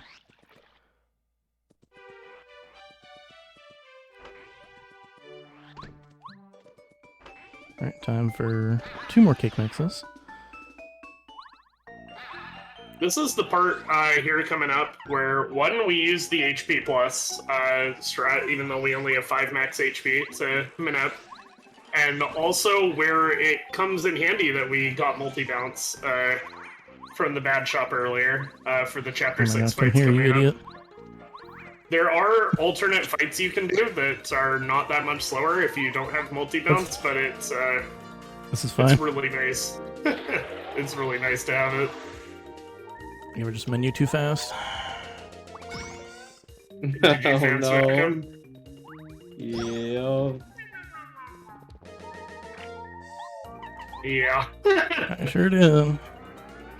Very, very easy mistake. I've done that many times. We've all done it. Well, I don't mind taking 1 parentheses 1 heart drop this time.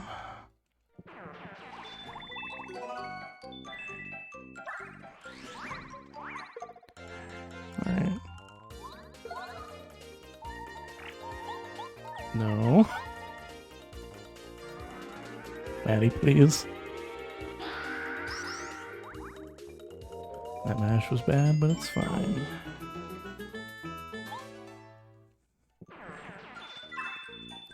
Well, that's 1 FP drop. I was hoping for 2, but that's fine.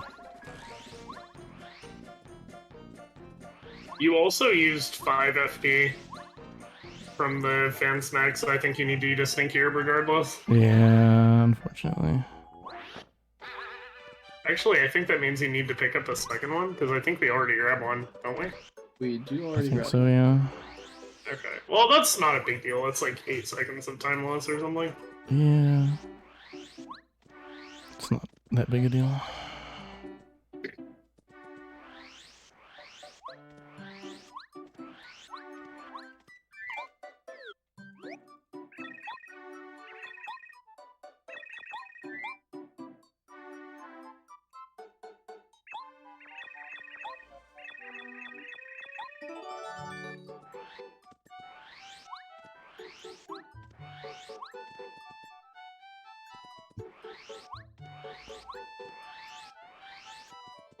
So, any plans for playing Paper Mario on the Switch in 5 days? Yeah. Yeah. Yeah.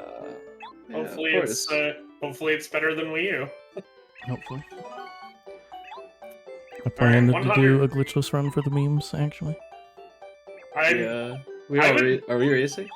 I mean, depends on when, because I am on paper races for commentary that day. Oh, oh that's it's funny. It's the same day as Pre-Tail Pit, so That's funny. yeah, I'm busy. But if you do it after I'm free, I'll definitely race you. Or if we wait until the 11th, I would definitely do that. That might be nice, actually. That gives us time to play the game and decide that the race is a bad idea. You're right. You know, maybe I can save myself the trouble before it hits. Yeah, maybe. I have no hope. Yeah, 100. Whoa. The definition Wait, no, of sorry. 100% is everything that is kept track of on the chalkboard of Mario's house. That's all recipes, all star pieces, all badges, all Chuck Quizmos. I think all super blocks might be on there too. I'm not sure. You also need every permanent key item, so the Ultra Stone, the Diploma, the Gold Credit, and the Lucky Star. You need to and there's some other requirements that are not relevant to glitchless because you have to do them because of glitchless. And then after that, the reason that this is 101% is because we also kill 3 optional bosses that the typical 100% definition doesn't cover.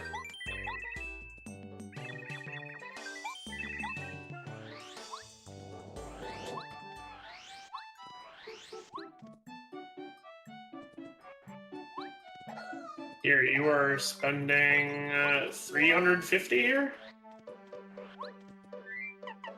I think so. I'm keeping track of how many coins you need for the grind. Oh, yeah. 975 coins left for badges from the shop. It's not too bad. Yeah. Sounds like a lot, but it's not bad. It's a lot less in the context of you get a ton of coins in Chapter 7. Yeah. So we need the 975 and then 640 more from Chet Rippo also. But we make a lot between selling recipes, refund, money, and that weird Chapter 7 room that gives you 200 coins for some reason. Not literally 200. Raven takes it seriously. It's not literally 200. But there's one room, the room where you fight the 3 Clubbas with the Clubba statues in the background. Every coin you pick up increments your coin counter by 2 for some reason in that room only. Nobody knows why. But if you put money and do those fights, you can make a lot of money if you know what I mean. Haha. Uh-huh. Haha.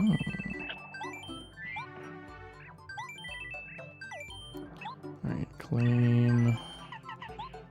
Pretty much, Kaya. Pretty much.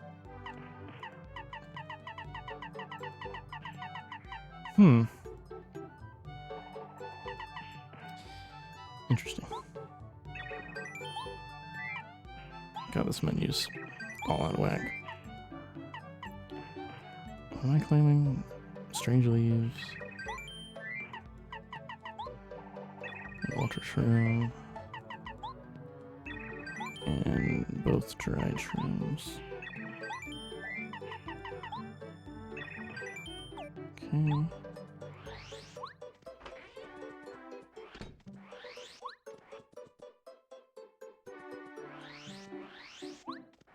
This is longer than I remember, but it's like 90% cooking. Yeah.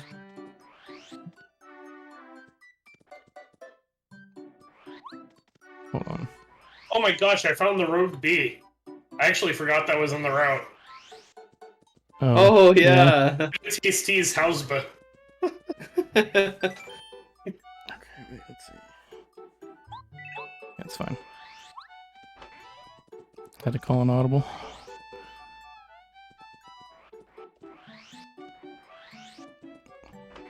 I was down that life shroom. Oh, yeah. Oh, right, yeah. So if I cook that bolt shroom and this dried shroom.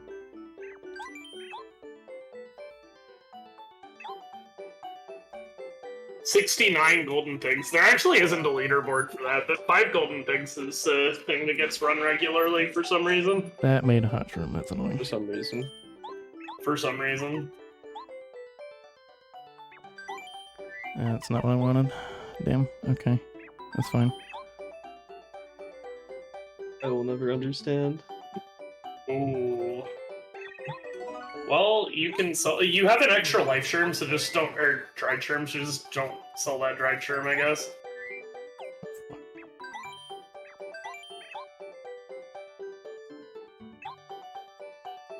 I didn't realize that this would screw you here. It's fine. I got it. I just thought a Volt Shroom would be fine there, but I guess I have to go with the Super Shroom instead. Are we we have the same number of recipes then? Out of here? I'm gonna make sure I am. Okay. Fair, fair. Alright, so... Oh, shit. I keep doing that. Alright, it's fine. Before I sell, I'm just gonna buy a super shroom and do the cooking then, so I don't accidentally sell the dried shroom. That's a good idea. Yeah. Rather be safe than sorry. Who knew that tiny little error in Chapter 2 would bite me all the way here? But that's this category for you. Yeah. Any paper run, honestly, little mistakes tend to have ripple effects that have unforeseen consequences literally hours later. Alright, so surely this will work. If it's not dried shroom plus... I think that should work. Because the super shroom's the same tier. Oh no. Cool. I'm gonna look it up. Shroom steak? Yep.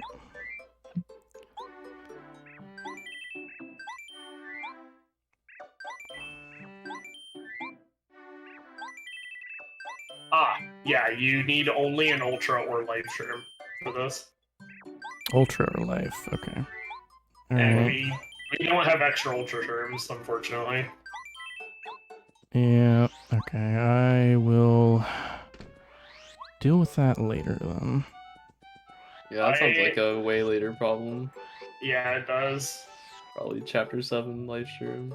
Yeah. Where would we get another dried shroom? I mean, aside from buying an extra one from Chet Ripoka's lol. Or Rip Cheeto. Imagine. Yeah. We get 2 from him, but I'm pretty sure they're both used. But I'm gonna look to make sure.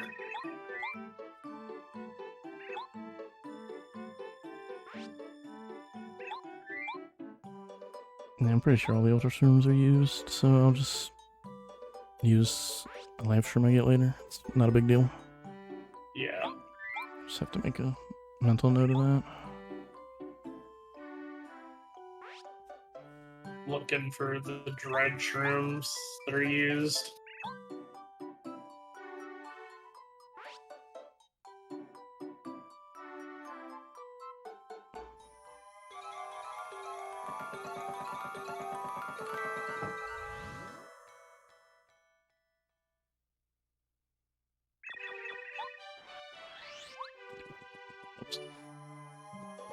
Sometimes Goombas drop them.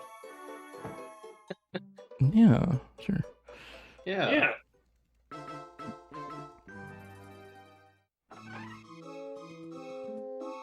Alright, Pull what up am I right looking like shroom. badge-wise? I think that's 40. Yeah, it's 40.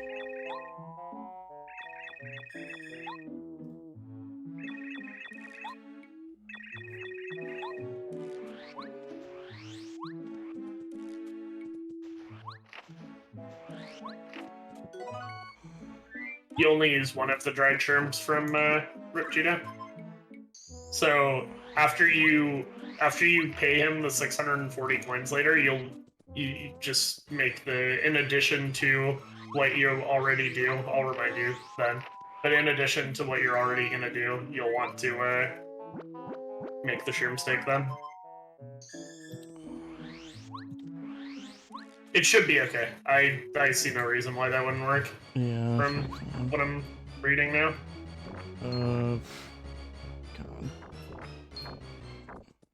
Don't touch me.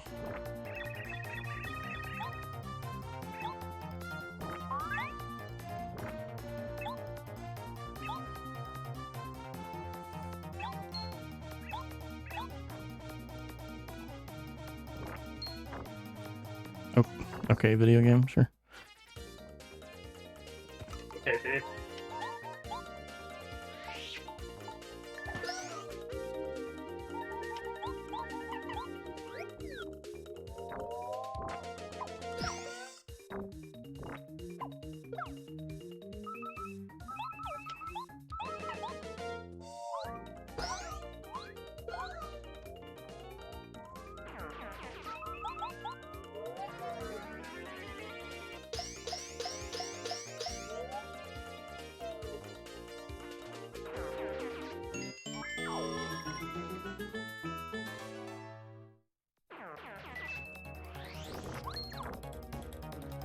Imagine.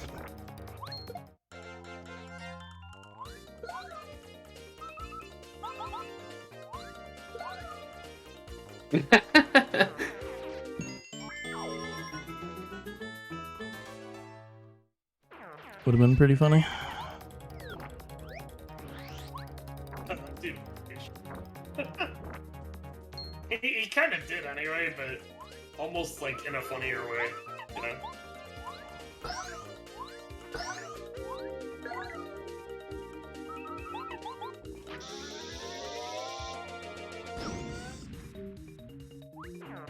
This is, the reason we want multi-bounce, by the way, for this is, even though it's a little slower than Power Quake, it uses less FP. So that's actually the reason we want that. Not having it at this point causes you to need to, do some FP workarounds. And use Starstorm once, which is really slow. So, good thing we have it. 420 FP, by the way. Excellent. Please get the panel, thank you.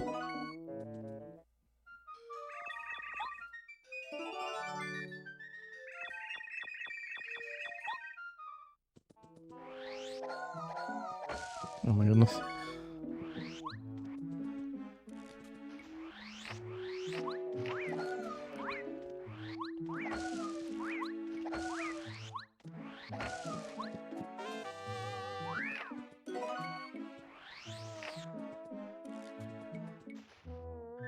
Oops. Getting this badge is a little scary because of the bee. The bee is actually terrifying. I'm supposed to get 2 red berries. I don't know why I just got 1. Oh, wow, did you not get encountered? What the heck? Jeez! I don't know why I only got 1. It's okay, you're going back through there. That's fine. You got enough to continue for now?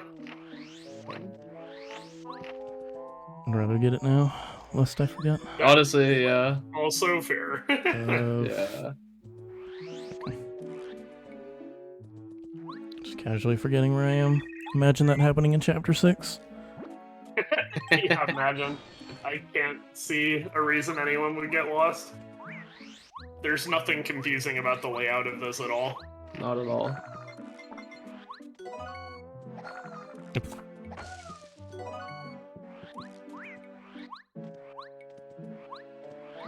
Hello? What's that? That happened. Thanks, Pape. Thanks, babe.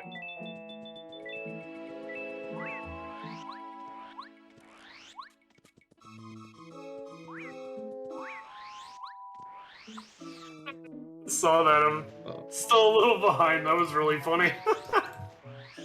This room is incredibly tricky to avoid encounters because of how narrow it is, kind of like Goomba Road. Yeah, this And is another, these guys are fast. This is another where one of the infamous most difficult rooms in the game. Aw. There are definitely rooms that are harder than that room, but it has the nickname Death Room for a good reason. It's okay, I made up for it. Nice. Yo! Yo! Let's go!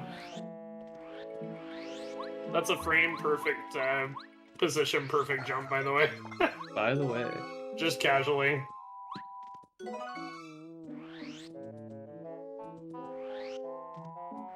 Oh, wait.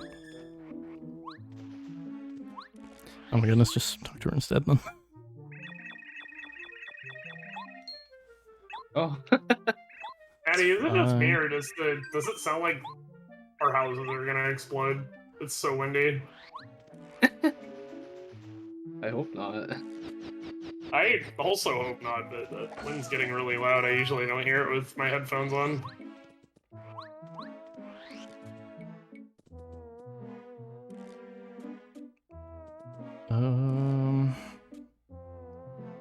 Trying to think if I forgot anything. I don't think you have so far. You did get the star piece below the maple, right? Yes. If This it's one on the way back. okay. Yeah, there's the one. Two on more the way back. blueberries, You're, one you're They good. did. You're Super good. 6 is difficult enough to keep track of, let alone in this. Just remember, make sure you eat the blueberries that Yeah. you're supposed to eat. Consume them immediately. Don't be like Consume me. immediately. I like how that Daisy's just waiting for you to finish your meal. I appreciate her. Okay, 19 FP seems like it's correct. Turn to Yeah, I hub. think so. I'm just gonna start saving in this chapter.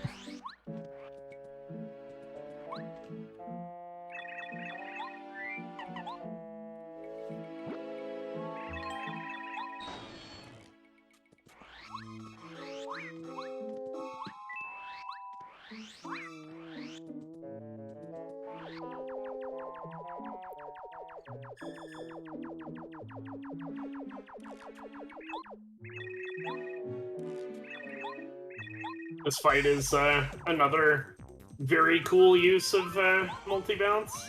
If you don't have multi-bounce, this is the fight you have to Starstorm, unfortunately. That move is incredibly slow. But we don't have to worry about that.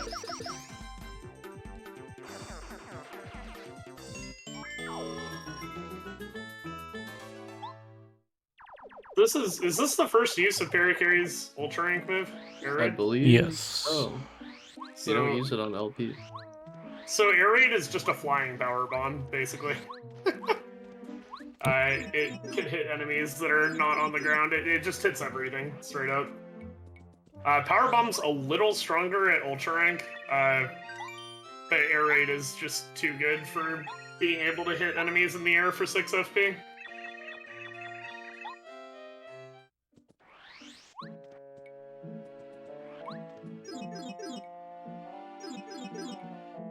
Very good move. Goes a long way towards making the Hurricane routing glitchless like so much easier and more fun than the Spook route. It's a great move. Yeah. Very, very good move. Hello, friend.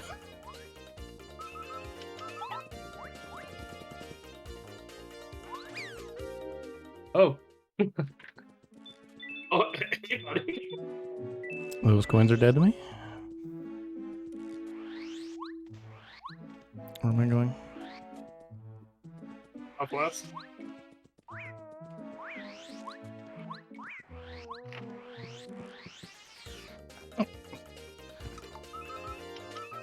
Okay, I question that one.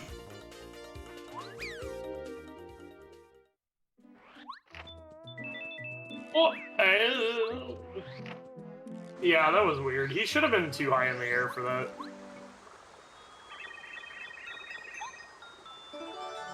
Easy to see why this is called the Death Room for chat. Yeah. It is very, very difficult to get out of there unscathed, especially since you have to do it like 4 times, even in glitchless, like normal glitchless. But the reason it's called Death Room is because the bee first strikes you sometimes, and when that happens, you just die. I forgot what I was doing for a second there.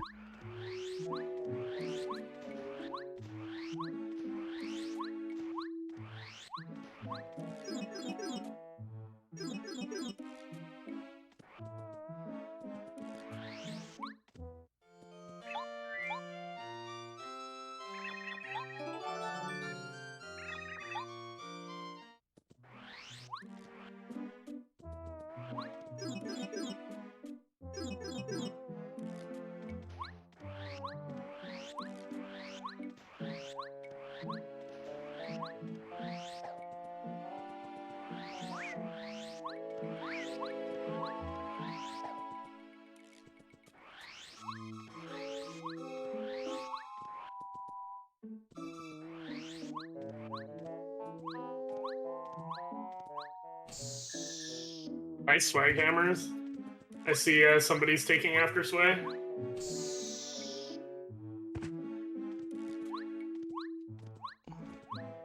I'm stubborn. You're even going for it without the setup. Dang. That's hard. And sometimes literally impossible. Hey! That's something I'm sure not many people caught in the Paper Mario trailer for Switch, is that the whatever gameplay that was shown there went for that frame perfect jump. Yeah! Without a setup. They knew. They knew. They knew. This chapter is kind of just one giant fetch quest. And then Yeah. a couple of bosses, pretty much. So there hasn't been a whole lot to talk about. This has been one of the less dense parts of the run. Yes. Of course, everything that Matty's doing is still, like... There's a lot to discuss, like, in the item routing. But I don't know how interesting that would be, generally. Most of what they're doing is for money. Pretty much all of it is. Pretty much. Money is the number one, like, biggest problem in this route, so... And our FP here is quite important. That's why we ate so many blueberries. It's because we need to refill while keeping ourselves in peril. Yep. And there's not really a good way to do that with the items that we have now. Yeah, there are items that we could eat, but we need to keep them for recipes and for selling, generally. Yeah. We want to dip into that that item storage as little as possible. Alright, saving here because there is a bee up ahead that can just RNG first strike you and kill you. And there's nothing you can do about it. Absolutely Yeah. nothing you can do. The encounter is not uncommon. The first strike is very uncommon, but it kills the crap out of you nonetheless, so... Hey, bud.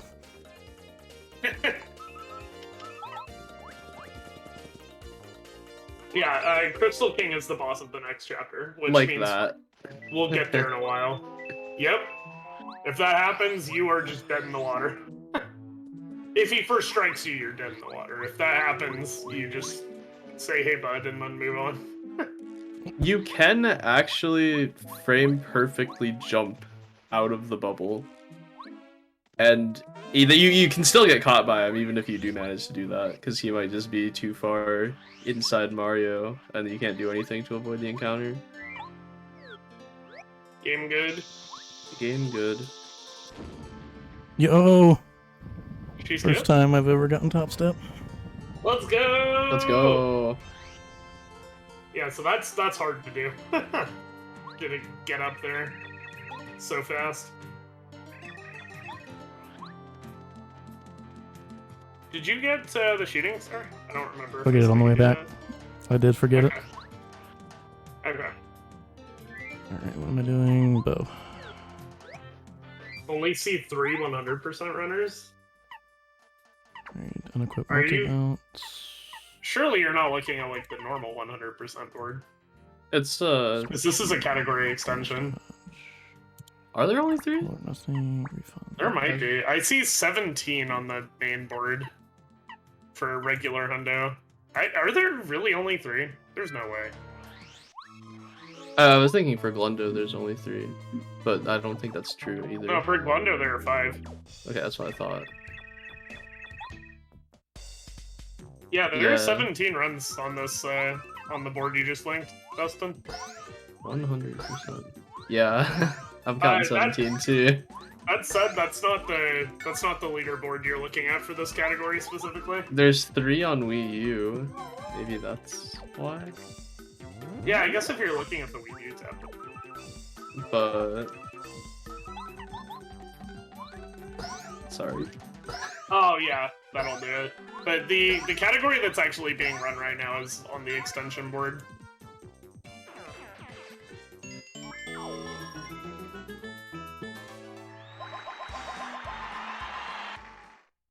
I don't even know how you get there anymore. Oh, I found it. You click on extensions. I mean, I don't know where that is because SRC is so weird these Alrighty, days. yeah, that's true, that's true. I'm gonna go ahead and change that to 101% because nobody runs 100%. Plus. Much less. I forgot Jaycog did this. Yeah. I don't know why it's still that.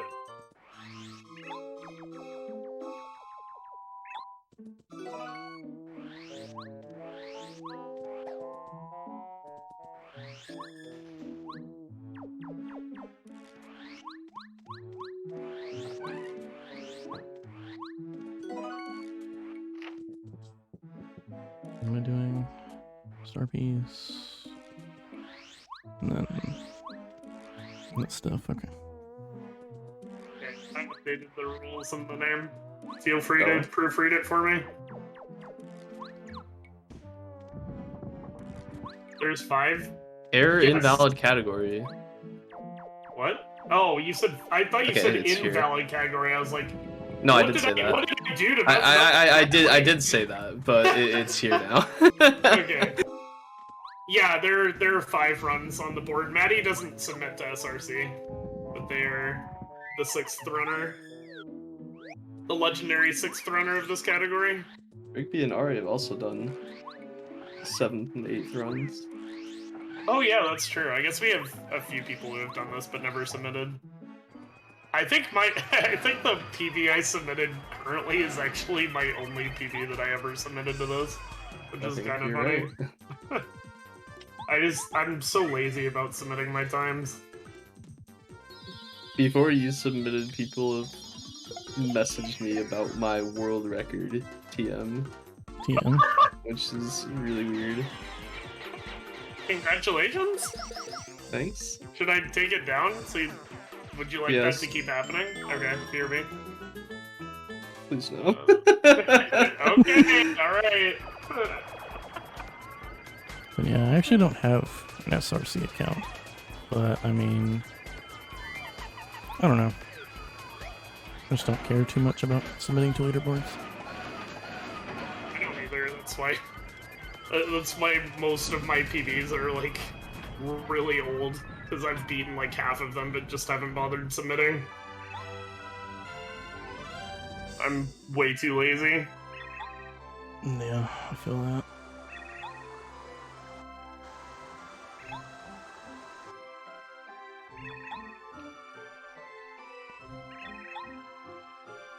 I haven't submitted to the paper leaderboard in so long.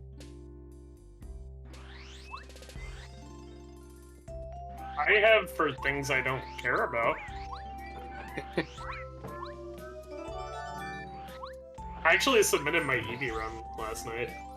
I submitted my 16 last night. Glower is missing any % no peach warp, actually, but yeah. It's not that crazy. Dude's amazingly talented. He's amazingly talented, and he's been running for like twice as long as the next longest running runner, I think. I feel like that's either accurate or like very close to true.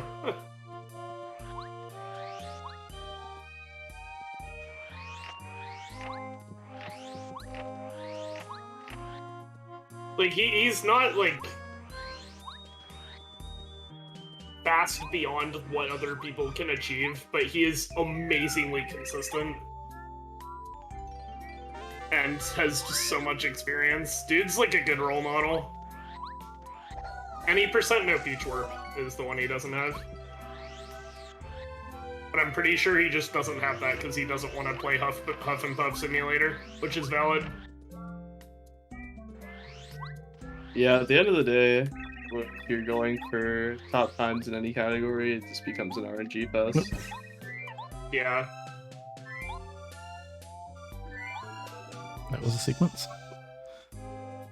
The people who have the best times tend to be the people who are willing to put up with it the longest. Yeah.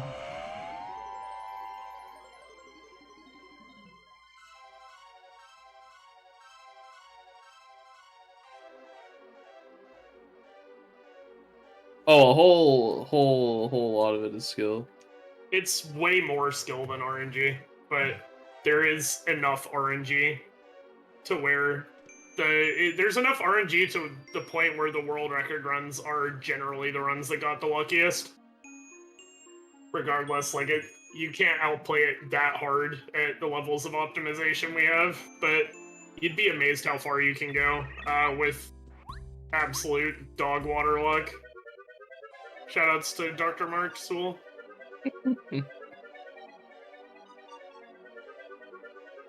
Like, you can get incredible times getting really unlucky, but you can't really, like, touch the top times with terrible luck, unfortunately.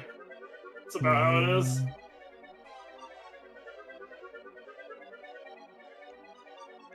Very fun cutscene, by the way.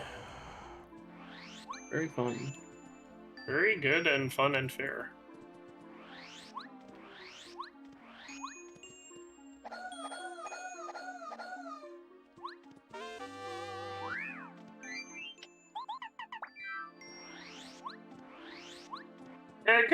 A good run with bad RNG certainly presents a good storyline for the run. Like, if you manage to get a top time while getting dogged on left and right, it's pretty great.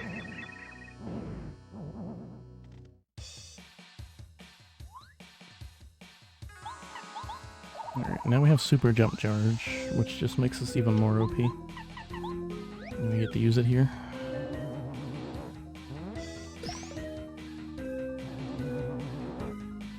I know a lot of people remember this fight as being one of the harder boss fights in the game. I'd say that's accurate. But we're just gonna delete him. Yeah, if you kill him in one turn, you don't have to put up with his mechanics, but his mechanics are actually somewhat difficult, casually speaking. But if you just delete him, then you don't have to worry about any of that.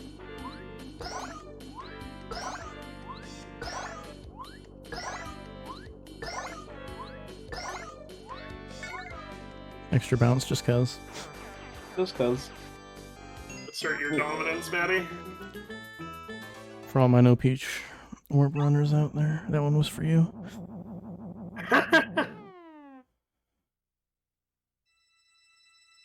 You got a 7 cap, oh my god.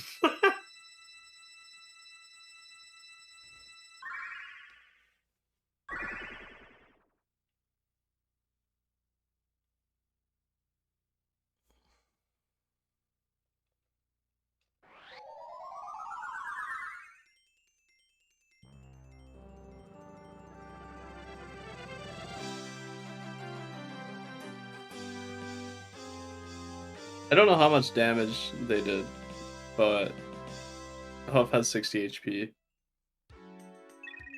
Starting off.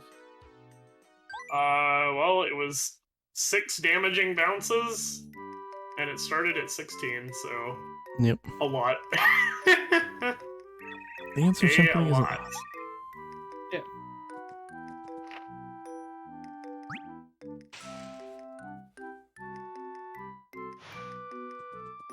Yeah, they did a 78. The final bounce would have made it 87 damage. But he only used 60 HP. Poor guy. Ah, screw him. He's killed too many No Peach Warp runs. He deserves everything he gets.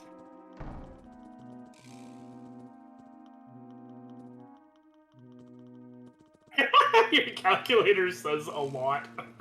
Wow.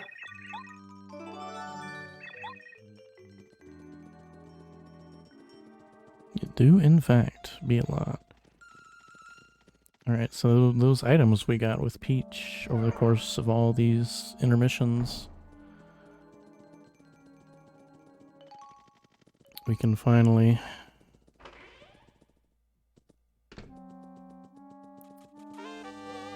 put them in this chest.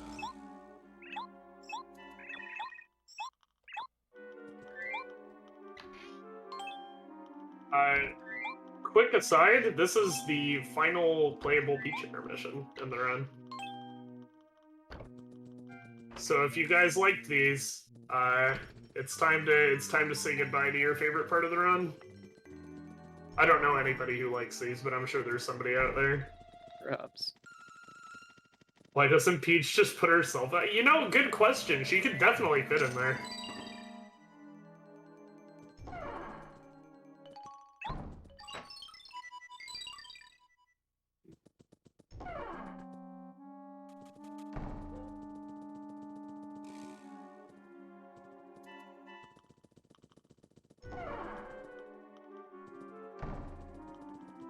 Okay, so that makes one person.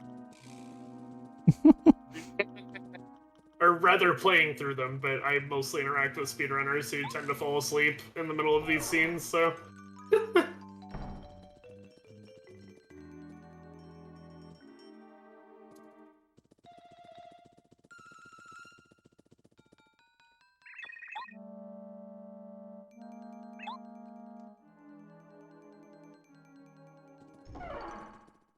It's mostly just like boring from the speedrun side of things because there are no movement options and some of them are really long. So you spend the entire interlude just holding a direction for the most part. Input wise, it's certainly a lot less interesting to execute than most. And this one is the worst offender. Yeah, Like, it's interesting. Like, I do like the whole sneaky parasol mechanic and what goes on, but like, there's just a whole bunch of nothing here. This cutscene. Well, I guess it's not really a cutscene. You walk the entire length of the castle twice. Like, ugh. All of these sections are not cutscenes, but we all refer to them as cutscenes. If that tells you anything about the speedrunner mentality, it's that we find these very boring. And, well, non-interactive maybe more so than boring. I feel like this one has the most speed tech you could find in any of the Peach cutscenes, and it's the same 8 frames. Yeah. So there's not a lot going on in those.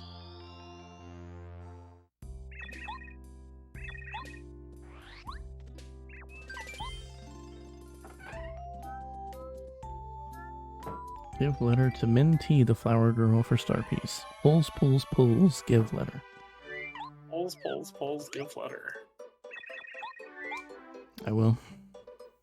Thank you.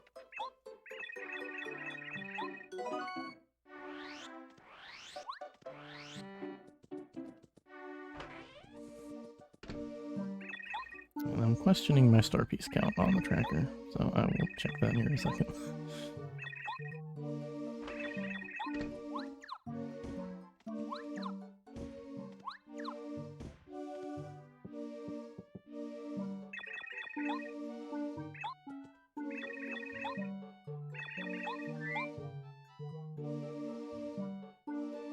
Got a fair amount of favors to do here.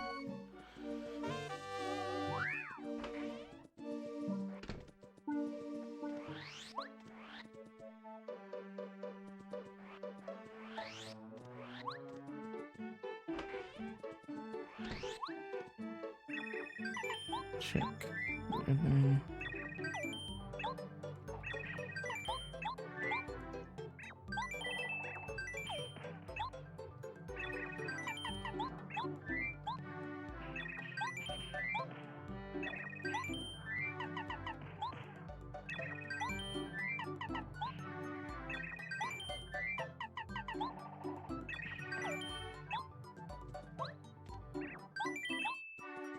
This is also a fairly short errand section between 6 and 7, but it's not as short as between 5 and 6. Notably, there's no Quizmo, though.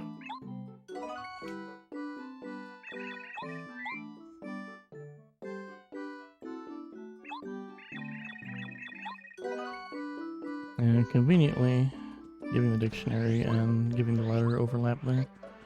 Like, you don't have to talk to him twice, which is nice. Very nice. Very good and fair.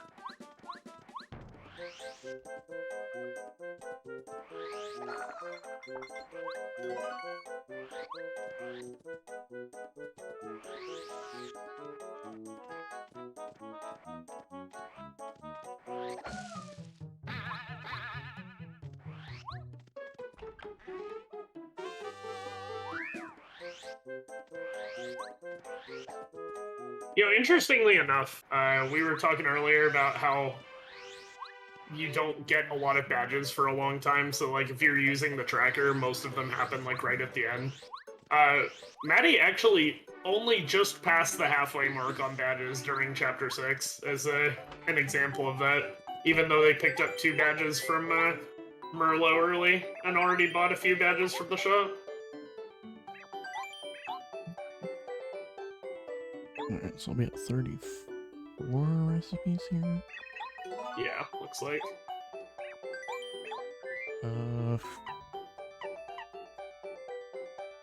That's definitely down one and not up one, but okay.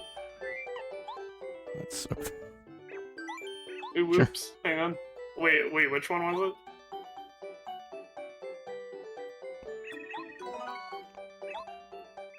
I mean, my inventory might be off too, so I don't know. Okay, I was about Like, to I wouldn't correct the question notes, it too much. It's just...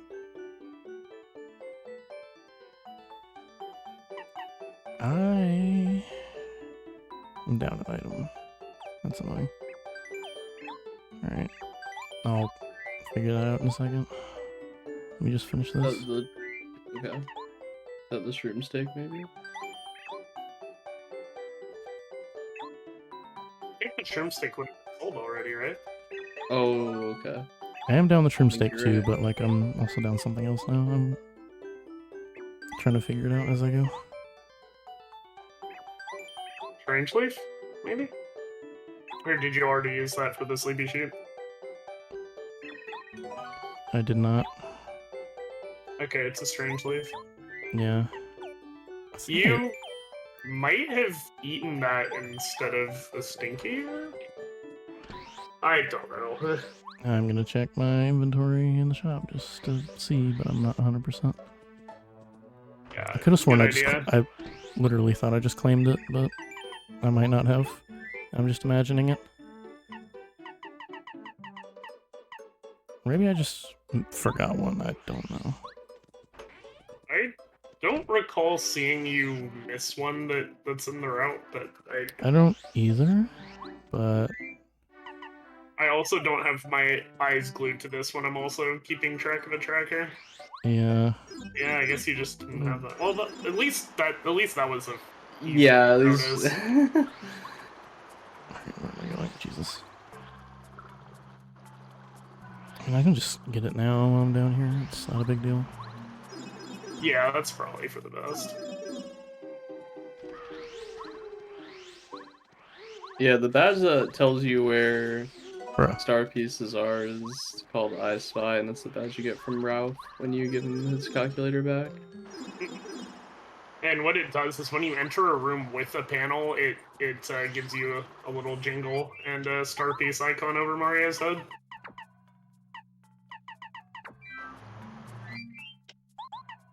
"101% means that we fight all the optional bosses in addition to the typical 100% definition. Alright. My worst enemy.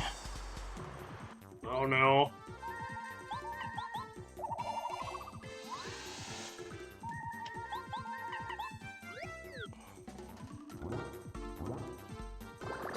This is a very terrifying boss.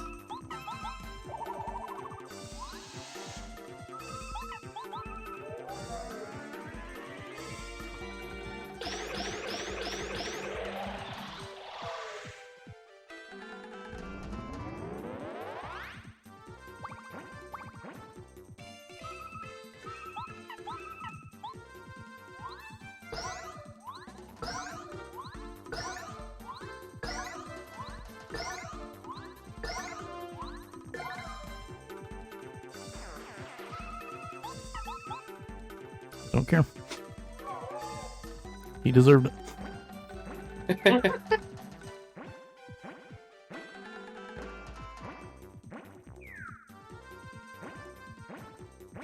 was faster to drop at 6 and then just kill them all at once with Starstorm, but You had my some- PB lost 10 plus minutes to dying to that fight because I mismenued on the power bounce. Yeah, he deserved it. He had it coming. You had some stuff to work through. So that's so much time to save off my PB.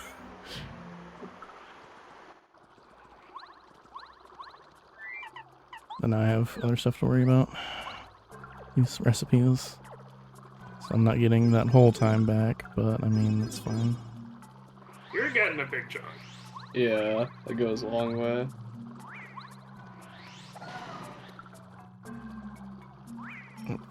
Wait, what am I doing?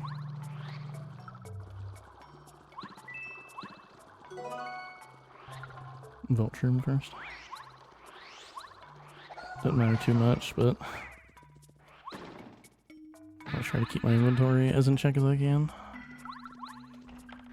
If I can help it.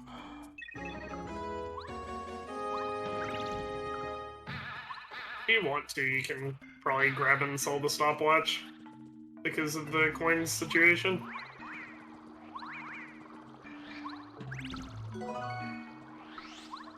Although that probably wouldn't save you a trip.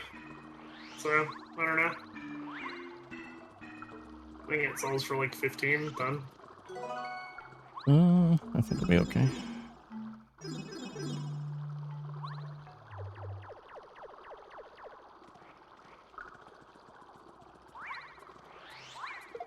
Bruh. Whatever, it's fine.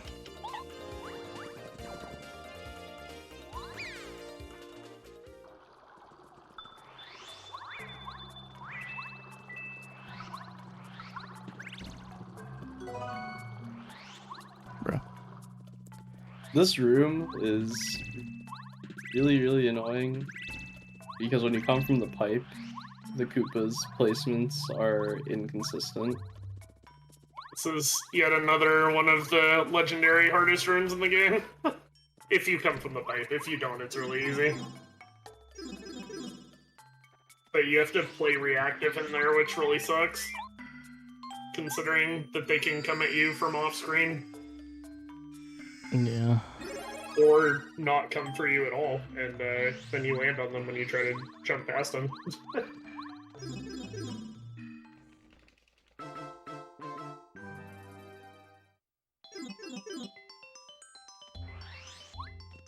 Alright.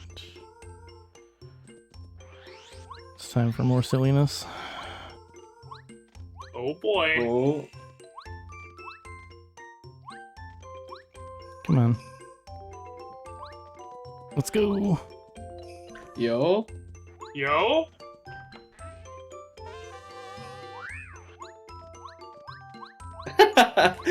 She skipped? Let's go. So that's Nice. another one of the silly little jumps you can do in this game. It's called shovel jump, and you can get up here to get the attack effects E badge. Excuse me, mixed drummer, you didn't put on the sound effects badge immediately? I will put it on. Don't worry. I'm so in shock that I got that as fast as I did. So we're renaming that Mad A jump, right? Yeah, I'm okay with that. Is that cool with you, Lopez? Yeah. Yeah! Alright, cool. Maddie jump it is. Yes, good.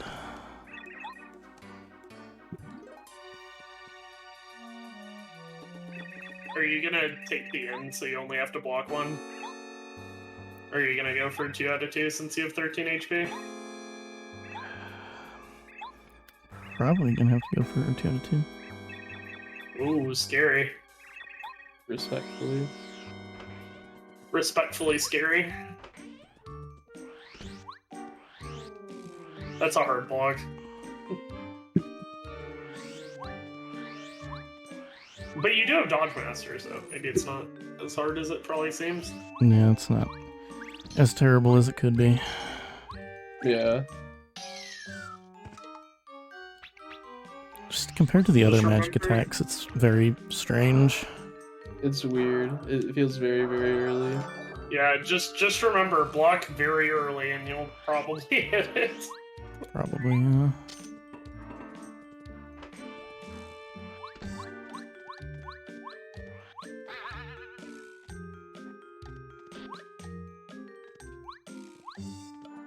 Yep. Mario? Mario.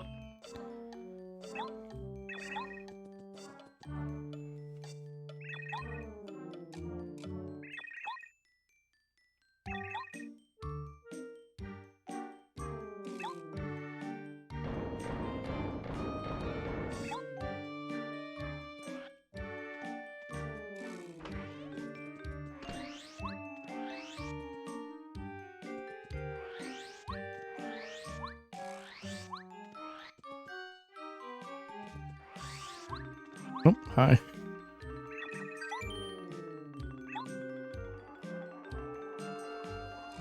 Question 45. Who am I? Oh, Sir Quizby, IQ Testa, or Chuck Quizby? I think Hey, that's a cute. good one. It's so good. We were laughing at a lot of the funny questions earlier during the first Quizmo grind.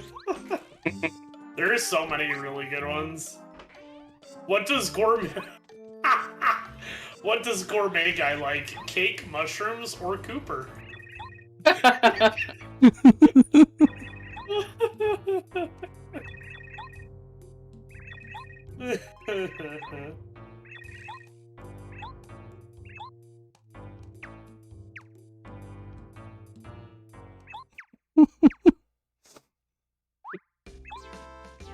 think he likes Cooper.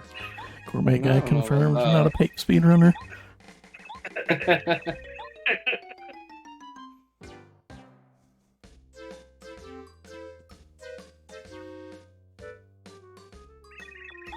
So many of these are so funny. Oh my gosh.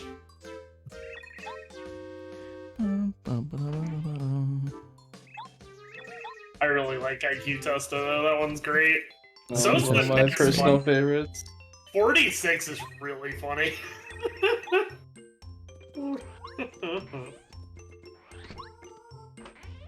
I'll save that for the next Quizmo appearance.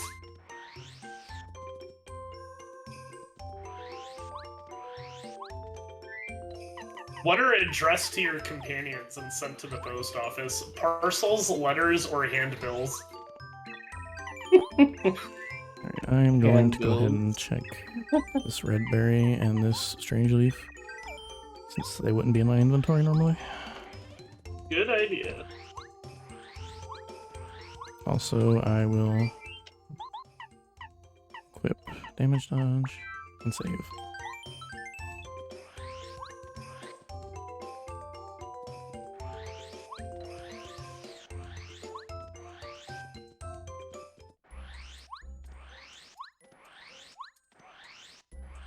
In case you missed him, here's Junior again. Oh He's wow, I back for did miss more. him. It's been a long time. I think it's time to thrash him again. What do you guys think? Sounds like a I'd say plan. so.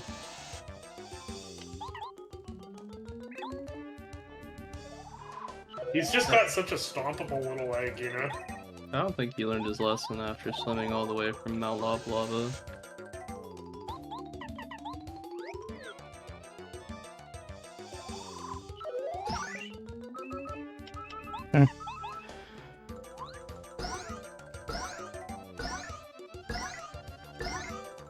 Got him. Nice.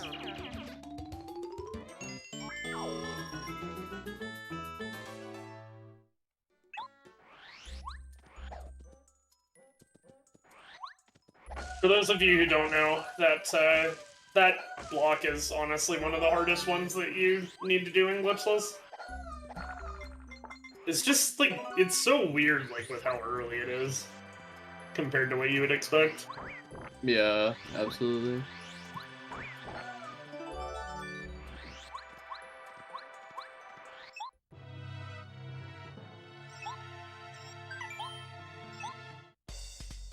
Oh boy, this fight's really hard. I don't know how you're gonna get through this one with only 1 HP, Maddie. Yeah, good luck. Okay.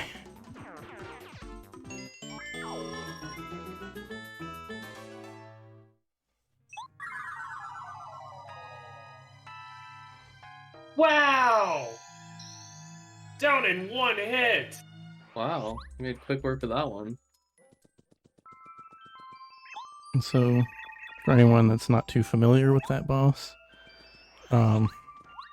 It does an attack similar to Starstorm or Shooting Star, except it's like probably even longer and does all of 1 damage unblocked. Yeah, it's really And funny. it's also like a really hard block to do if you're ever in a It situation is where you need to block it for whatever reason. Yeah, it is very difficult, actually. Even with Dodge Master, it's just like there's no visual cue for when to press A. So it's like a 6-frame window with Dodge Master. It's still very easy to miss it. Taken down on the word go.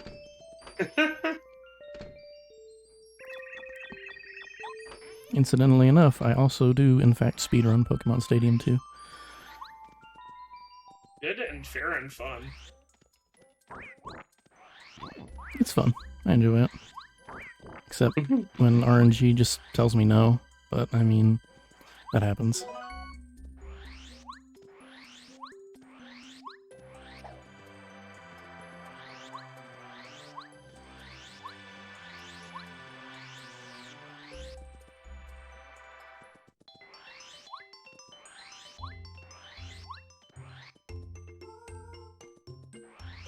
Alright. Sell all your baked items. Whoops. Alright, so that one. That one. That one. And that one.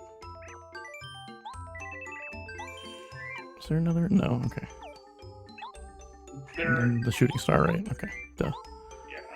I'm not sure if you're supposed to sell it before this or after, but you're supposed to sell the thing you haven't picked yet too. I think at this shop. Bolt knife shroom checked. And we're good.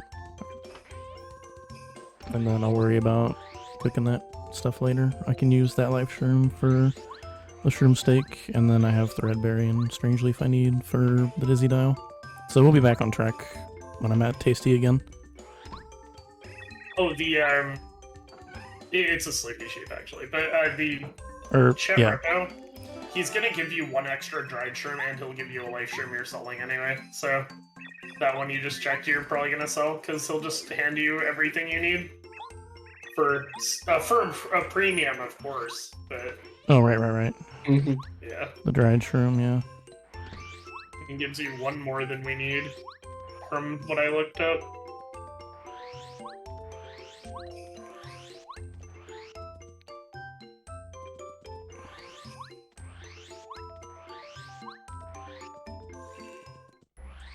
Wait, so does dried shroom and dried shroom count for that then? Or Huh? To make a shroom steak? Or does it have to be 2 separate? It has to be 2 separate, and one of them has to be life shroom or ultra shroom. Right, okay. Yeah, so life or ultra, plus it looks like any other mushroom. Also, you can make it with a life shroom and an ultra shroom, but imagine. Yeah. Imagine. Yeah, I can just use that life shroom and one of the dried from dummy, that's fine. Yeah. I'll figure it all out after this chapter. It's not a big deal. How far are you ahead of PB right now? I will know at Enter Palace. Okay. Or at least I'll have a better idea. Like, I'm still not 100% because of that stuff I have to do. Right. Also, that's very annoying.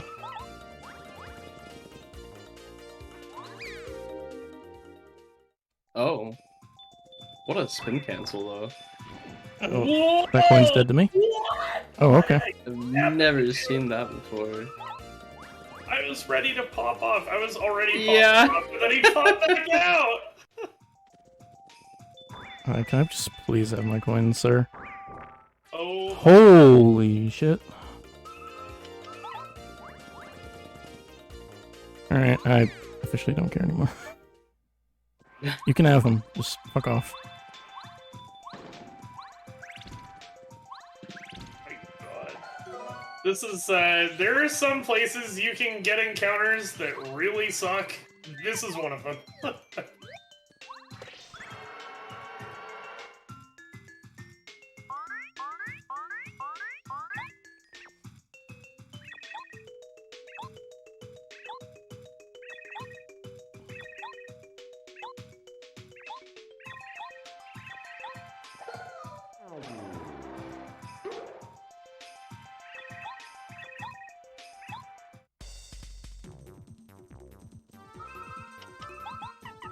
Alright, this is when we first make use of Hurricane. Hurricane blessed move. Truly.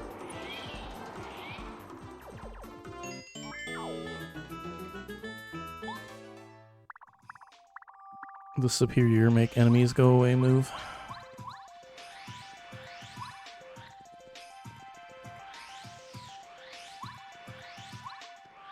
I wonder where they go when you blow them away.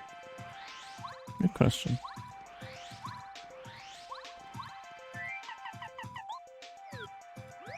Nice sleep sound effect. Yeah, I can see that. Yeah. It's almost like the cloud is snoring.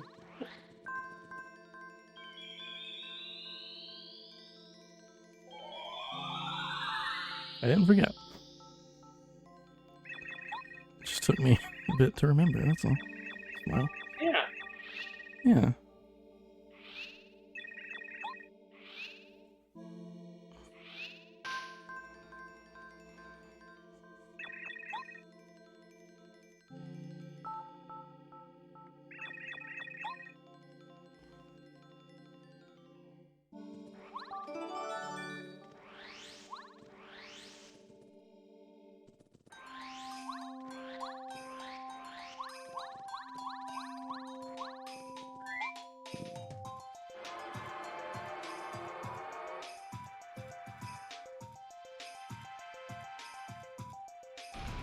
Some reason, I saw you, like, go over to the staircase after getting the key, and my brain was like, oh, they're going to ice staircase skip now. Oh god. After getting the... after getting the key. No. Please. Can't make me. I wouldn't dream of it.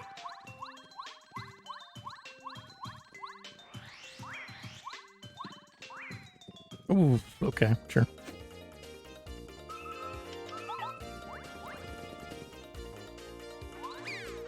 Ari These coming at spin me and cancels. interrupting me while I'm trying to make a funny Omega jump joke. Ari, please! Man. I like this, Ari.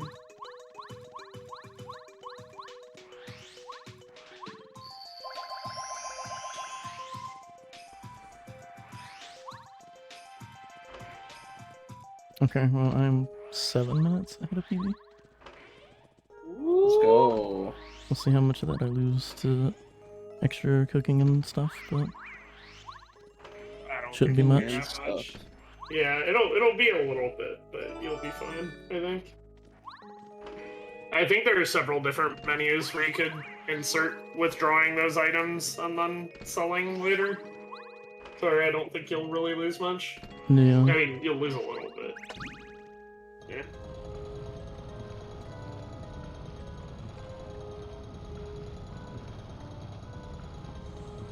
Will we get a marathon PB, harkening back to the days of real B. Lopez PBing every single time he was on paper races? Back in the day. Back in the day. Back when that was possible. Yeah. Oh, damage dodge, right? I'm silly. Oh my god, please. Thank you.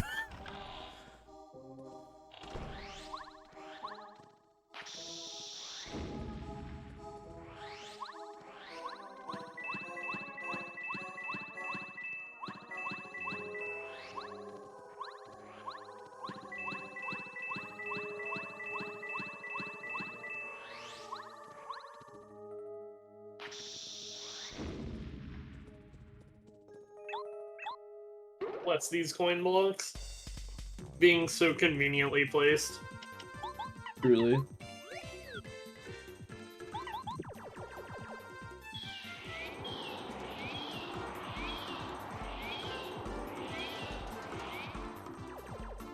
for our next use of our favorite make enemies go away move.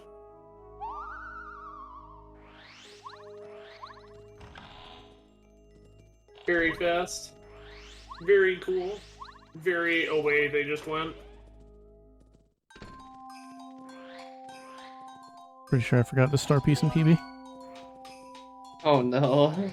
Oh, that's even more Good time. thing you're getting it now. Yeah. Yeah. Yeah. Well, who knew all you had to do was read the route? Who knew?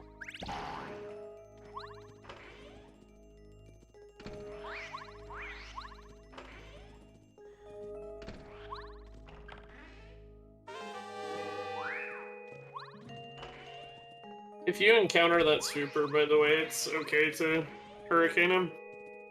I'll consider it. If it I'm considering it.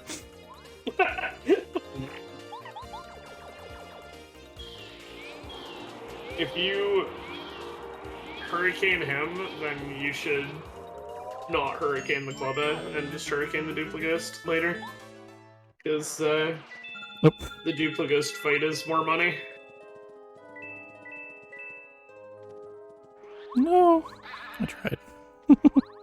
Oh no.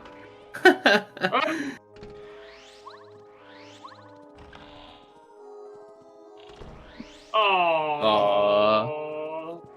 Unfortunate.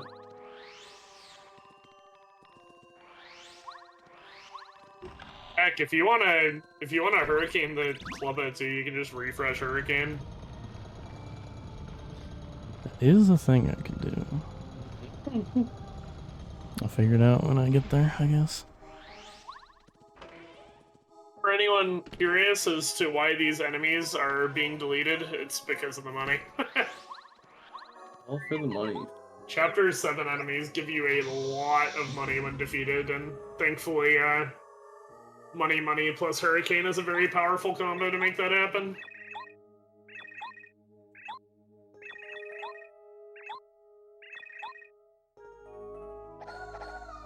Sorry? Okay. Sure. Please.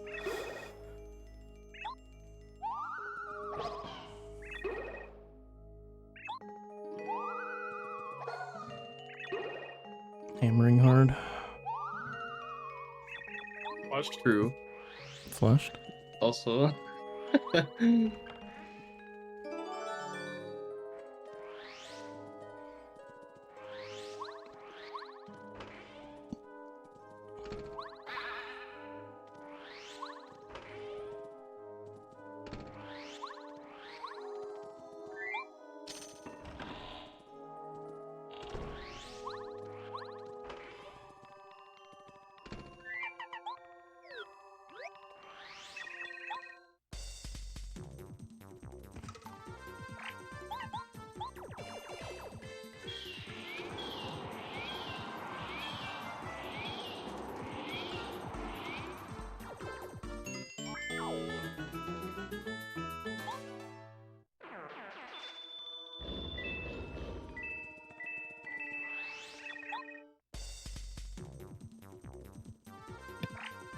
I know we mentioned earlier that there's a room that gives double coins for each coin you pick up. It is this room.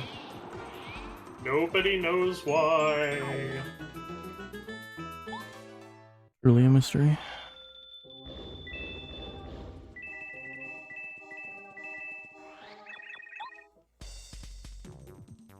We'll never know why this happens.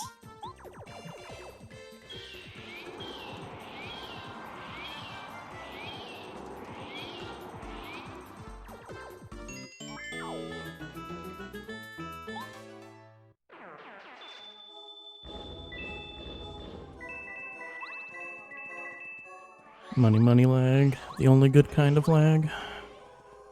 True. The only good lag is get rich quick lag.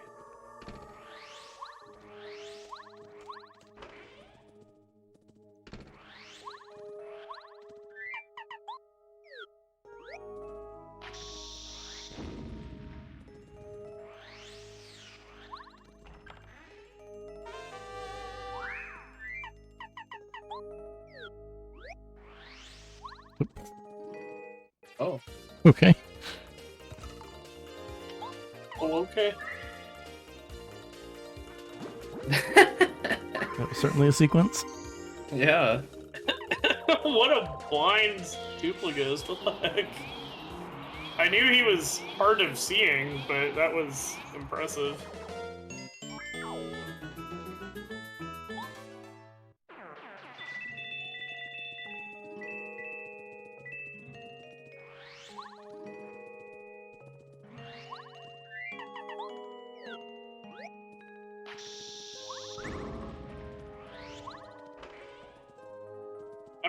exactly how many coins down you are, but I suspect that because of the encounters, it might be worth it to refresh Hurricane, the club by guarding the castle, or sorry, PFD down.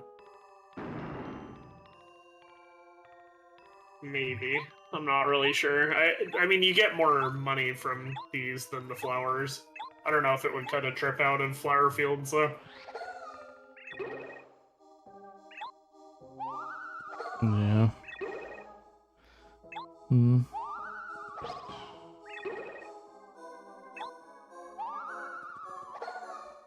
Kubakoot's floating, whoa.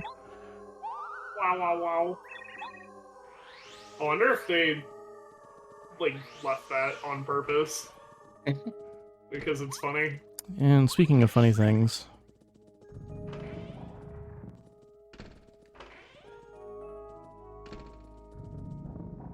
Very funny.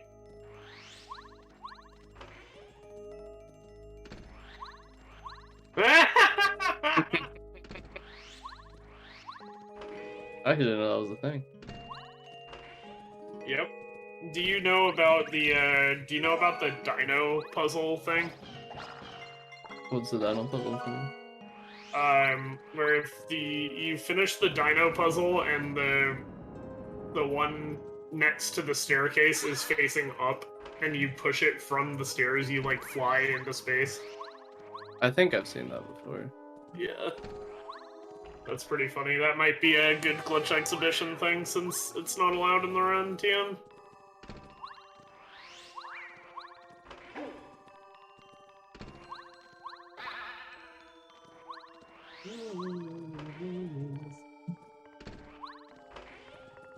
the run TM. Music is so good.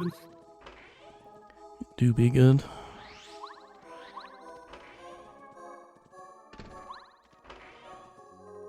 Chapter 7, just be a good chapter.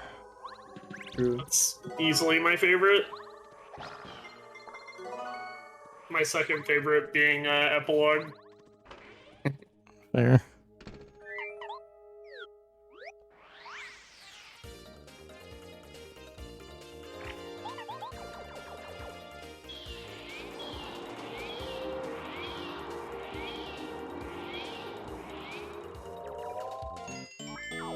Delete this oaf.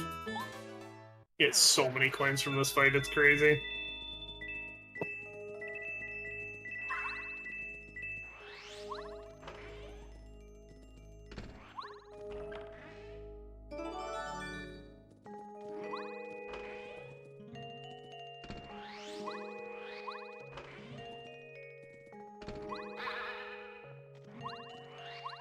Yeah, it's for the music and nothing else. Definitely not because it means I'm done playing Pape.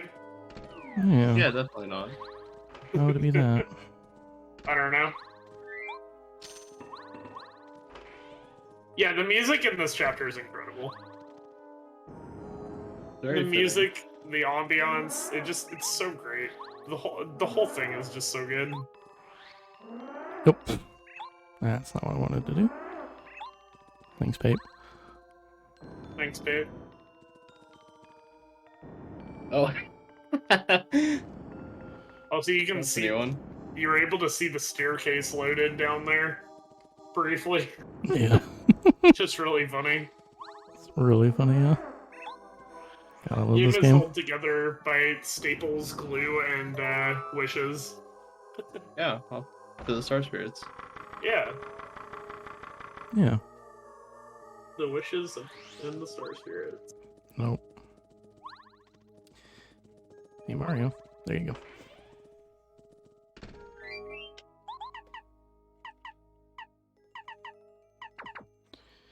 Equip.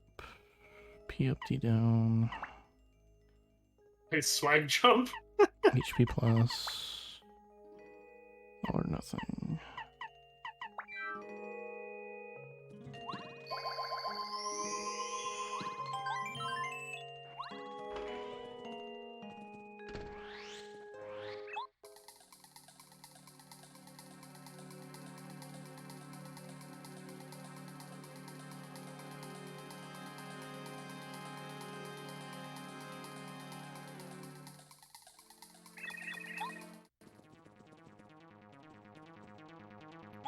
Here he is. Here's Chapter the 3 is boy. also very good, yeah.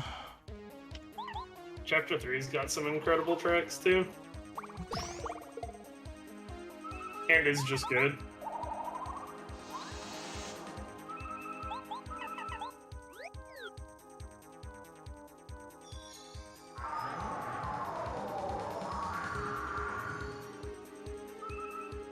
Thankfully, Crystal King gives us a very easy peril minute from 15 HP at this point. He's a real bro. Yeah. These blocks can be really tricky starting out. Oh yeah, these are some of the harder ones in the game. I think the Chapter 7 Junior ones are harder for longer, but this one's definitely a contender for hardest. Yeah, they're both pretty up there.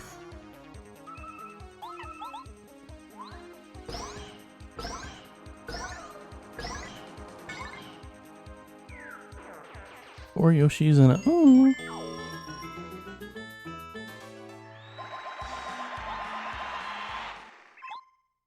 Good attack effects RNG. Excellent. Yeah.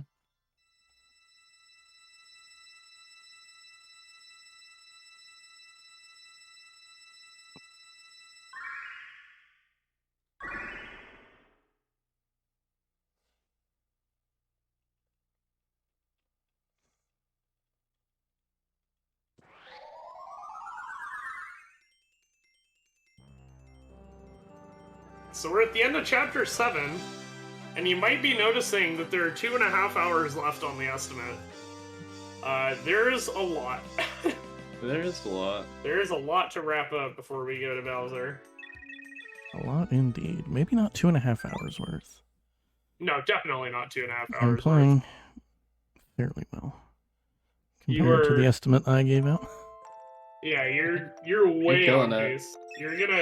You're gonna Omega PV if you don't like die, which is getting less and less likely by the minute. Just don't die, Smile. Don't die. Wow. Die bad. Use random.org instead. And this is the last Peach intermission. That's hardly one. Let's just hold B.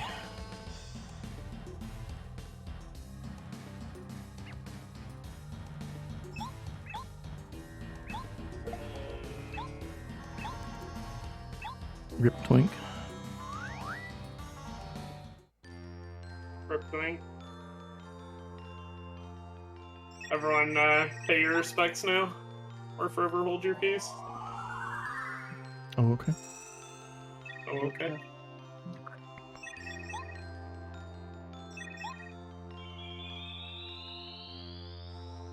I can feel this degenerating. There is definitely a strong resistance against shitposting, like in the early stages of this run. And it's starting to break through. That's what Paper Mario does to you. Yeah. For some reason, this game, or at least like our little sub-community of this game, we really, really like memeing like all the time. It's great. It is great.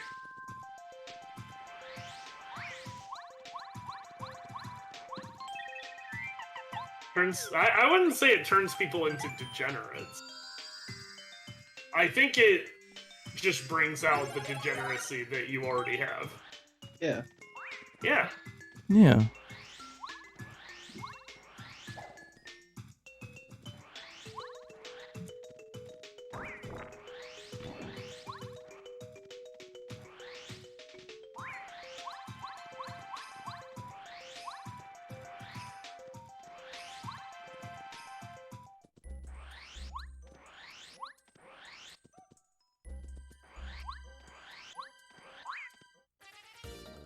Okay.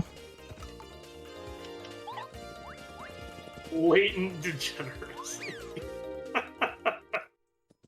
Yeah! Those coins are dead to me. Rigby, I saw the clip. I'm so sorry that happened to you. Oh no.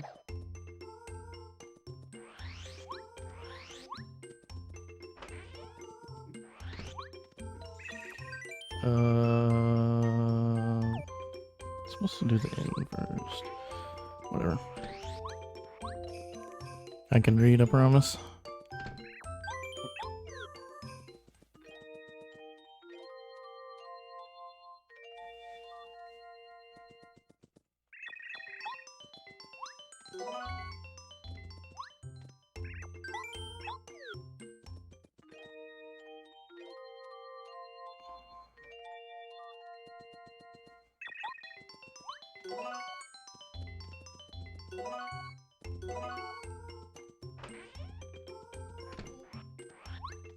I think the coolest part about the iced potato items is that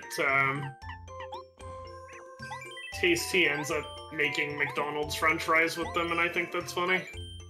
It is pretty funny. Yeah.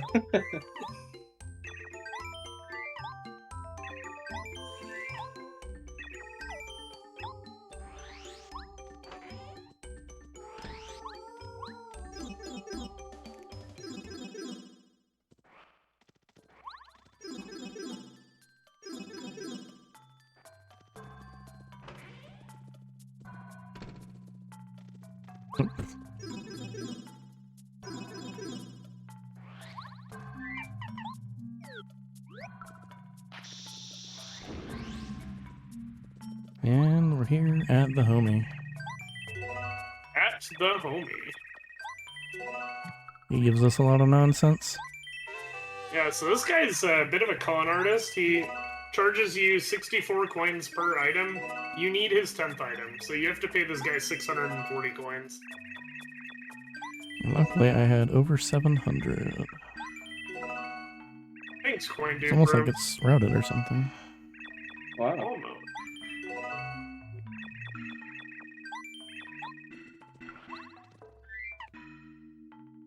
Sorry, what? Huh? What's the last time he gives you again? A star piece. Star piece, okay. So you were done. Okay. I wasn't sure. I lost count, I guess. It's easy to do. 'Cause he was like, your inventory's full, and I'm like, wait, what? But makes sense now. Yeah. Where am I cooking?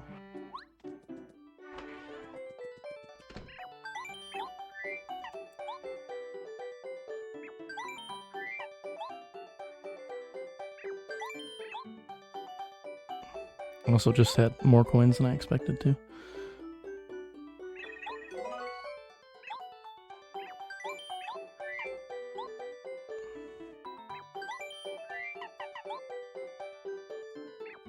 That's not what I wanted.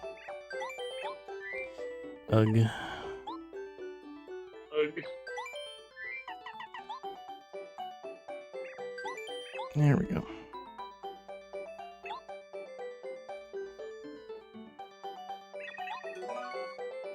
That's better.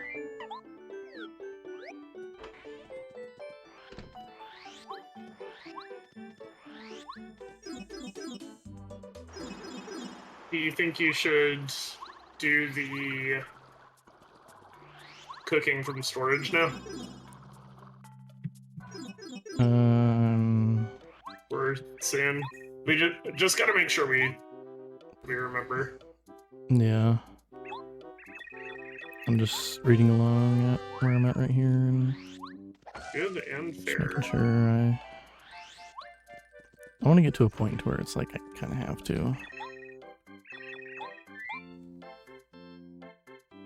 Or like just try to get as much as I can in one shot. Oh yeah. Well, I mean, you can make the shroom steak like literally right now. Yeah. As a via boy. Yeah, that star piece from the beginning of the run. We got it. Yeah, There it is. it's time. What am I doing? I forgot something. Imagine forgetting things. Imagine.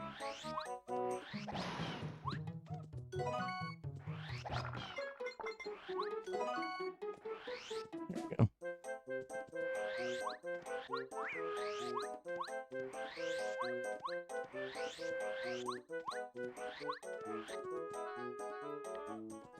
Alright, and then there's another panel. way back here.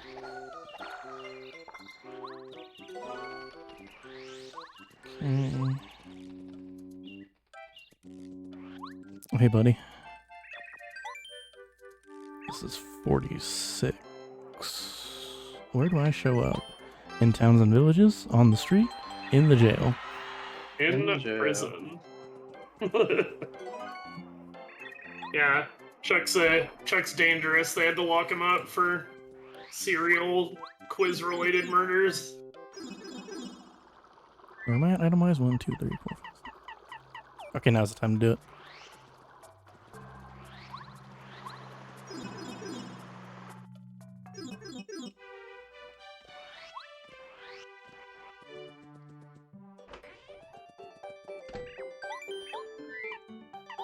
Mushroom, dried shroom.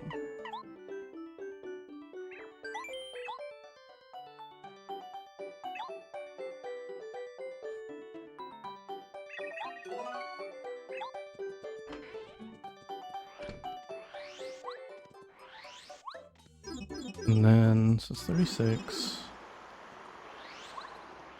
And then I can do this outpost stuff and then come back and... I should have enough room for the rest. Well, I do get dried fruits too, though. You will have room in your inventory to make the last thing at the end, but definitely sell the thing you just made right now. And then I think your item inventory only has like 6 or 7 items heading in for the last cooking session, so you can just make it then. Right. Okay, that was right. And then check the repel gels.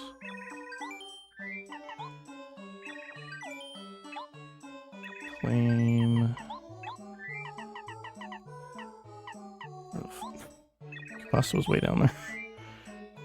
Whoops. Coconut. Cookie. Lime.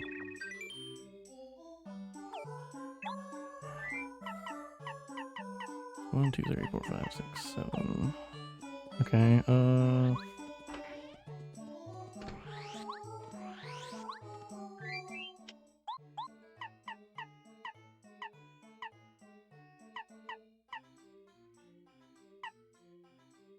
what am I doing? Bandit coins and then Always get dried lost. fruits. Assuming you want the bandit coins, but I think it's always faster to do it because 60 coins is like 1 trip through flower fields. Yeah, it's quite a bit. I think it's worth it too. I can't think of a scenario where you wouldn't want them. Especially Where are since they? bump attack On from screen the south bandit. of the oasis, right? Okay. Yep, so down 3.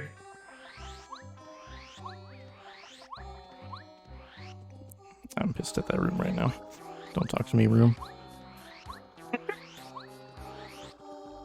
Well, you can bump attack everything for fun. I could. I could get my revenge. Yep. Come at me, all of yous.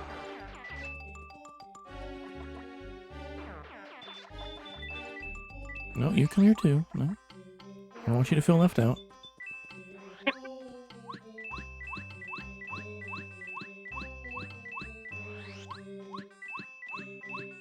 The reason we bump them before we start hitting the blocks is because the bump attack animation runs parallel to the timer on the 10 coin block, so if you're hitting one of these and a bandit bumps you, then you'll lose coins from the block.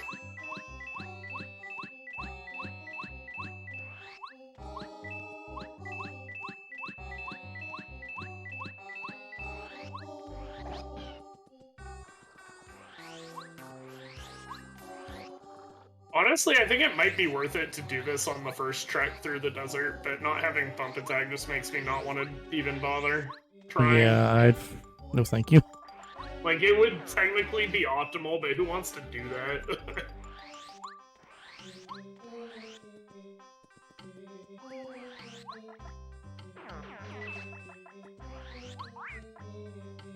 They can all get it.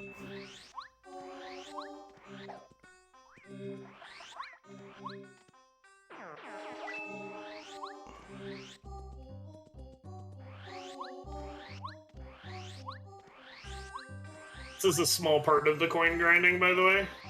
There are 20 coins in the room you just passed, Maddie. Oh, right. I Yeah, totally forgot about that. those are probably worth hitting on your way back. Yeah, for sure. Alright, where's my dried fruits at, you nerds? 1. Okay.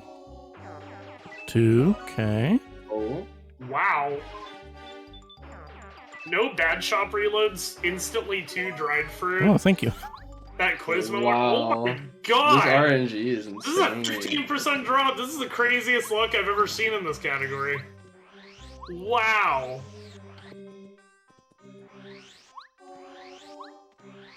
Alright, which room was That's it so again? nuts! I was like down. It was left 1 or 2 and down a bunch. I know that. From the Poke room. Oh, it's not this room.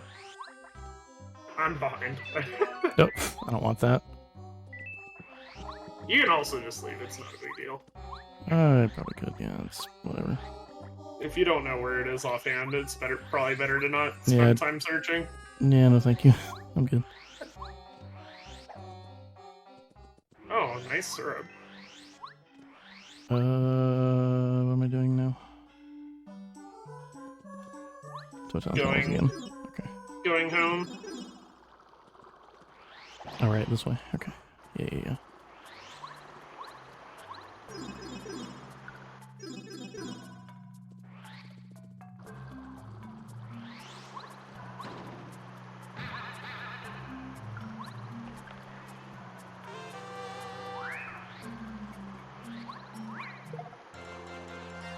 Sure.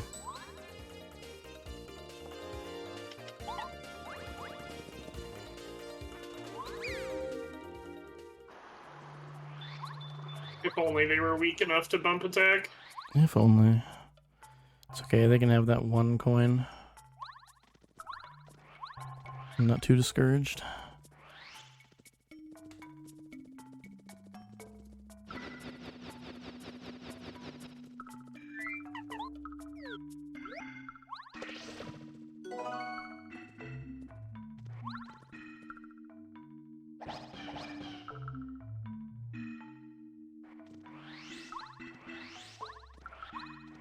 Oops.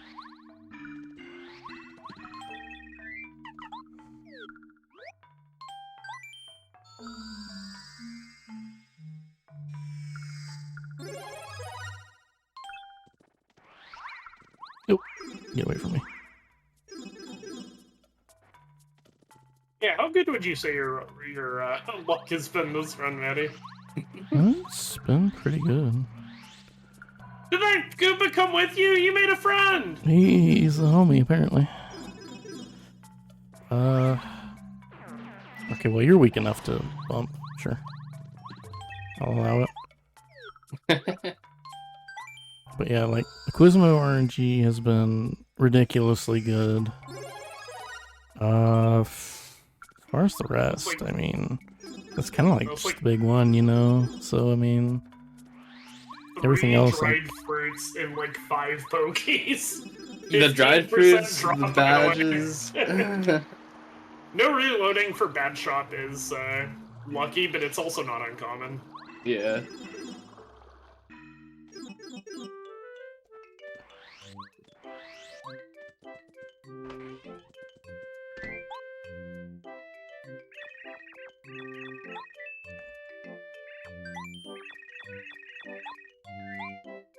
okay, pasta. And then that's the glasses. Also, we can finally get this star piece now. I'm sure people have been like, why haven't you gotten that one yet? It's right there. Surprisingly, not a single comment in chat about that. Yeah, you would think. Oh, hey, buddy. Ooh, I like the sound of Buddy. It's the homie that's been a homie all run. Yeah, this Quizmo RNG is definitely the best I've ever personally witnessed. Alright, that's not glasses, that's glasses. Are you at 48 Quizmos, or did I miscount? 47. Okay. Unless I miscounted. I'll look in a second. I doubt that. Hey, what was 47? What is the name of the plant that grows in Jade Jungle and blows out stars? That's Trumpet 47, plant, yeah. Hurt plant, or bell plant? Yeah, that was the one. I just Yeah. did. Bell plant.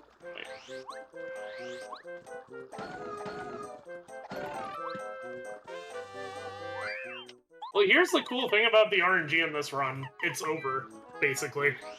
There are some incredibly minor things that could go wrong at this point, but nothing killer at all. It's pretty much smooth sailing. Mario's officially too jacked for Bowser to handle at this point. Too jacked, flushed.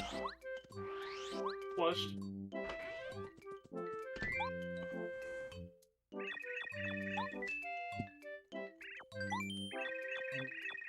Alright, lime, and then cookie.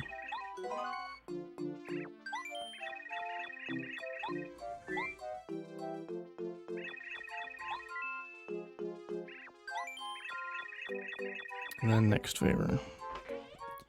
Okay.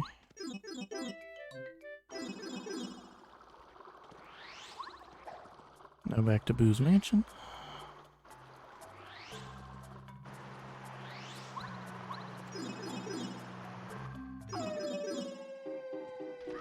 Get a couple of the star pieces we didn't get earlier.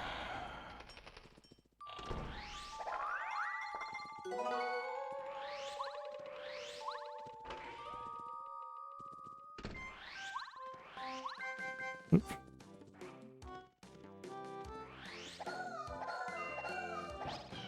Hello. Forgot exactly where that one was.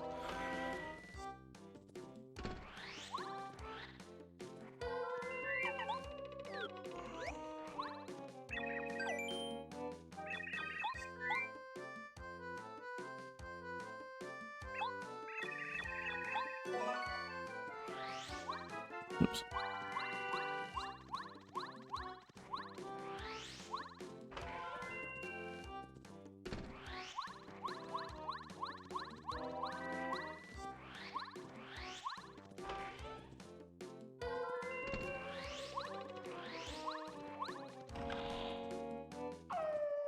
How's tiredness doing? I'm pretty tired, not gonna lie, but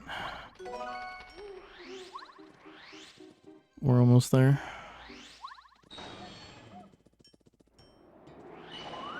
Oops.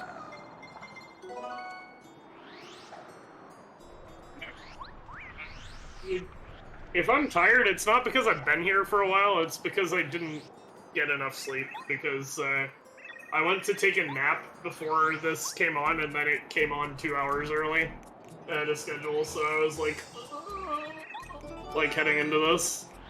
But I'm okay right now. Yeah. As for Lopez, he got here later, so.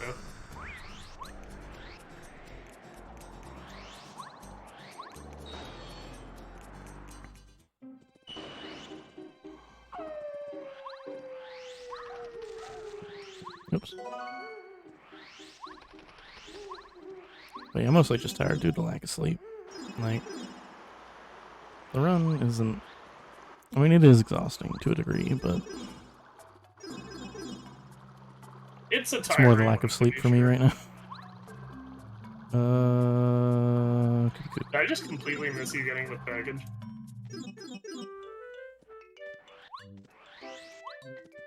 I think that's, I think I probably did. I just zoned out a little bit. As for Lopez, he's actually BRB right now, which wouldn't have been public knowledge, except you asked a question directed at him. Yeah. 420 coins, by the way. And I am done helping you forever. Nice. So let's do this last bit of Quizmo, shall we? Yep. Quizmo grind all the way up to 64, so there are 17 more of them. And then it is over. So in the meantime, let's read them out, shall we?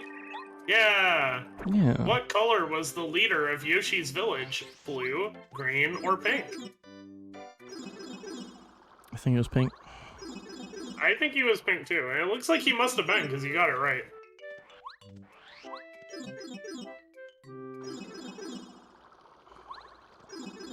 I wish I could stop misclicking for 2 seconds while I'm trying to do this. Okay, there we go.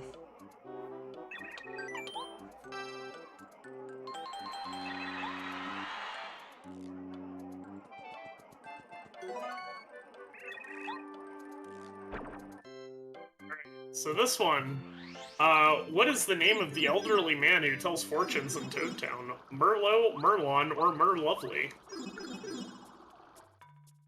I think it's Merlovely.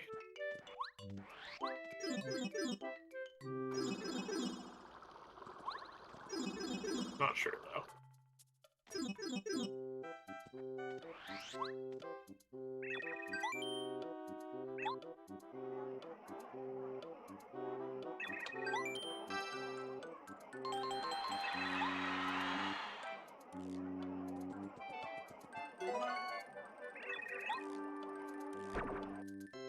How many colors of Yoshis did you see in Yoshi Village?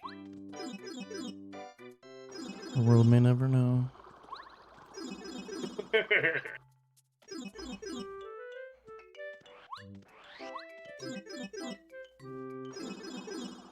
It is actually 6, I believe. Yeah, it's 6. Uh-oh. Quizmo, not like this, bro. We had a good thing going. Quizmo, no! Oh no. Quizmo? Quizmo, come back! Oh god. You better be here. You better be here. Okay. That's the worst RNG's giving me all run. I'll take it. This is the worst RNG you've gotten all run. Yeah. That wasn't even... It was probably like plus 20 or something. Yeah, it wasn't too bad, actually. How would the Yoshi kids in Yoshi's Village describe sushi? Easygoing, bossy, or sleepy?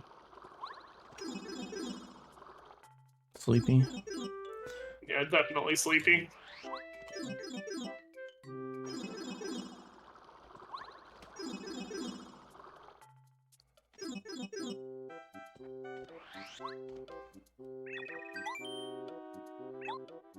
Alright, 52. What building is across from the Toad Town post office? Shop, station, or Merlin's house? Merlin's house. For sure. Nice. You got it? Yes. I'm so good at this.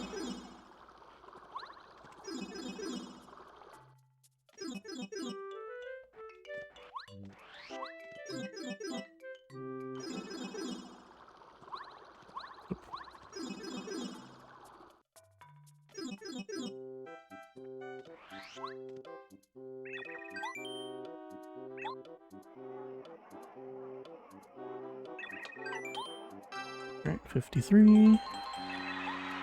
What kind of bird do you get when you defeat Lee at the dojo in Toad Town? First degree, second degree, or third degree? Which is funny, because we haven't even touched the dojo yet. Yep. Why would we know this?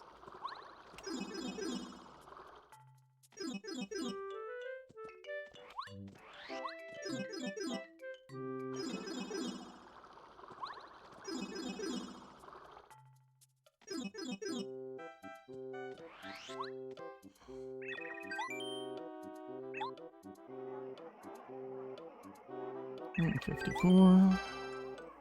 What color is the brooch that Princess Peach wears? Blue, red, or pink? Imagine paying that much attention. It's the real answer. I'll pass that one anyway. Yeah.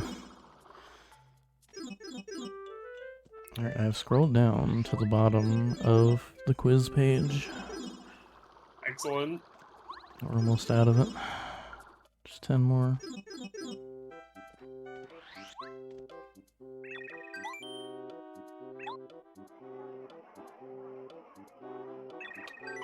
$55. Who gave you miracle water in flower fields? Posey, Rosie, or Lily? Definitely Rosie. Rosie was just so Yeah. giving. Rosie gave us everything, so it's obviously her. Yeah, 'cause she's the best and so pretty, and we should worship Absolutely the ground gorgeous. she grows from, Already worshipping. as you should.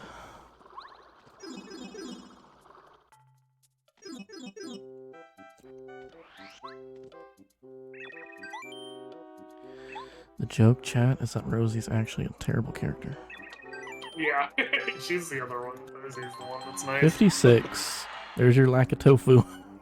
Hey, what is the name of Lackalester's girlfriend? Lando Lackey, Lackatofu, or Lackalulu?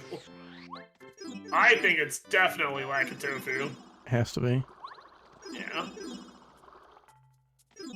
I mean, Landaki is a pretty good one too, though.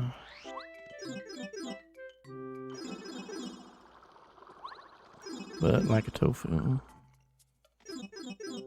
It's just too good. It is way too good. Alright, 57. How do you make the pipe leading to the Toad Town playroom come out? Jump, hit a tree, or hit a switch?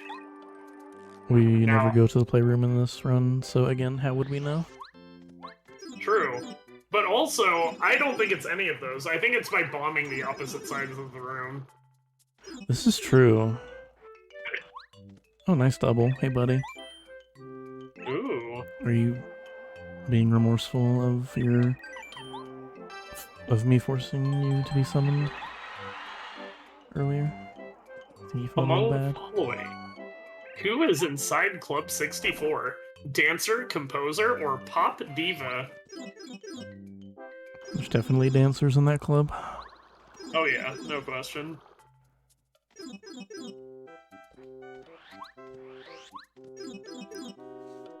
If you were to reset Quizmo without using pipes, I think the fastest option in that case would be to turn off your game and play something else.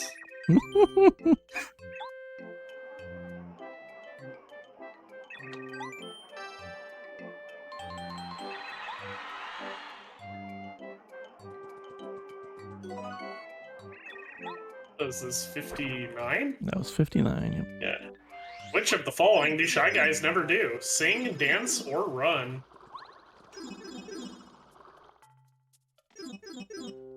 Yeah, this is... yeah, it's actually surprisingly comfy.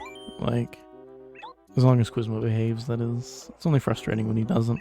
But this run, he's been very kind. Yeah, he really has. You've had to summon him twice, and both of them are somewhat fast. Yeah. Question 60. Very funny one. What describes the relationship between Mario and Luigi? Neighbors, lovers, or brothers? Sorry, neighbors, friends, or brothers. It was localized. Very funny question.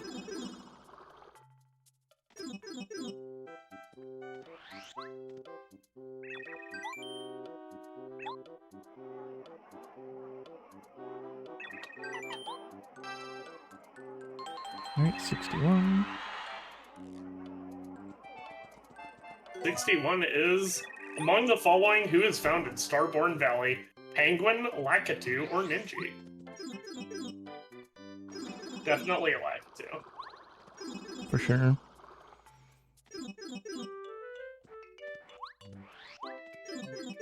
I also like that one of the question's answers is penguin, even though the penguins are specifically referred to as bumpties in the game. Yeah, true. So, kind of suggests that there's two different species. There's penguins, and then there's bumpties.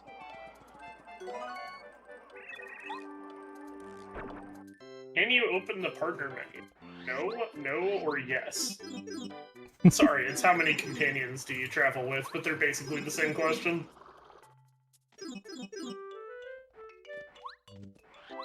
Almost there, we got 2 more.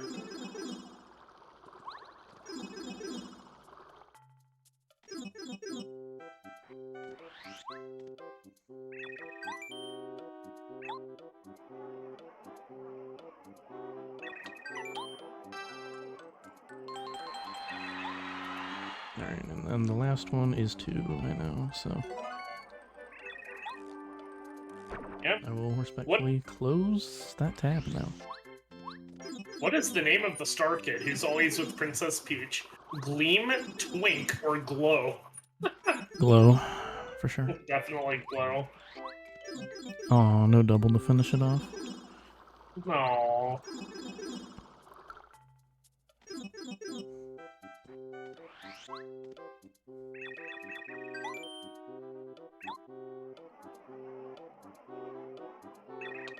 You can tell it's the final question because you get a little extra dialogue, both before the question and after you get the star piece. And this one is, how many Star Spirits have you saved in total? But I personally prefer the Book of Mario translation, which asks, how many people still believe in stars?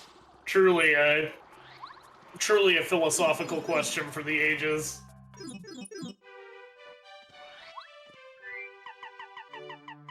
One, 2, 3, 4, 5, 6, 7, 8. Okay, I do have room, so I can go ahead and claim both those items now. Yep. Good. All according to Kotaku. Stars aren't real, you still believe... See, this is what I'm talking about. Nobody believes in stars anymore. That's why the answer to the question is 7. Only 7 people out there still believe that stars exist. Absolute heresy, I say.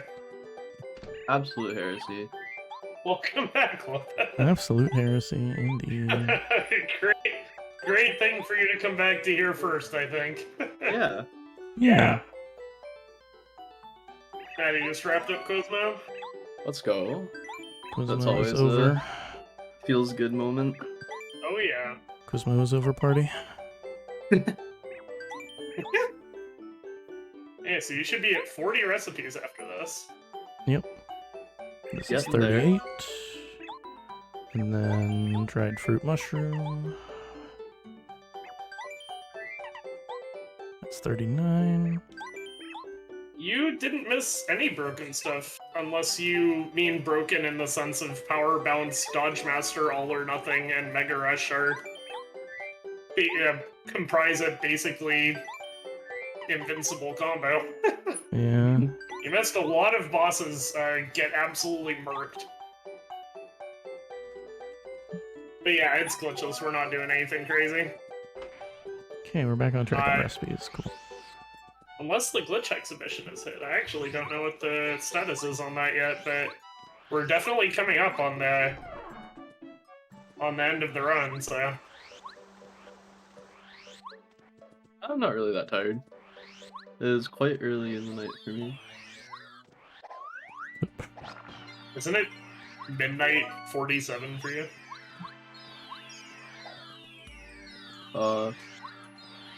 Yes. Okay. Okay, we met the glitch exhibition. So yeah, the crazy stuff is gonna happen later. There will be crazy stuff. Oh wait, whoops. Forgot By the broken, panel. you do mean boss deleting. Okay, well, the best of it's yet to come, but Lava Piranha's second phase died in a single attack. Maddie actually got a 10 cap on Power Bounce, and it started at some... I don't even remember what the damage started at. Was it 9? It was something like that. I think it's 9. Yeah, so Maddie got a 10 cap, and Lava Piranha phase 2 just up and exploded. Crystal King just up and exploded. Bowser, Hallway Bowser, there's a small chance that you can kill him in a single Power Bounce, which hopefully that happens, because that's really funny. Lava Prawn and 10 cap is 0.9%, by the way, Yeah. for the uninformed. Oh, Maddie hasn't beaten up the dojo yet. That one's So I should be at that one's 137 really good. star pieces. I am. Good. Okay. Alright, Yes. so you can get all the Let's Prologue badges go. now. Hey, we're getting there. This is a terrifying moment if you're here and you're short star pieces. Yeah. So now Maddie's gonna purchase all of these. I'm not sure how many badges are here now. 14 more? I think it's 14, Something like yeah. that.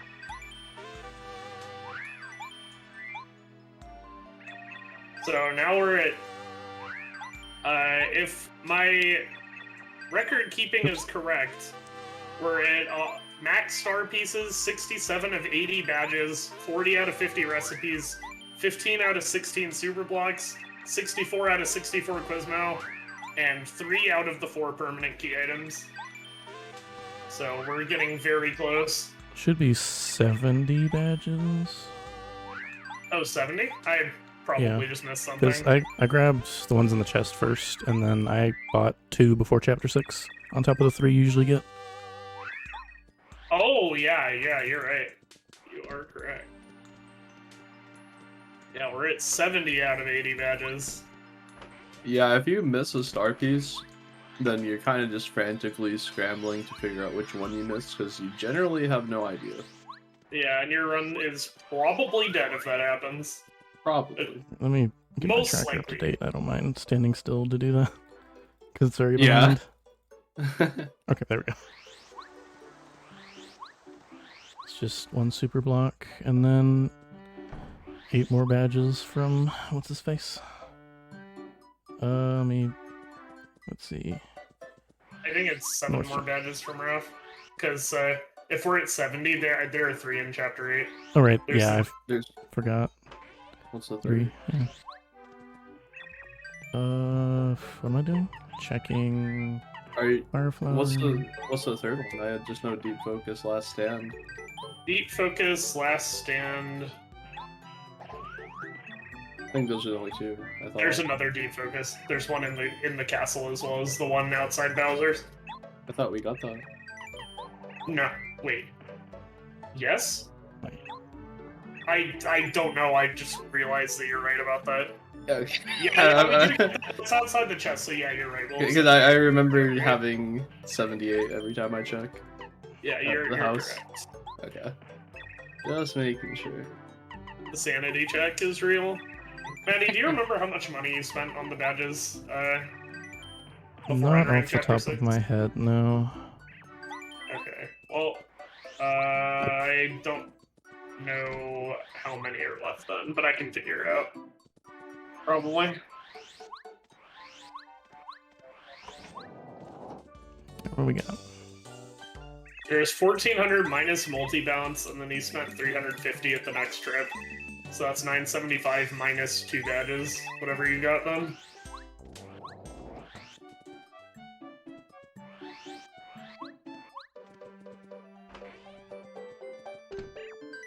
What am I cooking? Potato.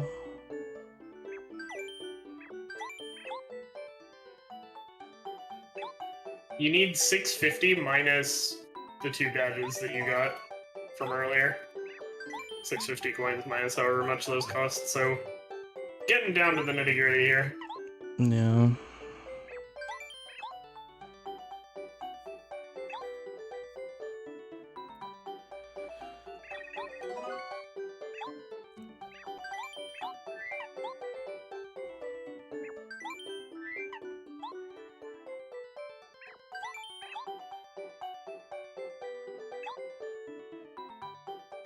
I think you only have 4 badges left to buy, based on my mental math. 4 or 5, yeah.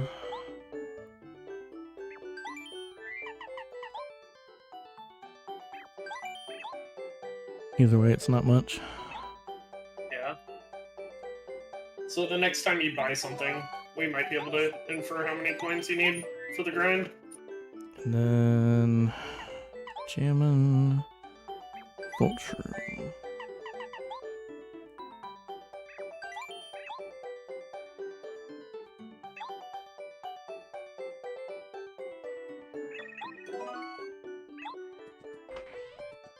Okay.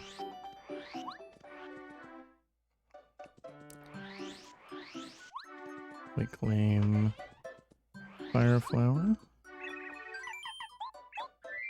Oop, hash A, okay. I wasn't expecting it to be up there. My shop menu is very not correct. After everything that's happened this run.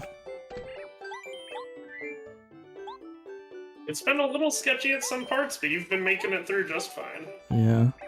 Alright, now we get to make those funny McDonald's fries. Nice. Honey fries, haha. Alright, and now we're at 46 recipes. Just 4 more of those. Alright, can I buy anything? That's a yes.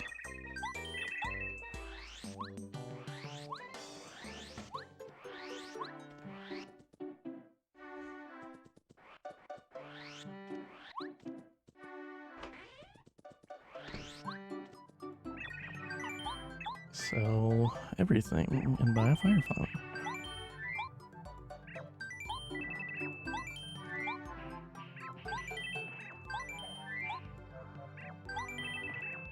Oh, attack FXD is what I wasn't accounting for. You were correct on the badge count. I knew I was forgetting something. Oh wait, forgot to claim a few items. Red berry, strange leaf, and apple.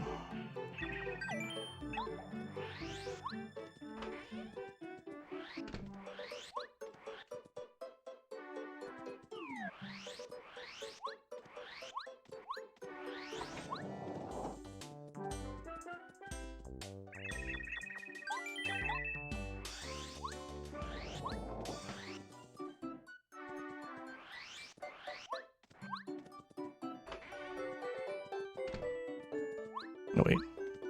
I'm getting ahead of myself.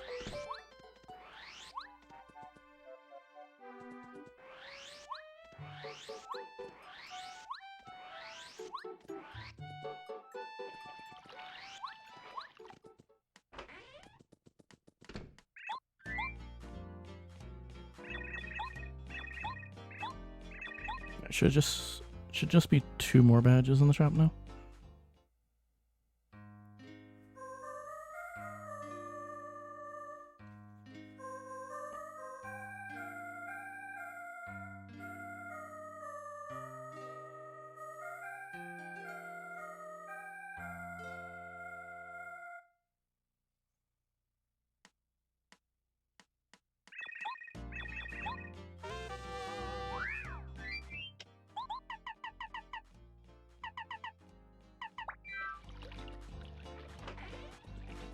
Wait.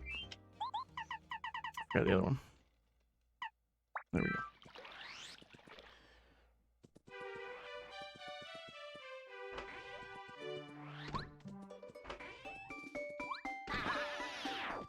Alright, now we farm 4 more cake mixes for the recipes. We just have 4 more recipes to go. Almost done. Almost. Oh my god, please come here. I hate you.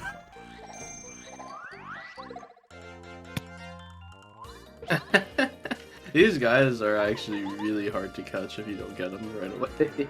Yeah.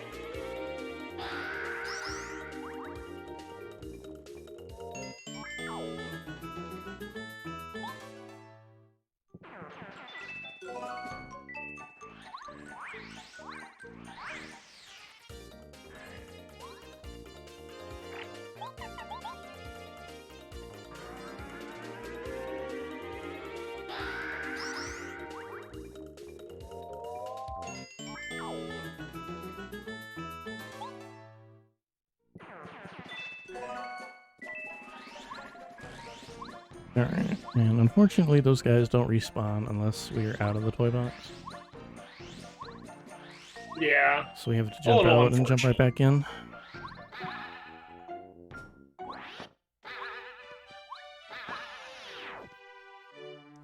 Which thankfully isn't super slow. An unfortunate necessity for glitchless 101%.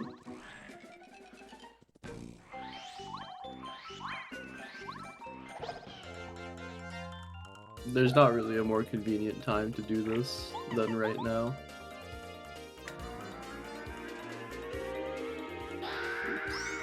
Oh, that was a bad spook.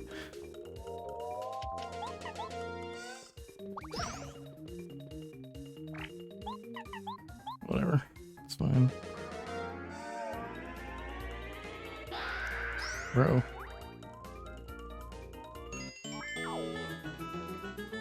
Oh, what the heck?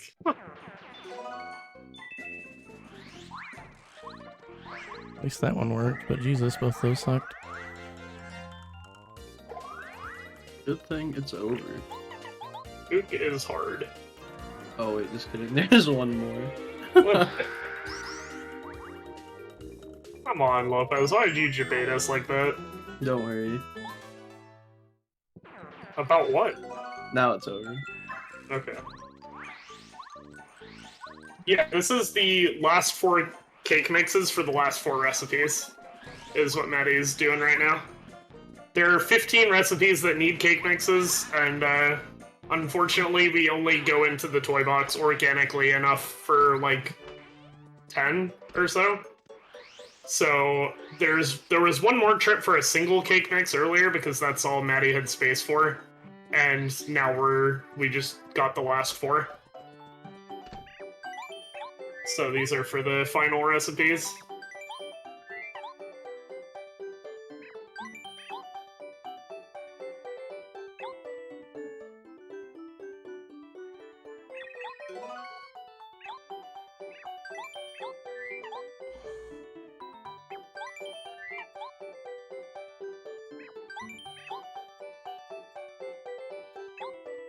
At the end, Mario gets to eat an apple pie as his reward. True.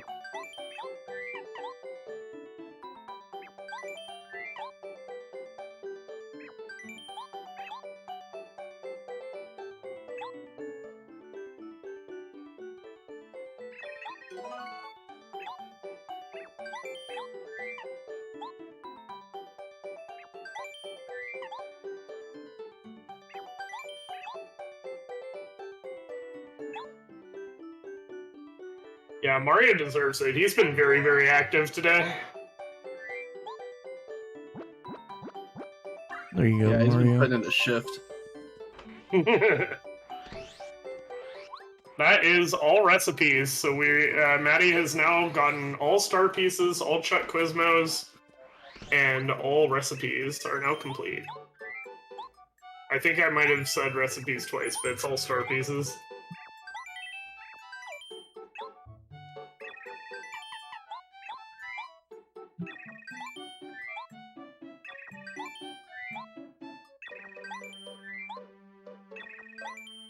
Yeah, Taste Tea is really, really nice. She doesn't charge you for any of the food she makes.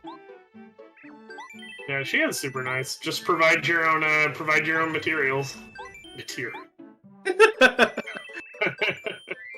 Provide your own materials, and you'll get all the food you want. And now it's time to withdraw the arsenal of repel gels, and then sell most of them. The reason that we store the repel gels and then withdraw them and sell them here is because they sell for more in this shop than in any other shop in the game. 32 coins short. Damn. Almost didn't have to Dang, grind. That's really Oh, close. wow. That's really, Well, really that's close. great, though, Yeah, yeah. that's just enough for me to just go get to the super block and back, and I'm done. Yep. Very convenient. Alright. Saves a lot of time. It really does. Yeah. Because I know I had to having grind in PB. Yeah, not having to grind is a huge time save here. Alright, so unequip both HP pluses. Bump attack. Money, money, and refund were not equipped. PFD down. Was also not equipped. Equip 2 power pluses. Okay. Oop. Okay.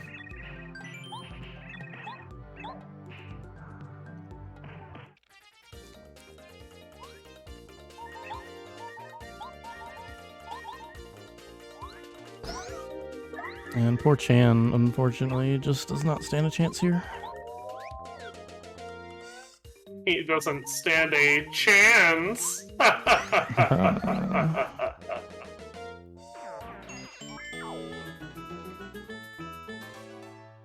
and the reason we swapped to Paracarry here is we want Lee, which is our next fight, to change into Paracarry. And the Skydive, when blocked, will put us into peril, which helps us clean sweep the rest of this. Very convenient.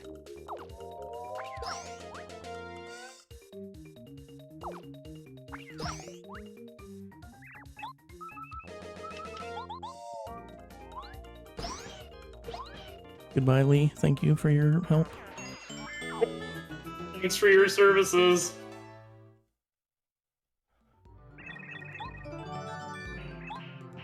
Alright, equip PFD down. So what do I have? Jump charge is in the way. Okay.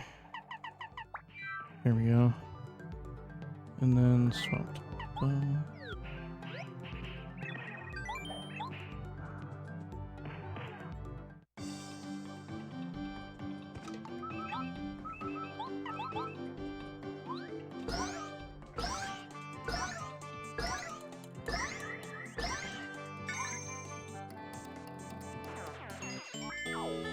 This fight is so funny.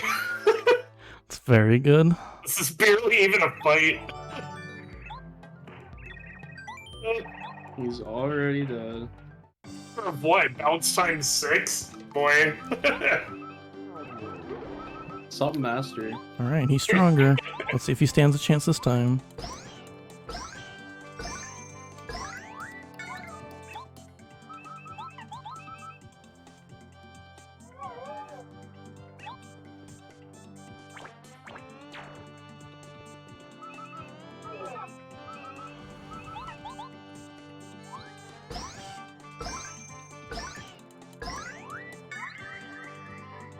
Well, he got a turn.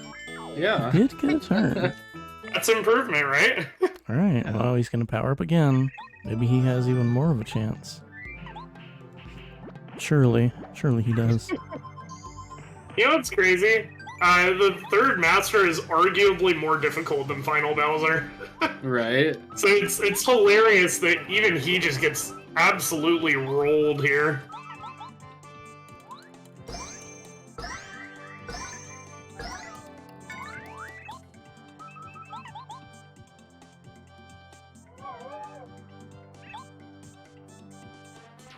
Our combination of badges plus out of sight is just too OP. And then our repel gel just to insult the man. As funny as this is, Final Bowser and Hallway Bowser are somehow even funnier. Honestly, yeah.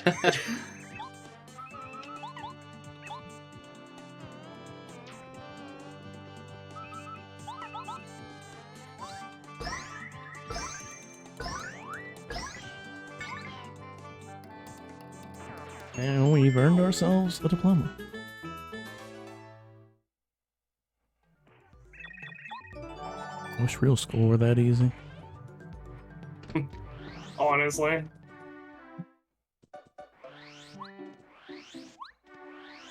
Alright, a little tidbit of RNG here. So we'll save just in case. But the odds are in our favor. Yeah, it is incredibly unlikely that this fight actually kills you. Because we have a spare repel gel that is for either this or the anti-guys, depending. And if you use the repel gel here, you would need, like, 4 lullaby dinks or something like that, and it's 80% to work. I don't know what the odds of that are, but I've never seen it happen. There we go. Speaking of that, it doesn't matter because he fell asleep first try. This boss is... Sleepy boy.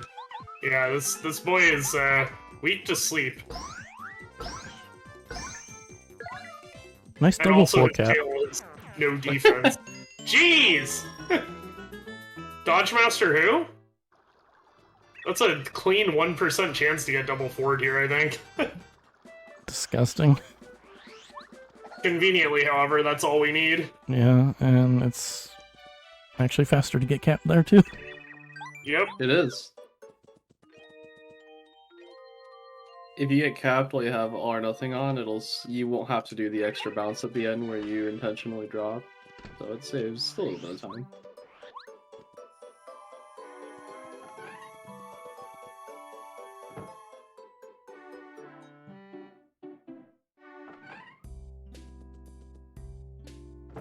Here's the coin grinding part coming up, but it's gonna be really short comparatively. Grinding TM. Yeah. I'm not gonna be cheeky this time. Just kidding, I have wacky. I always forget when I get in here for some reason. That, no, I can just... It's so easy to forget.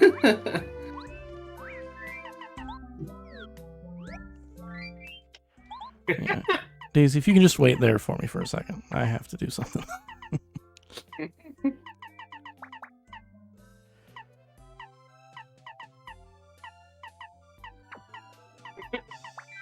Okay, now.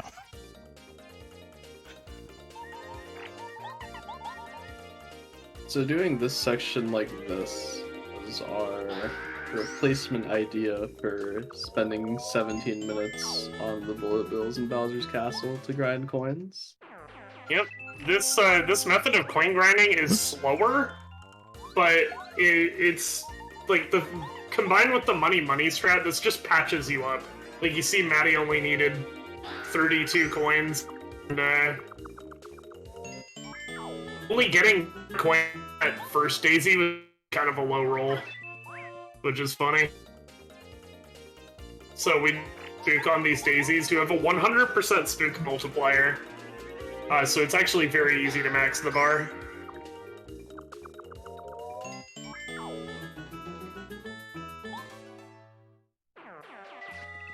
Ooh, The that batch was nice. is intended for like very long term, like a while here, because the number of coin grind, like you bait any, like this only needed like 30, so that's like half a sweep or so. But the badge setup is intended that you can grind here for hundreds of coins if you need to, depending on the circumstances of your run. Alright, and that'll do it. For coins right here. The more routing we do, though, the less desperate the coin situation gets, so there may come a point where we just upgrade in Chapter 6 if we keep going on this trajectory. But for now, this is still scary. And there's the super block.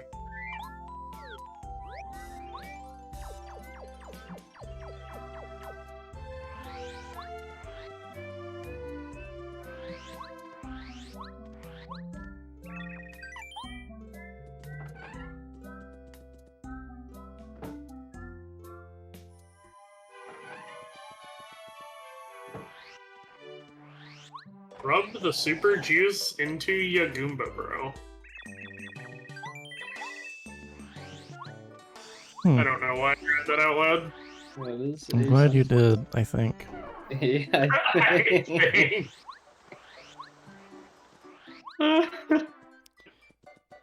Alright, so now we have 78 badges. The last two are in Chapter 8. Otherwise, we have everything else. We have conquered the paper world without using an end glitch. Oops.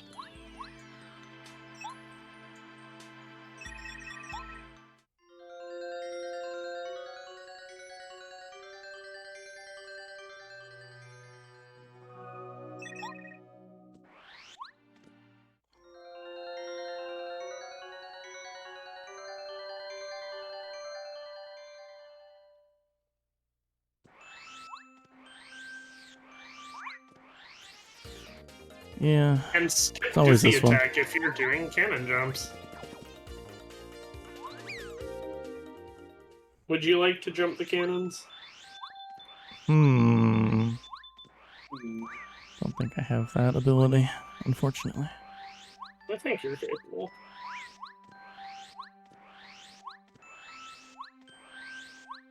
But it is a very silly trick, so. Being at 5 HP says no. Too, I do it.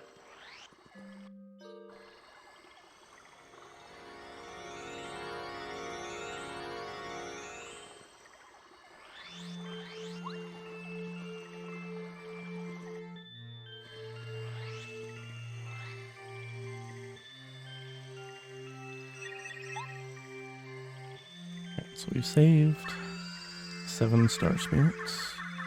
Now they give us star beam and our very cool vehicle, the bathtub. The bathtub, The bathtub, our favorite vehicle. our favorite vehicle.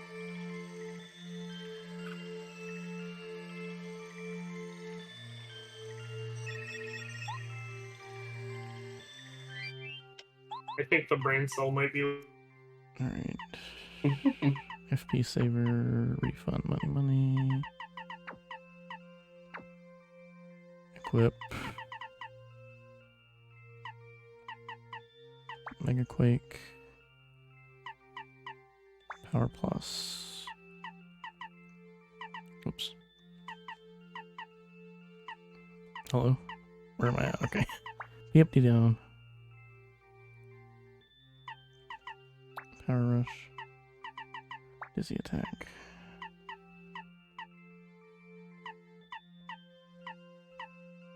Okay. Night Blackout. Cool.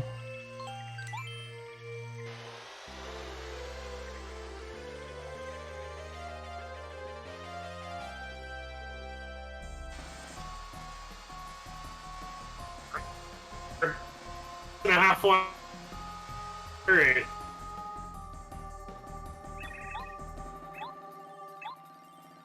An apron does not need a musical hammer to do any of the tricks.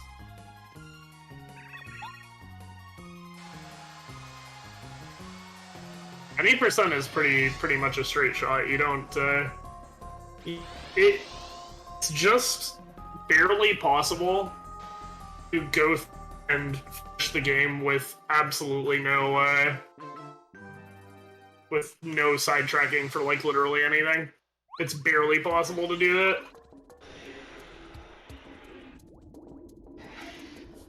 Unless you count getting Cooper the sidetrack, but I think Cooper skip is just too hard to not.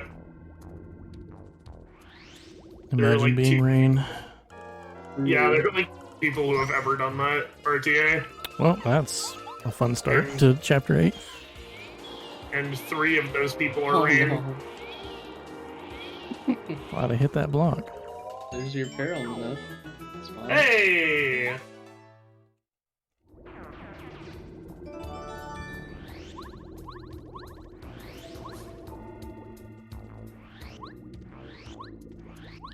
I'm just gonna, I'm just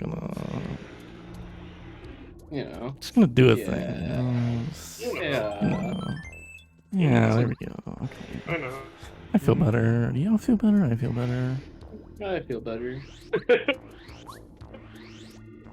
Understandable. I feel better too.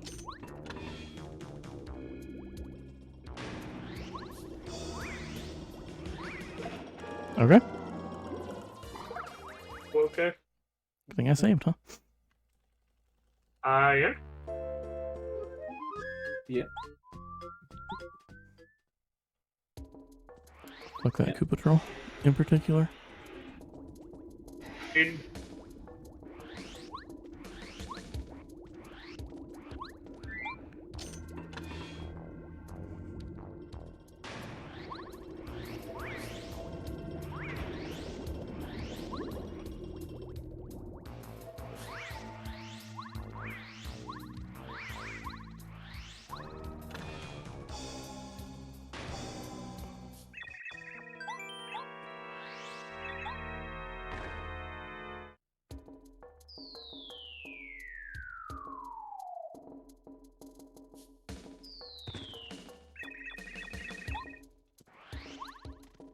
Oops. Oop. I didn't want that. But I guess I have it now. AC tonic? Yeah. Nice.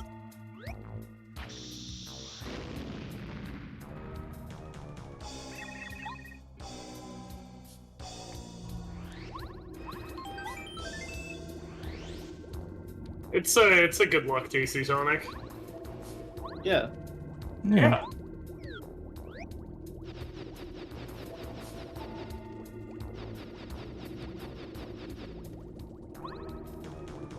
You know, one of the dumbest things I ever considered for, like, an alternative Final Fight category was, triple dip, or it was a peril setup where you would use, unblocked claw to get into peril without PFD down, and then you triple dip plus tape. Like, I don't remember what category that was for, but it would be to, like, That sounds peril. crazy. Yep. I really wanted Final to be safe and not slow. Holy. Oh, jeez. Very cool.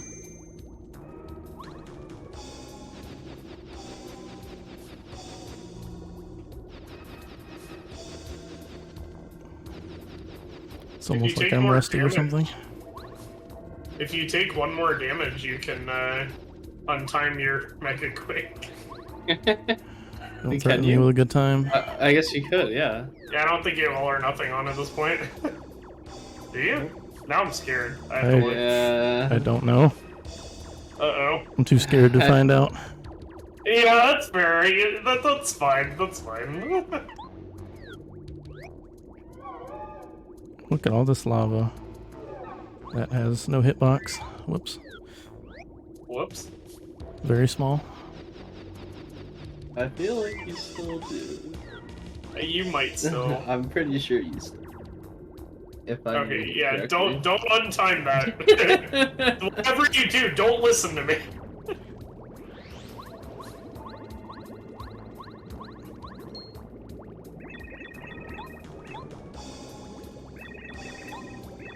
Or if you do, at least pull out Beaufort.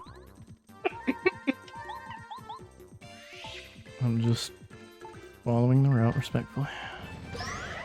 Yeah, probably better. Is that like 3 sound effects together? That's really funny.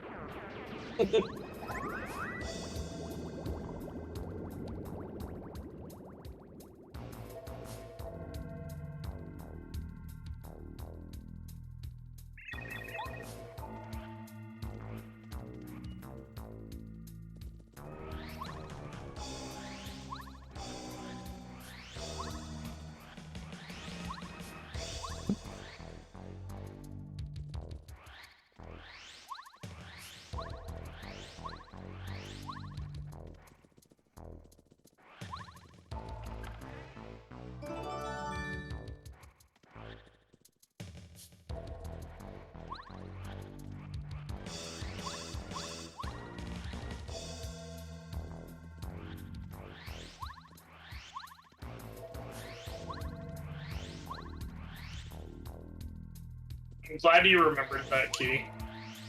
I have forgotten that key before. I feel like it wasn't even that long ago.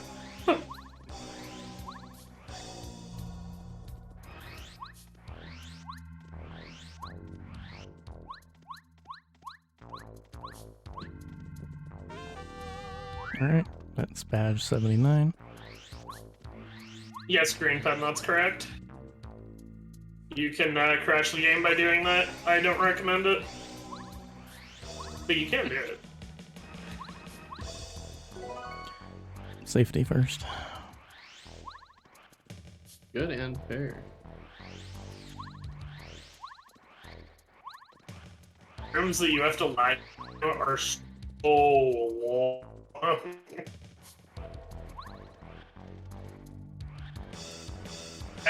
It tried to respawn, but Mario was not land in that location, so it has nowhere to respawn in, and it gets confused and gives up forever.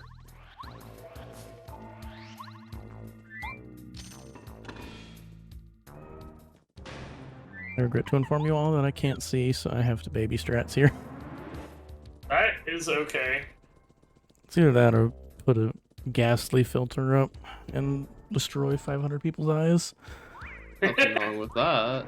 Yeah, we all do that on a regular basis, so I think it's I'm fine. a ghastly filter enjoyer. Sleeve filter. It's okay. I take no shame in my baby strats here. I just want to finish.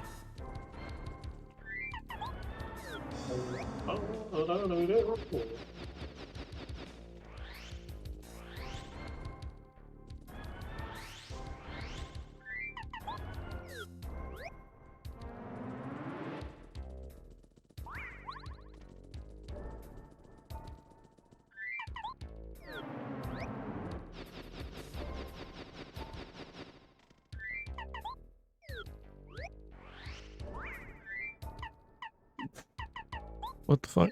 I don't know what I'm doing. Don't worry about it. Jumping over two patrols. Like a boss.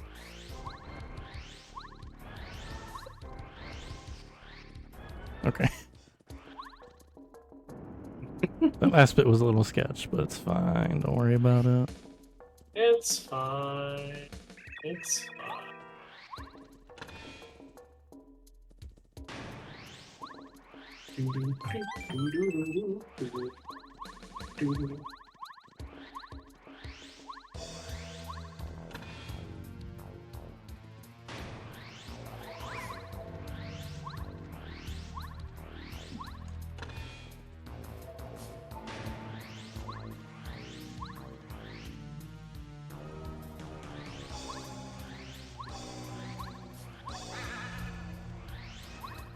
So there's this is also one of the least dense parts. You just through these solving easy puzzles, really easy, basically, and then well, okay, I guess the endless hallway isn't a puzzle for babies. It depends on your attention to detail, but like Blood Room is so simple that it's basically linear. It was pretty straightforward. Yeah.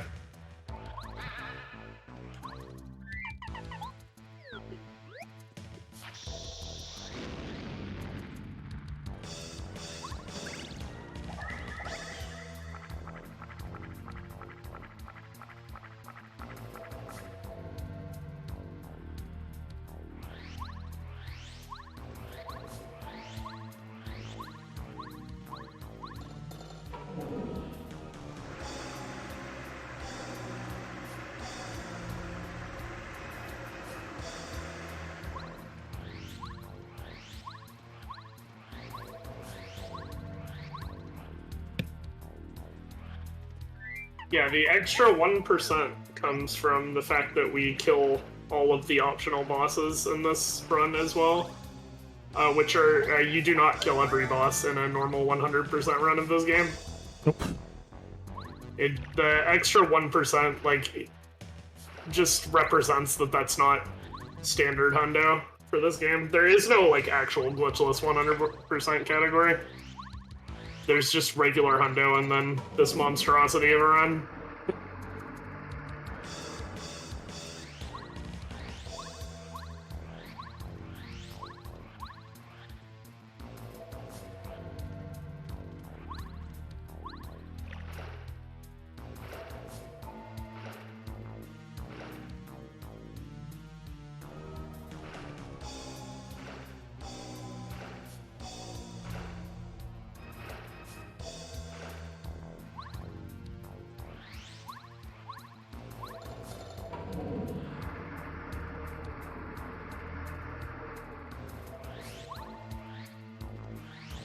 Two of those optional bosses are already down, but one of them is in Chapter 8, and it's coming up very soon.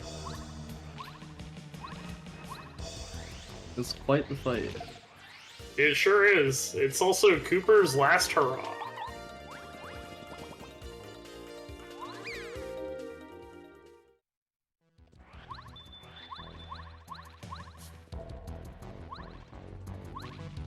So So the strat for this room is kind of interesting. Those cannons are nearly impossible to run away from, and they are impossible if you get unlucky. So what you do is you equip Dizzy Attack, which stuns the first enemy if you spin into them. So you'll see that Matti is spinning into bullets and then running away from them. The first enemy in a lineup being dazed increases it makes the runaway much easier. As you can see, those runaways from the front bullet being stunned are fairly easy. Thanks, Fate. Well, you got the extra life shrimp. Safety.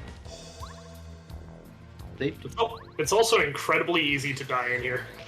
Especially if you only have 5 HP. But it's easy to die in here in normal Glipsless when you have 15.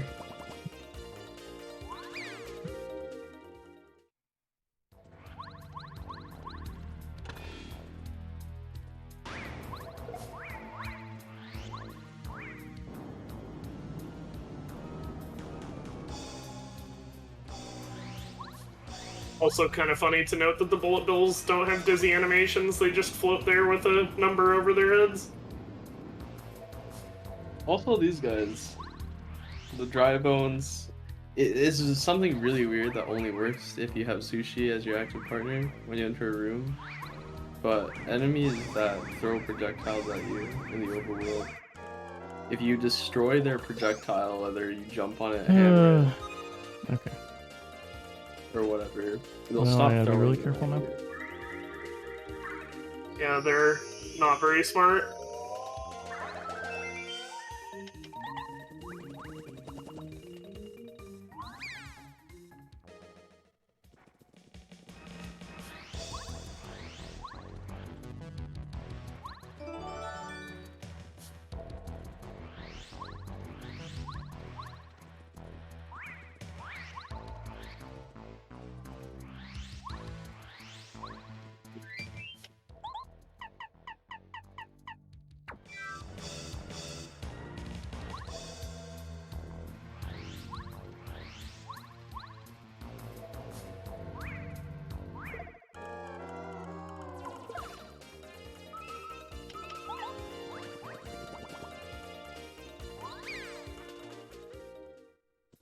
That's intentional, guys. Don't worry. What about your FP? What about my FP? Oh. You need to hit the hard block first for max. You could also grab and eat the maple in that room. It's by the dry bones that just first Oh, struck right, you. right, yeah. Okay. So that also exists, so you Yeah, don't have to... Didn't think about that for some reason. I mean, that's also fine. Oh, that's cool.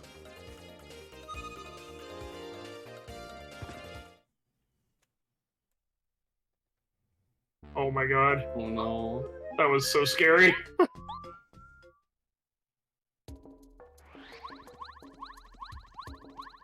Oh, what? I'm mad. That was so dumb. Oh, that sucks. Chapter 8 is really dangerous, folks. That's why Matti's been saving, because it's, especially when you have 5 HP running through these halls, it is unspeakably easy to just die for very little reason to first strikes, even when you have 15 HP. It's really easy to do. Chapter 8 by far the hardest chapter. Yeah.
Good cannon room.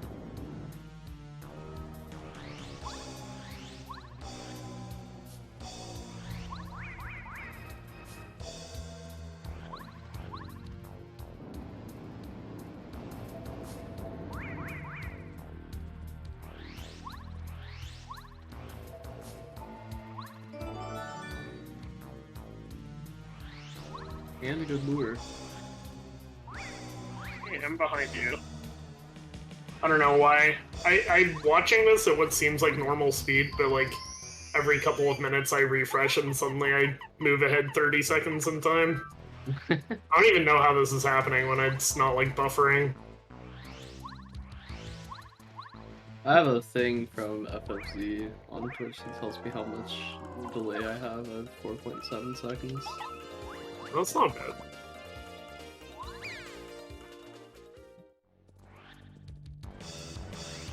Ouchie. Intentional hit, Feral Manip, getting set up for the anti-guys. Yep. This time with max FP. This fight's kind of scary. It's really, really hard to 100% these matches. Yeah, this fight can be pretty tight. That's what the repels are for.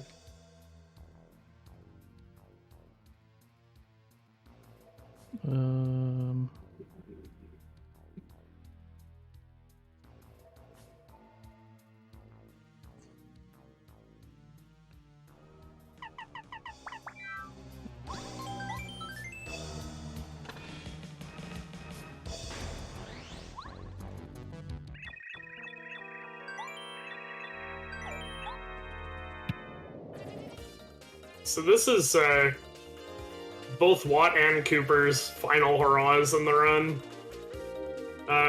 Maddie's gonna get these questions wrong on purpose to engage the final optional boss, who's a lot harder than the actual final bosses, I would With a say. combined 150 HP total. And Can do 36 damage a turn. These guys are no joke. They are extremely dangerous if you don't have some way to stun them.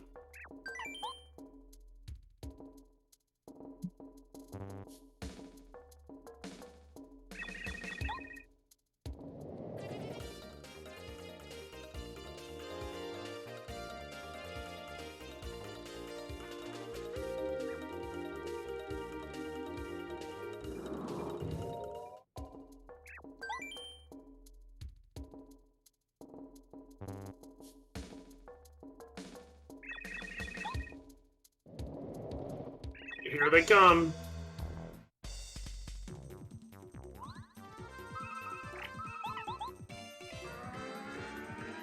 So the reason we carry the extra repel is that the smash is really hard, and if you don't max it, it's RNG, whether or not the strat works.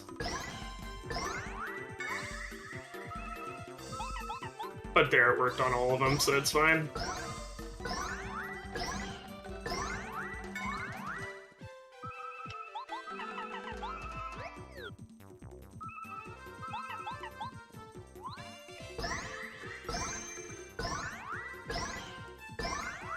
Good caps so far.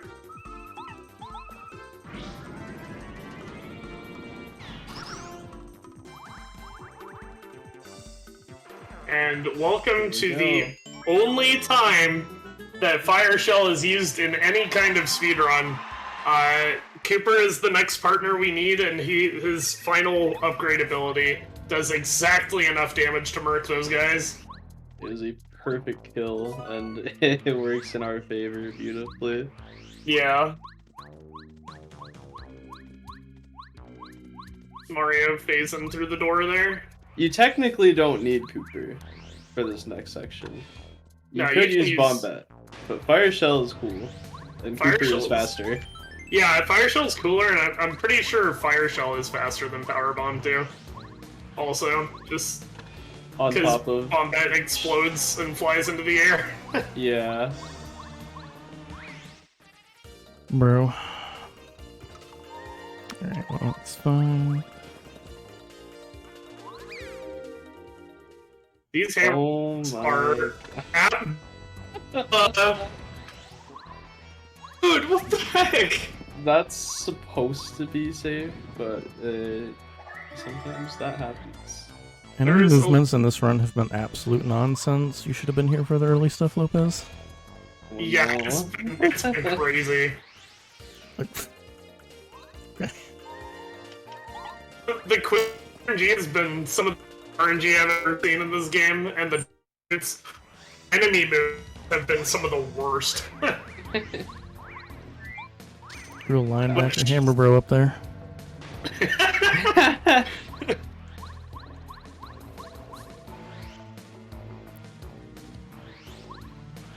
I have been first door before, and never.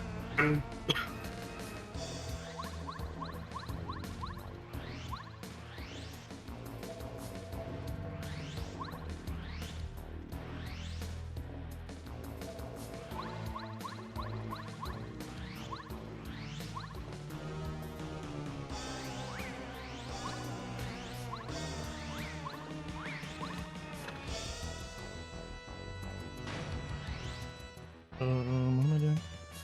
Rematch for Harpoon.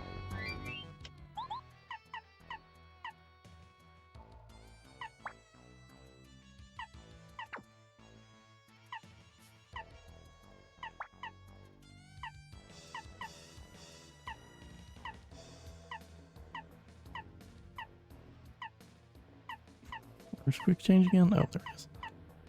Jesus.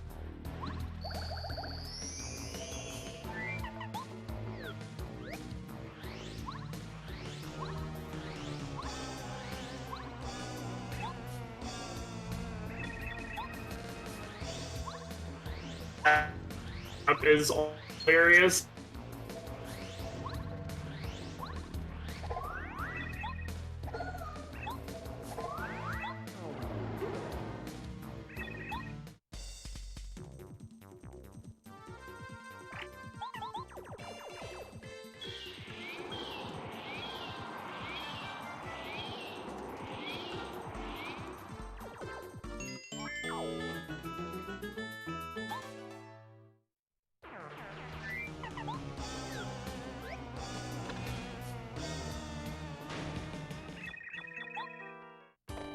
Yo, it's the Koopa Bros.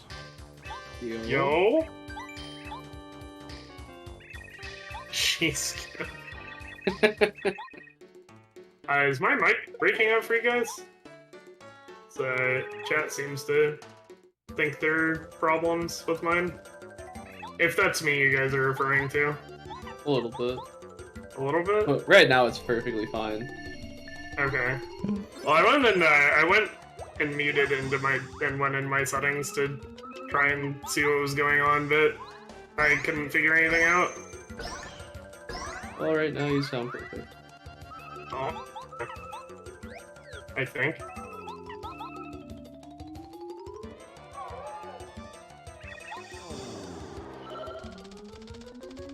This fight's very funny.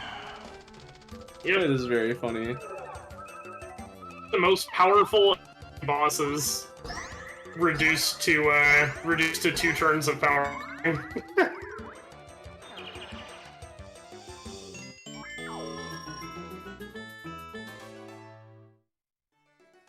Okay, now Discord. Nothing like the normal Discord setting.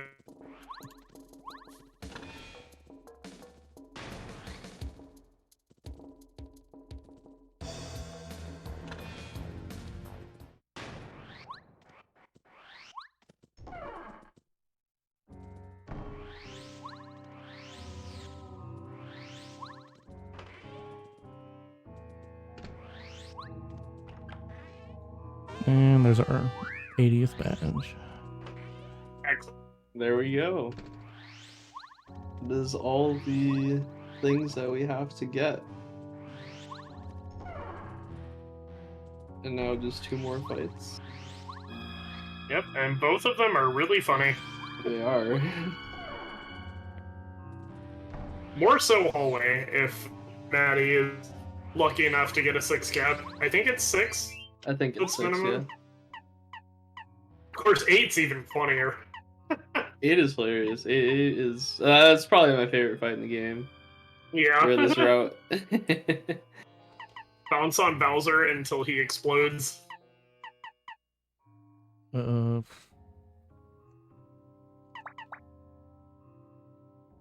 yeah.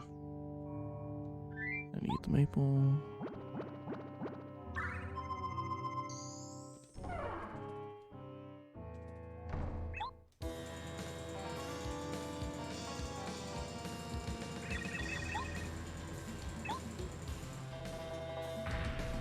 Excited to see this cap.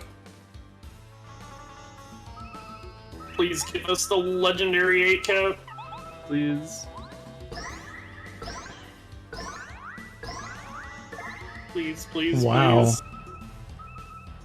That is Good sign. disgusting.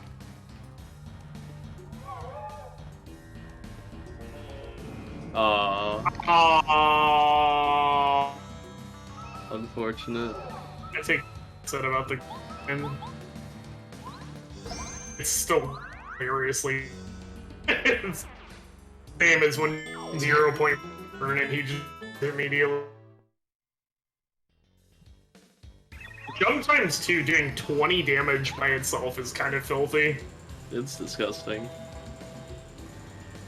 Like, Bowser has defense. Just saying. Yeah.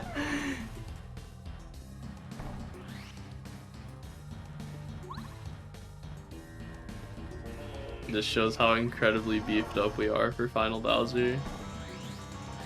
Yeah, this is easily one of the funniest fights in the entirety of Paper Mario speedrunning. Normal Hundo is like this, but this is even more ridiculous than normal Hundo's final fight.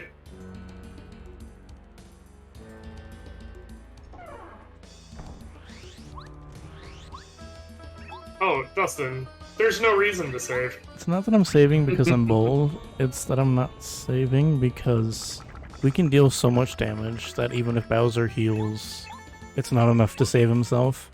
You can miss a block and die and still win. You could... Well, Matty is a second life shroom, so Matty could miss 2 blocks and die twice and still win. Like, hopefully that doesn't happen, but if it does happen, they're still gonna finish. Yeah. Yeah. Like, maybe if I had no life shrooms, I'd have saved, but Yeah. I'm okay. Yeah, exactly. Bowser should be the running for a save block at this point. He doesn't know what's coming. No, he really doesn't. My 6 count. What? What, bro? So I guess this is the part where we explain how Bowser's AI works.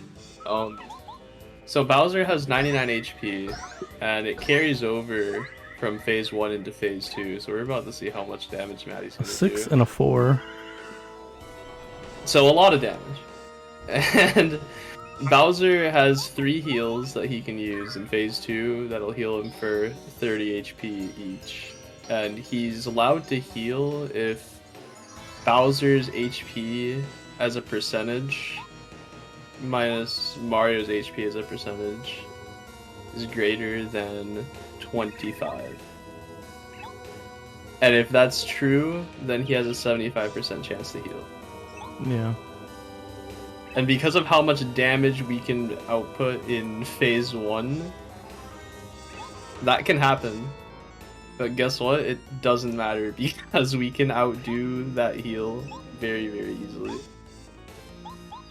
Yeah, so right now, his max HP is 99, and after that 6 and that 4, he's at 30 HP now.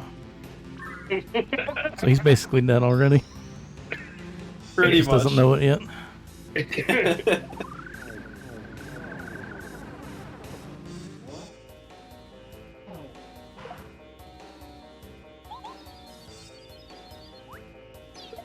Oh, I guess another thing that needs to be brought up is if Bowser uses fire, or does Buttstomp give peril in this fight?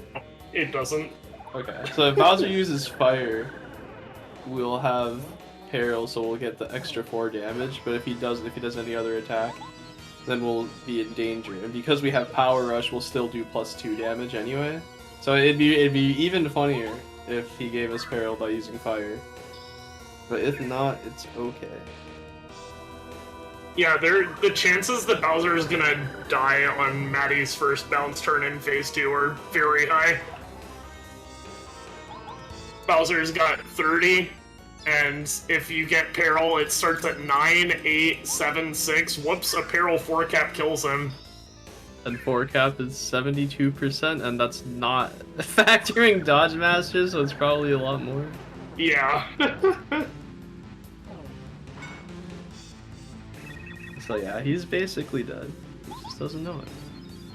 Yeah, let's see, how many hits would it take in danger? 7, 6, 5, 4, 3, 2... Okay, danger insta-kill would be unrealistic, but... it would need like a 7 or an 8 cap or something like that for danger to kill, but Peril 4 is GG's. So like there's a small chance, probably single-digit percents, that even if Maddie gets danger, Bowser's still going to keel over and have a heart attack. Of course, if Maddie wants to switch to Watt during Phase 1 and take the hit, or I'm sorry, turn 1, when they Beach Beam, even a danger 4 cap will probably kill him. Probably, yeah. That'd be 8765. No, just 7, 7, 6, 5, 4, Oh, and yeah, then yeah. 5 again. But I think I'll just do nothing and see what fate gives me. Excellent. Damn. Peril. Oh. That's okay. Let him heal. See what happens.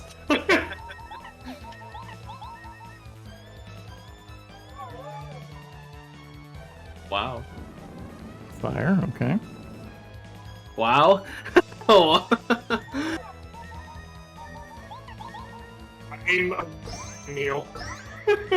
Wow. Me too. See you, buddy. Definitely was 100% in range there, and he chose not. GG. Yeah, he was at 8 HP. So, like, jump times 2 would have been fine, but I felt like bouncing for the You meme. his toe and he would have died. Yeah.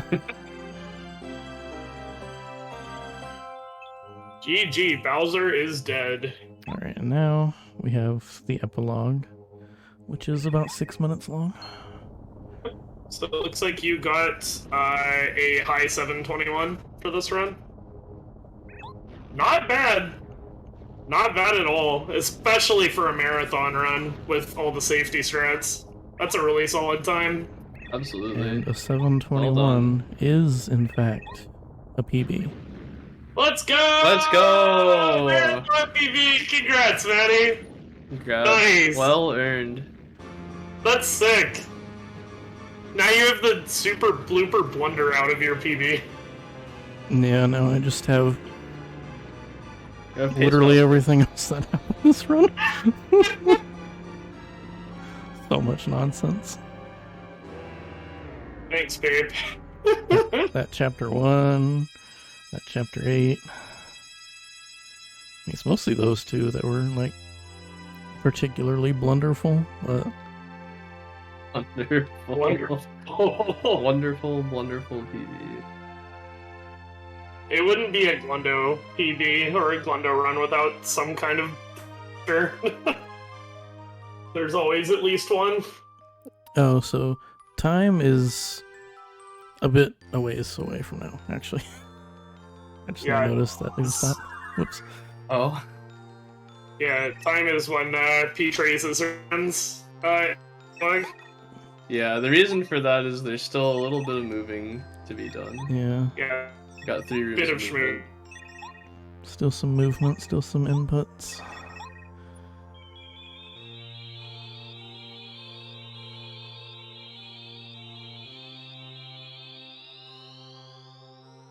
Time Oh, yeah, used to are you- be at whenever the end was shown at the end of the credits.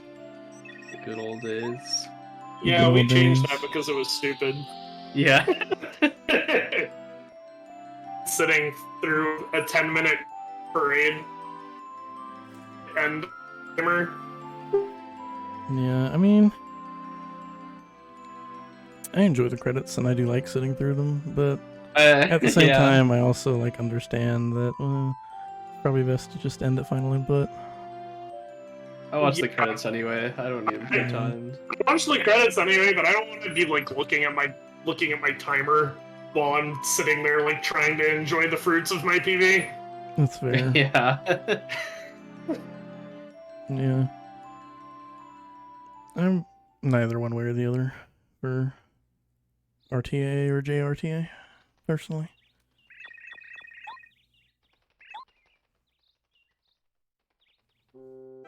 No, it used to. JRTA is when the end screen popped up.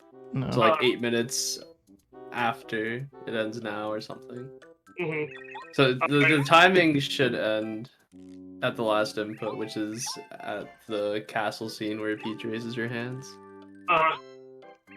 And it's gonna be the same input 5 seconds ago, Yeah.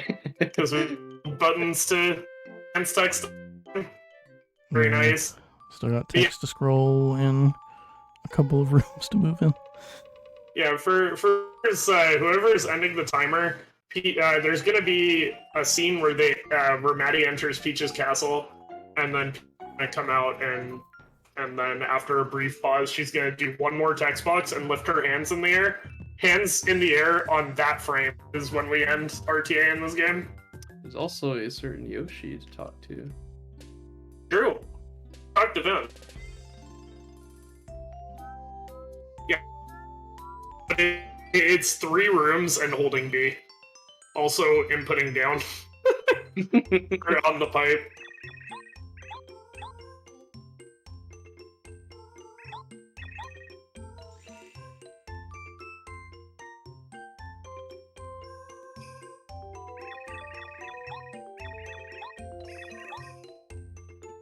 So how do I feel after 7 hours of Paper Mario?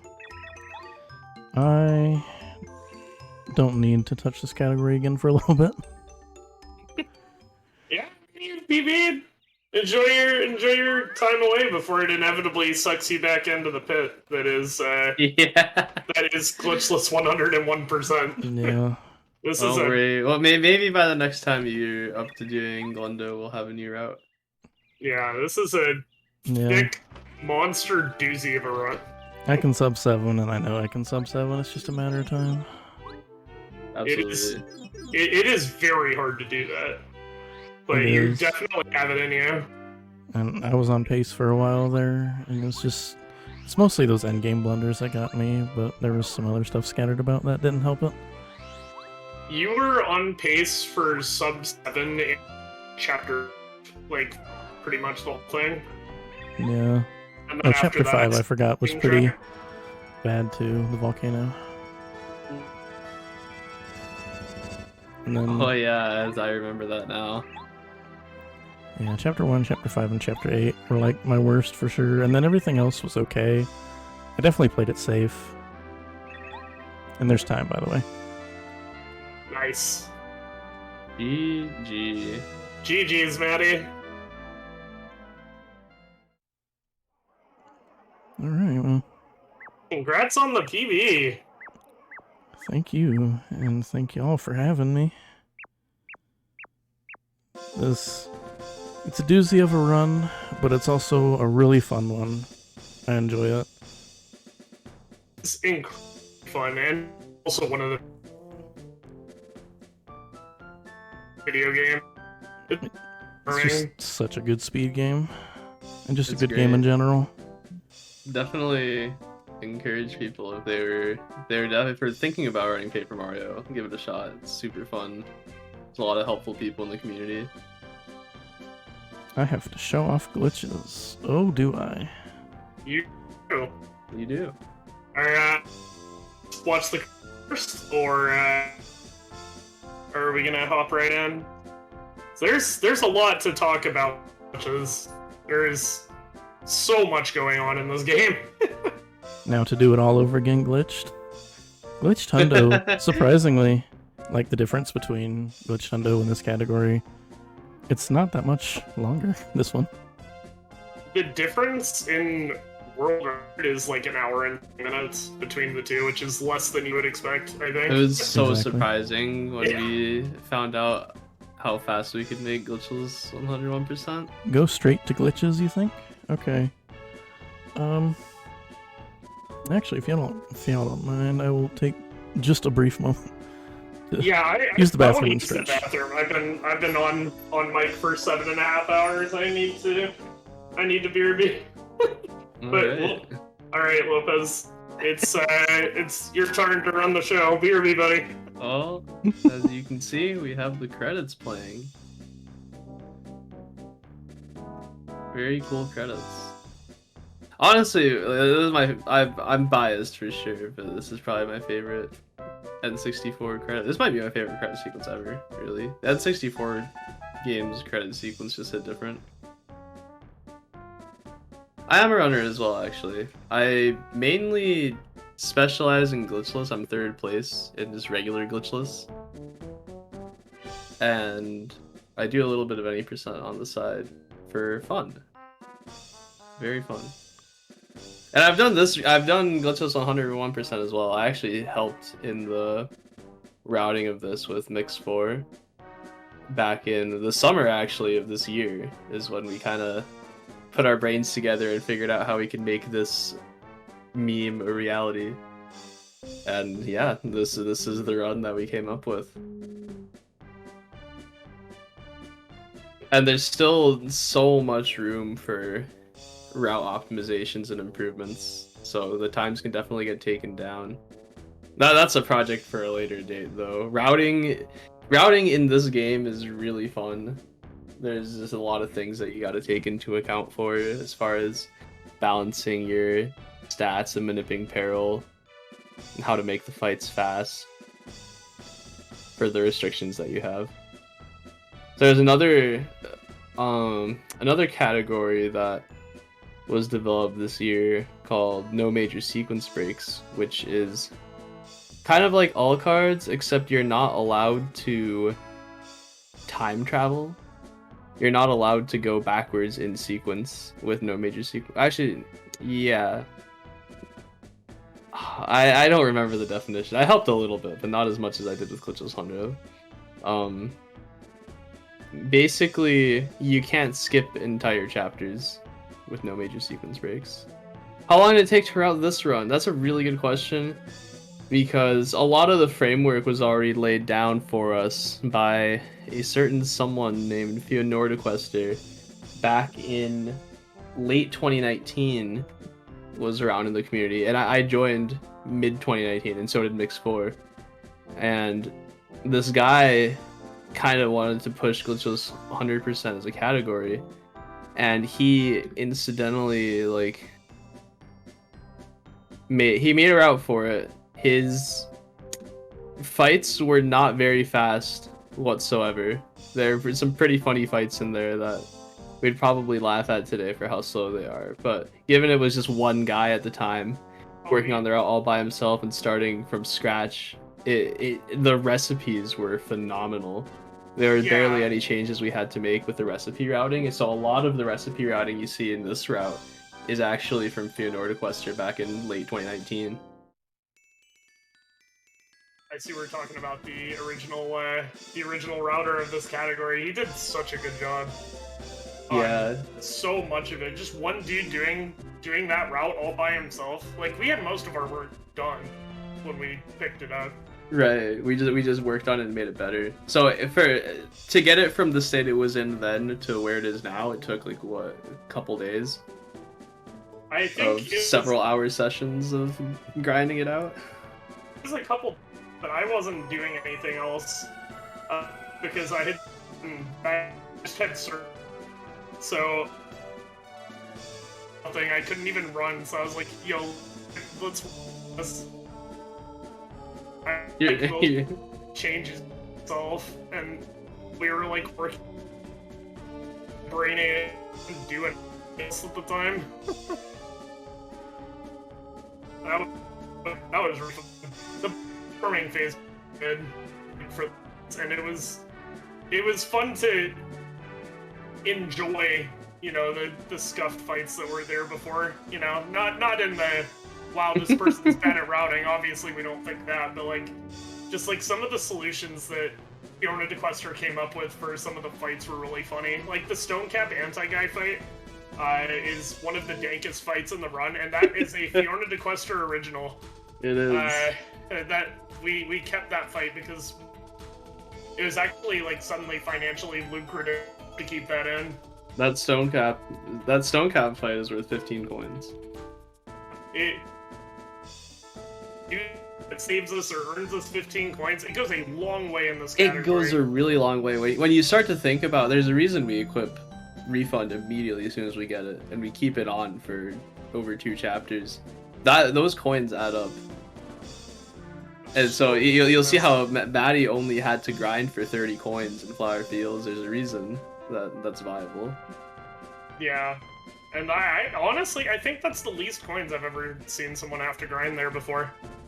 I think so too. I think the lowest I ever had to grind was like 50 or something like that. So, like, and it's not like Maddie wasn't getting encounters. They were running into enemies, but their coin management was just like really, really good outside of that.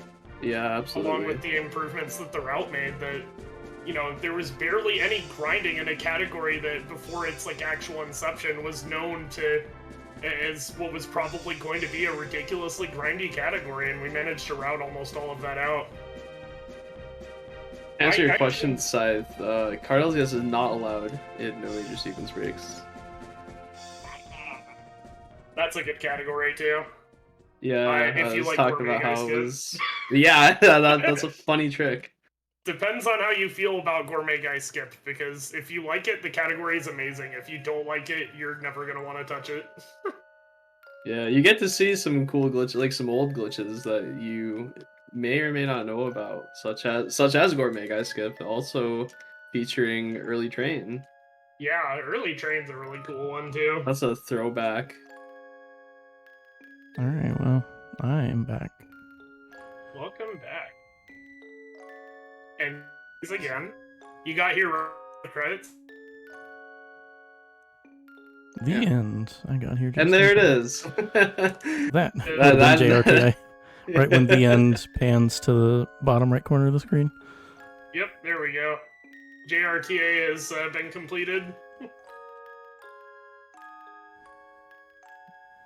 Alright, so I can do some glitches now. And I will be doing them respectfully on the practice ROM for Paper Mario FP. Shout out to JCog.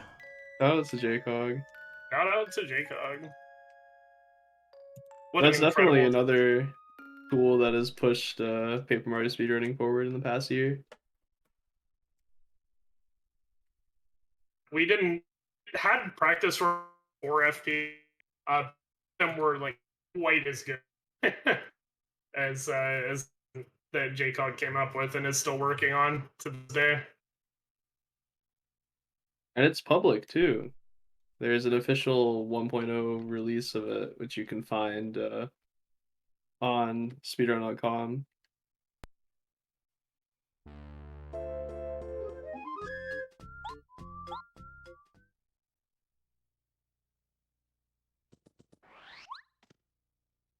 Alright.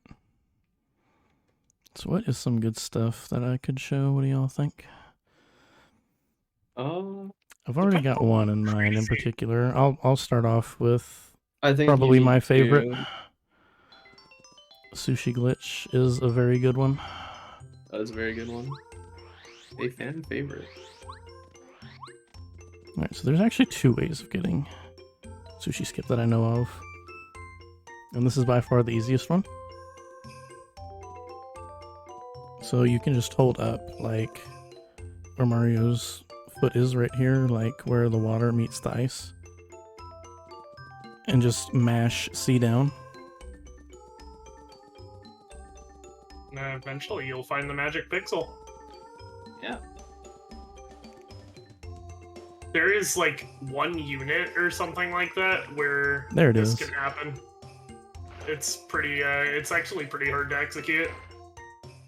Well, it's hard to find the frame, but you can just hold up and mash it.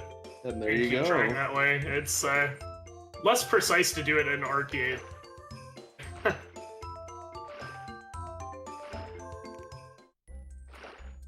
And you can do some pretty fun stuff with this. Yeah, this is actually used in this exact sushi glitch is used extensively in all bosses and 80% no peach warp. So this is a trick that actually sees a fair amount of use in speedruns of this game. Hey, Junior. Fancy meeting you here.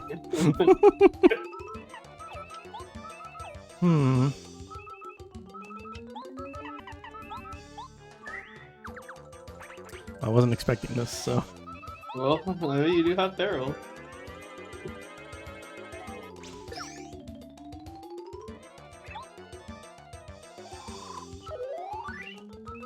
So yeah, now you see the inspiration for surfing on land in the Domino Pro remix. Yeah. Oh, yeah. It's a shame they took it out. It was too genius for them to in their game. It was too cool. Good thing Pape came out before the Age of Patches. True. True.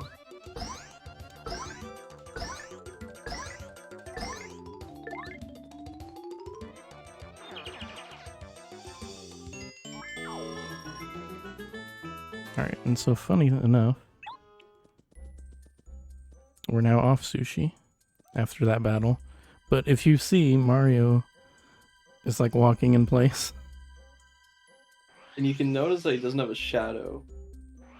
He can spin, and he just gets stuck in that animation right there. Yep. And same thing for hammering.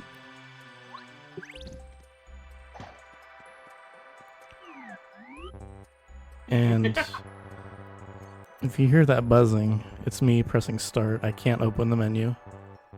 I can't open the partner menu. I can't open the item menu. If I press C down some more, then Sushi's just kind of vibing behind Mario. But as soon as I take this loading zone, I'm just back on her again. And you, one of the best parts is that Mario, like, dabs into the loading zone almost. That's so. I love it so much. Yeah. Beautiful trick. And you can just vibe up here on the snowman. That's actually not what I was trying to do. I didn't know you could do that. I didn't know either. Neither. Yeah, you can just come back behind here and take the loading zone. And that actually skips like a good chunk of Chapter 7. Yeah, this, with... I skip...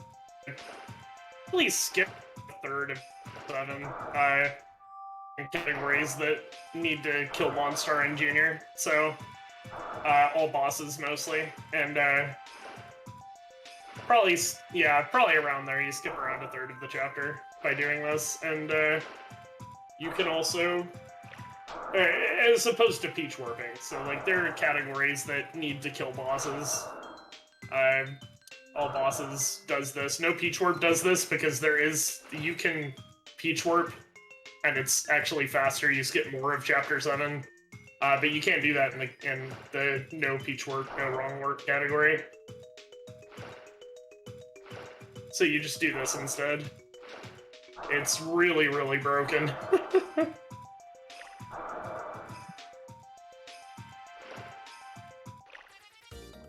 Alright, and then if you do end up in a battle and then switch, then that's your way of getting out of it.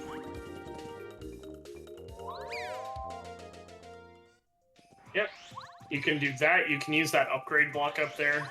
There are actually several different methods to escaping Fishy Hill. Yeah. Alright. That's definitely my favorite one right there. If you get too many encounters without camp, which you actually soft lock too, so to not toy it too much unless you want that to happen. Yeah.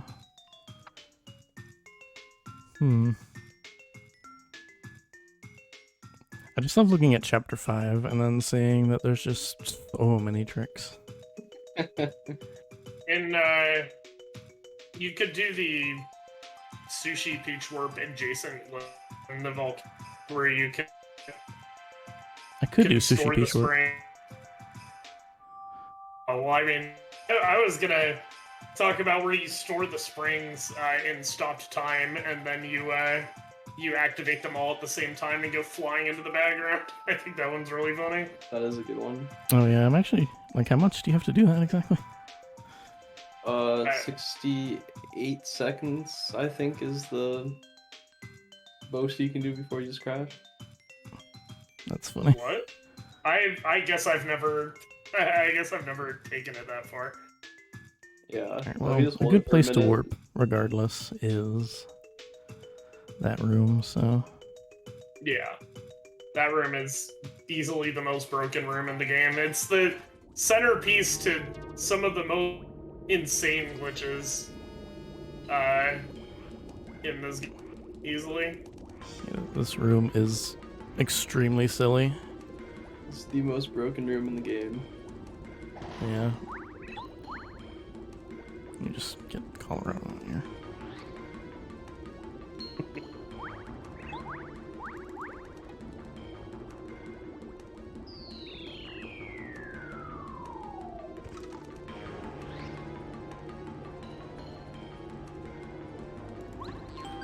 Alright, so we'll go ahead and just save here for this file.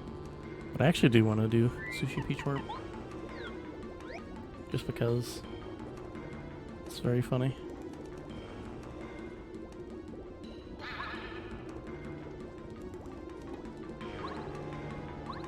Whoop.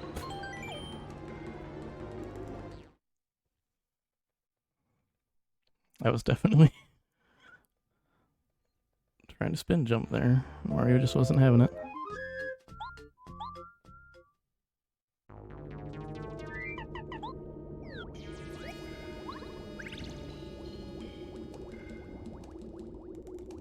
It actually might be easier on me if I... There we go. Yeah, this game has a lot of glitches useful to speedrunning. Range, beat, trick, difficulty.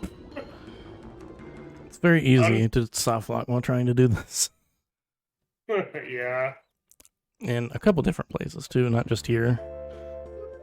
Like spin jump, if you don't hit the save block, it does soft lock, but you can also soft lock later in the actual Peach Warp trick. Like you can just get stuck in the lava if you're not like quick enough to ascend those stairs.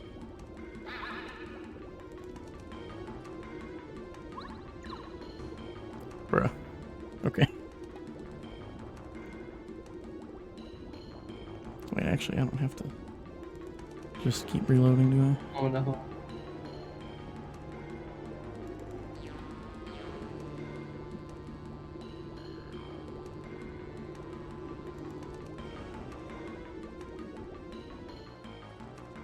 Yeah, okay.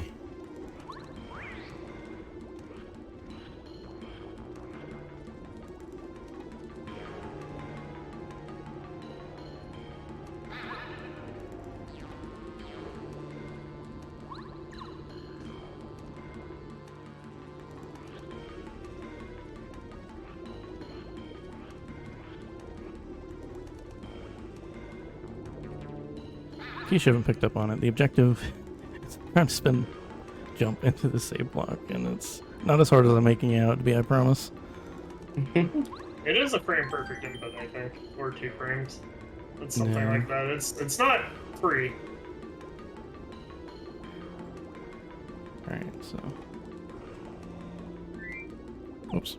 That's not the menu I wanted to open.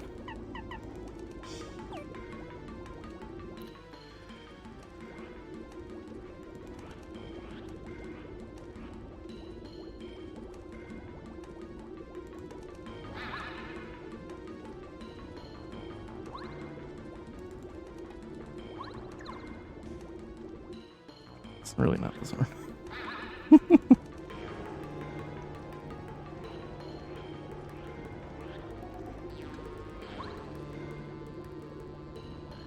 Oh, okay.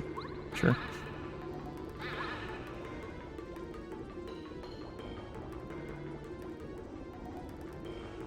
You have any time if you jump from further. Or that got good at it, I guess. Or at least, maybe not good at it, but good enough to run reverse all cards, which has to do this. Yeah. I take kind of like a running start at it. Oh my gosh, I refreshed the server. There's a million menus. There's so many menus up right now. 1, 2, 3, 4, and a save text box on screen.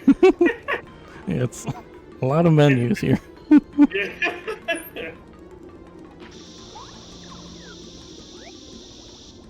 There it is.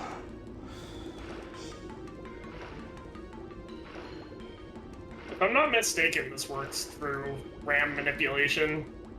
And it tricks the game into thinking you're using sushi because the partner you were using is Manga, but then you switch partners mid-use.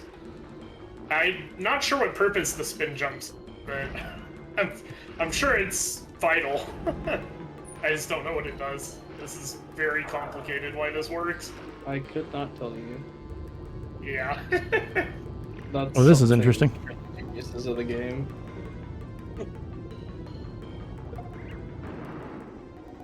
Oh. That was really funny. The just practice wrong things. Yeah, it's just Colorado. He's fine. Don't worry about him. He is literally oozing on the floor. He's fine. He's oozing. I love this game.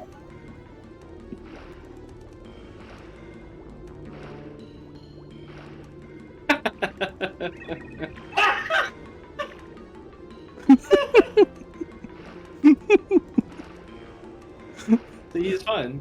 That before, yeah, I guess he is fine. This is so much better than I expected.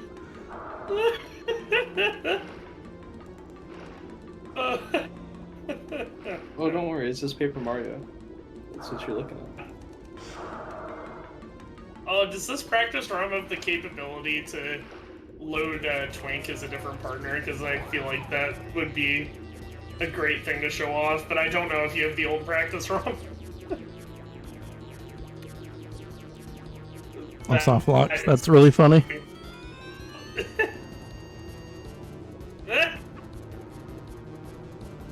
Oh my gosh, this game. You actually never hear this much of the music, like ever. And I'm kind of sad now because that's kind of a bop, though. It is a bop. This game's full, just like front to back, just bop after bop. It really is. All right, so what if I warp? Oh, well, it got rid of sushi glitch. Unfortunate. That was still really funny, though. Yeah, I suppose Colorado was really fine after. Yep, there he is. He's just chilling. Is out, Oh, yeah. and he is fine. And also, you can just, like, do that. Yeah, Chapter 5 is the most broken in the game, and Lava Piranha Skip is literally free. it's so easy. You can do it yourself at home.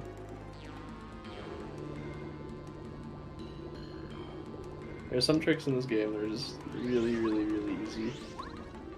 Yeah, like, the game's difficult, and there are tricks that are difficult. So there's, like, a lot of stuff that by comparison, we just say, oh, that trick's free. But, like, LP Skip is, like, actually free. It's actually Yeah.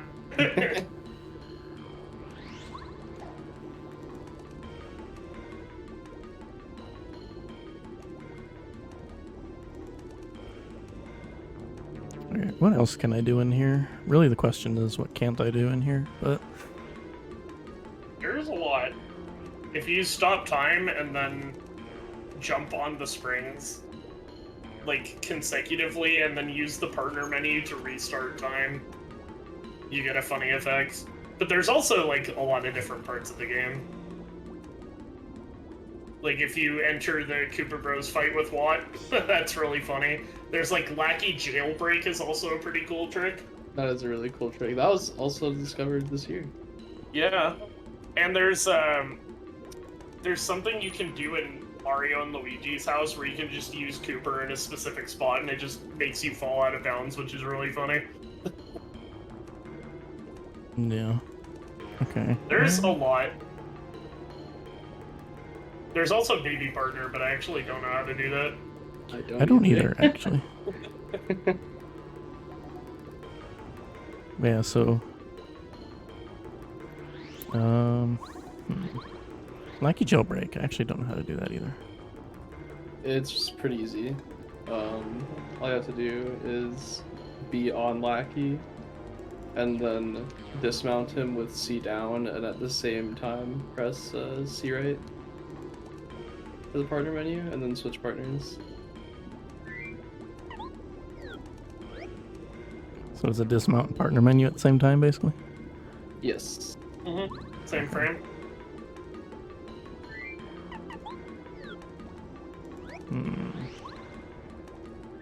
There's also Sand Clip, but that one's kind of difficult to do if you've never done it before. But it also looks kind of hilarious.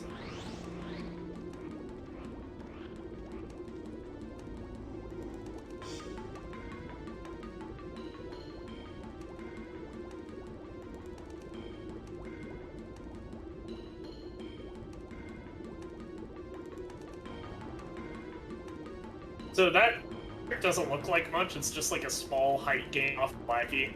But if you do it in certain places, you can clip onto ceilings above you. Depending on how close it is to Mario when he dismounts Lackey. Which is... Yeah, don't you use it in, like, isn't it used in reversal cards? Yeah, in Yes. Chapter 1. Yeah, in Chapter 1, that's The what I was room, thinking of. the power bounce room, yeah. Mm-hmm. Yeah. Or the pie jumps room. You skip so much of Chapter 1 by doing that.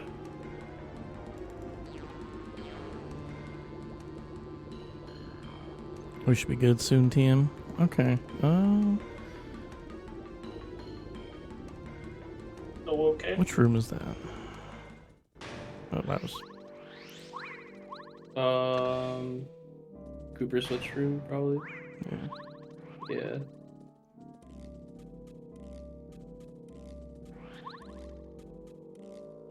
Yeah. Oh, there's also that thing in Chapter 7. Where you solve the albino dino when you try to push one of them staircase Mario into the strat. That one I'm actually not too familiar with either. Oh, it's really, really easy. You just make sure the statue is like facing away from the staircase and pressed up to the staircase. And then you just push it the staircase and you go flying. Right, okay. It's like those that's like super free, but it's also it doesn't really do anything, it just looks funny.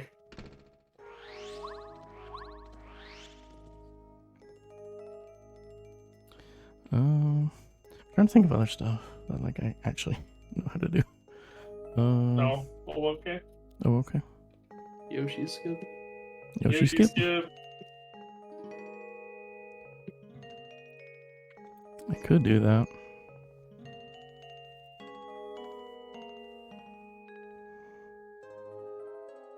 Oh, I know a funny one actually. Ooh. I like me some funny ones. So in Chapter 7, we did the penguin murder mystery. But you can actually... I know it was. This is great. use Lackey to clip in here. And that's without getting the key or anything. And something funky happens if you come down here. Suddenly we're in the void with Herringway.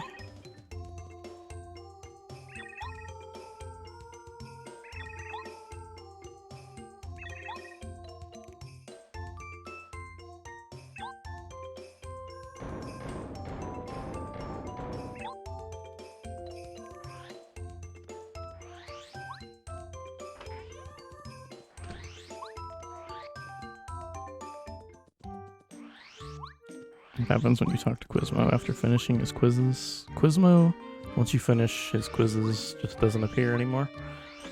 Yeah, he spawns forever. Yeah. The credits. Goes to a new dimension. Alright, so now we're coming in here, and I'm just gonna casually pause real quick. And oh, Herringway is just a normal penguin now. Interesting. I wonder why Well, that happened. this shouldn't change anything.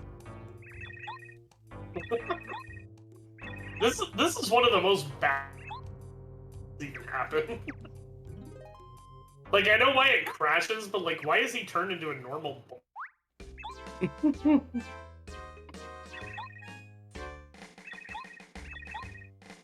And so here we are, the cutscene is playing as normal. Nothing out of the ordinary. Volleyball, doing her thing. And, oh.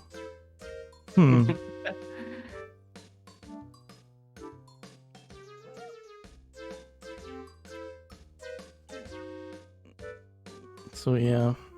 He blushes, and then the game is over. Blushes with the white square, and it's crashed. A very happy crash, yeah. Most So, yeah. heartwarming crash in the game. So yeah, for some reason, when you pause in here and unpause, Herringway turns into a normal Bumpty, and the normal Bumpties just don't have whatever animation is being called for when Herringway receives the gift from the mayor. They have that cute animation, though. They do. They do have the blushie, though. The blushie's kind of cute, not gonna lie. I don't... When is that even used? Like, in the game normally? I don't remember ever seeing this. I have until no saw the idea. glitch. Yeah, me neither.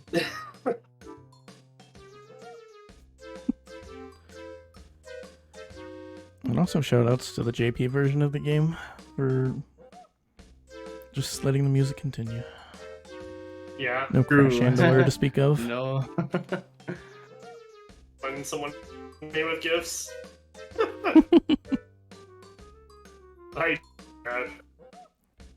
It's just a funny portrait now with music.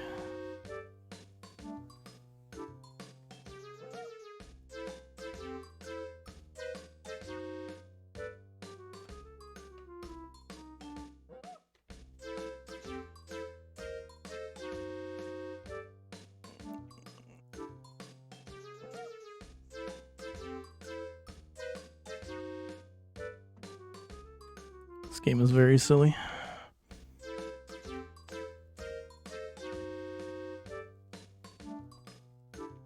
Is this all? I mean, I can wrap it up here if need be. I can probably come up with a couple other things too. Either way.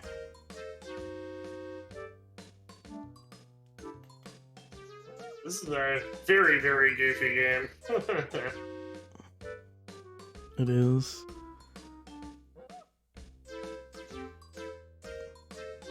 But yeah, for me it's more of like, there are like funny glitches in like a showcase setting, like baby partners and stuff like that.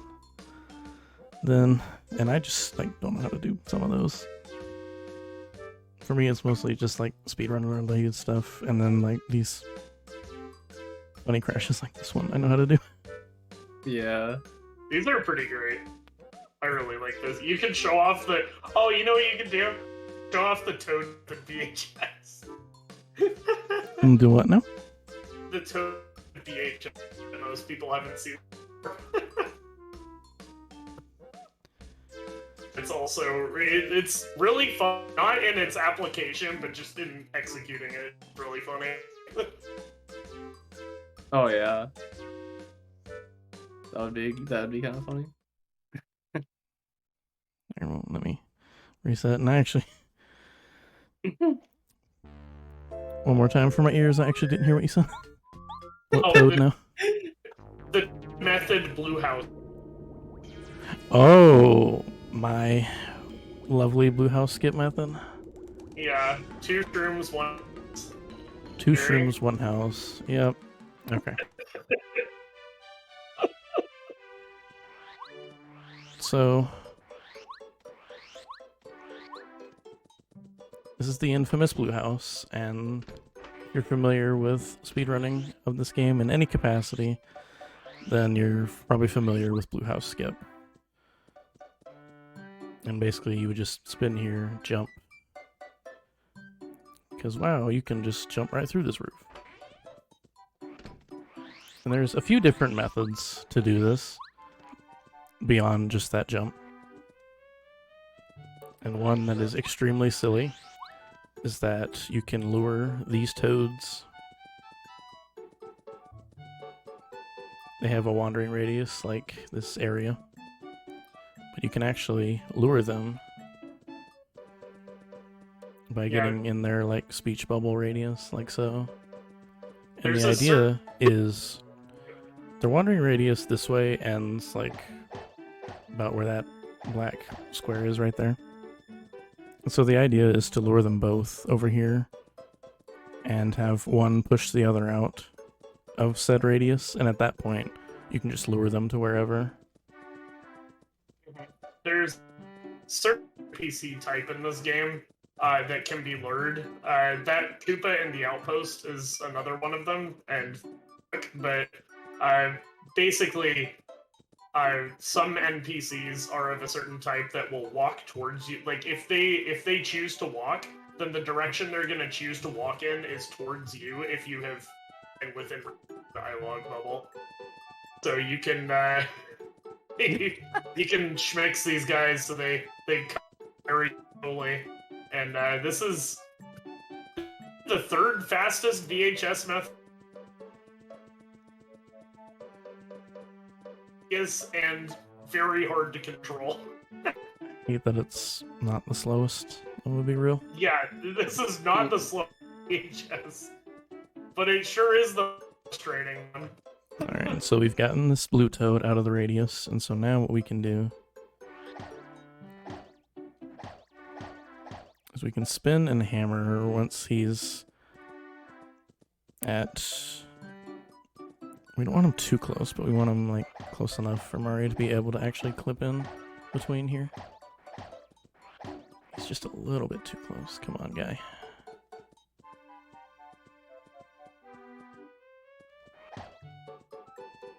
It's like really hard to control. Like, okay, there we go. So now you see we're clipped out here. And from here you can just hold straight up left. And when the camera pans, you know that you're in the blue house.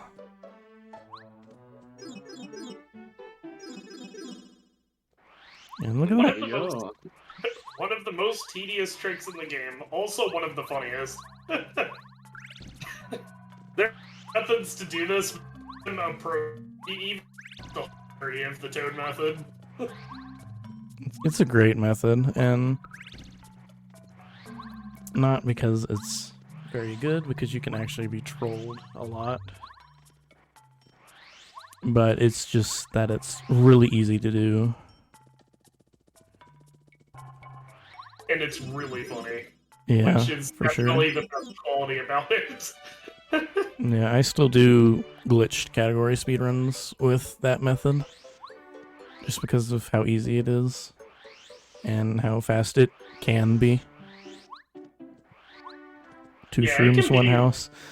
That's the split name I have for when I do Blue House Skip in my any percent runs. It's so good. Yeah. Works. Also, one of is in Lovely, so we make fun of him for it sometimes if he's being mean. And blue or the green one? It's the blue one, right?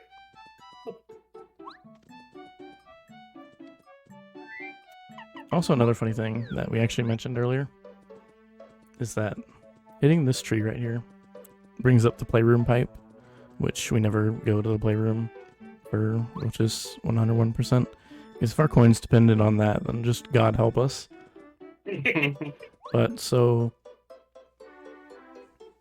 apparently, like, for Bombette bombing to like trigger the tree. Like it's instead mapped to the other side of the room. Like someone forgot a negative sign or something somewhere, or accidentally put one in. Either way.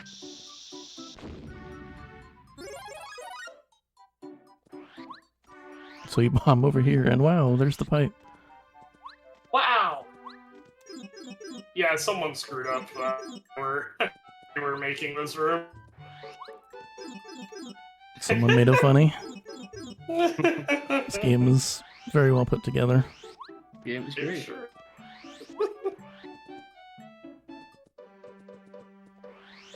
And this is where we would go. Okay, so this is one of the playroom was one of the original tips for in 1%. Goodness, we found an alternative. Because it is terrible. Your odds are so bad with jump attack, and hammer attack is incredibly slow. Didn't want to resort to gambling to make this possible. Now that I'm in here, you know what? I'm gonna do another funny trick. Probably one of my favorites, honestly. Ooh, I like money. I like early train. I'm a fan. Early train, it's a good one. So yeah, you can use para-carry when Mario's foot was clipped into that corner there. And there's like a little ledge there that Mario's able to land on as a result on that collision. And you can just like, from there, just spin straight right onto that seam. And then you can hold up and you end up in the back room where the train would be.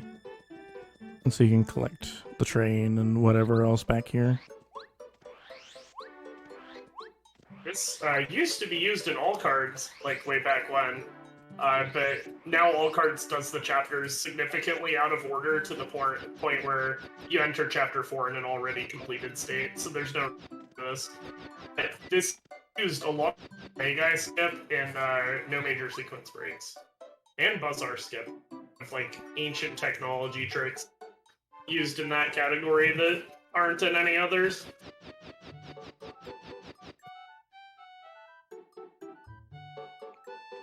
This being perhaps one of the best. Speaking of gourmet guy skip, do you know how to do that one, Matty? Unfortunately. You didn't show that one. Are there any more applicable uses of someone screwing up with a negative like I just demonstrated? None that I'm actually familiar with at all. Like, that's the only instance I can think of off the top of my head. Bombing that area, being able to open the playroom. Like, it's the only specific instance of, like, that particular mistake that I can think of in this game. There is another one in the room adjacent to it, but that shaking that tree doesn't do anything. There isn't even a coin in it or anything. So oh, right, yeah, okay. that does exist, but it has no use. Other than, lol, look at how goofy this game is.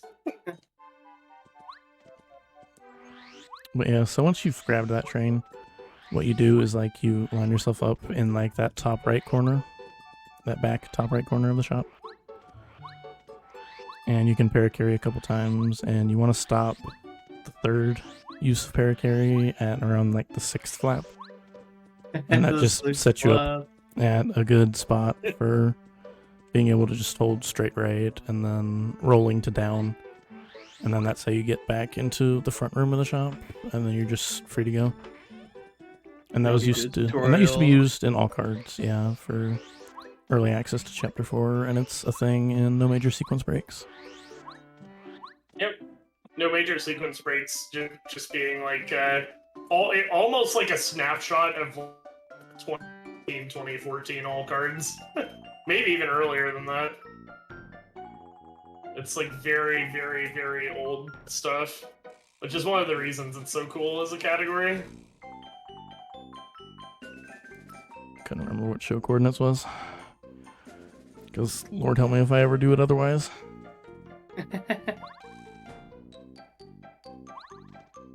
Remember okay, that works. I remember the coordinates even. It's a range of 0.2, so have fun. 0 of 1 unit. We can cut here. Yeah, that's fine. I was just happy to fill time where I could. Y'all are good to go, and that's good with me. Really appreciate y'all having me. And thank you, M4 and Lopez, for joining me here. Yeah, thank you for having us. Thank you. It was a good time. My throat's a little tired, and but you know what? I had fun. It was, in fact, fun. So thank y'all for watching. Thank you.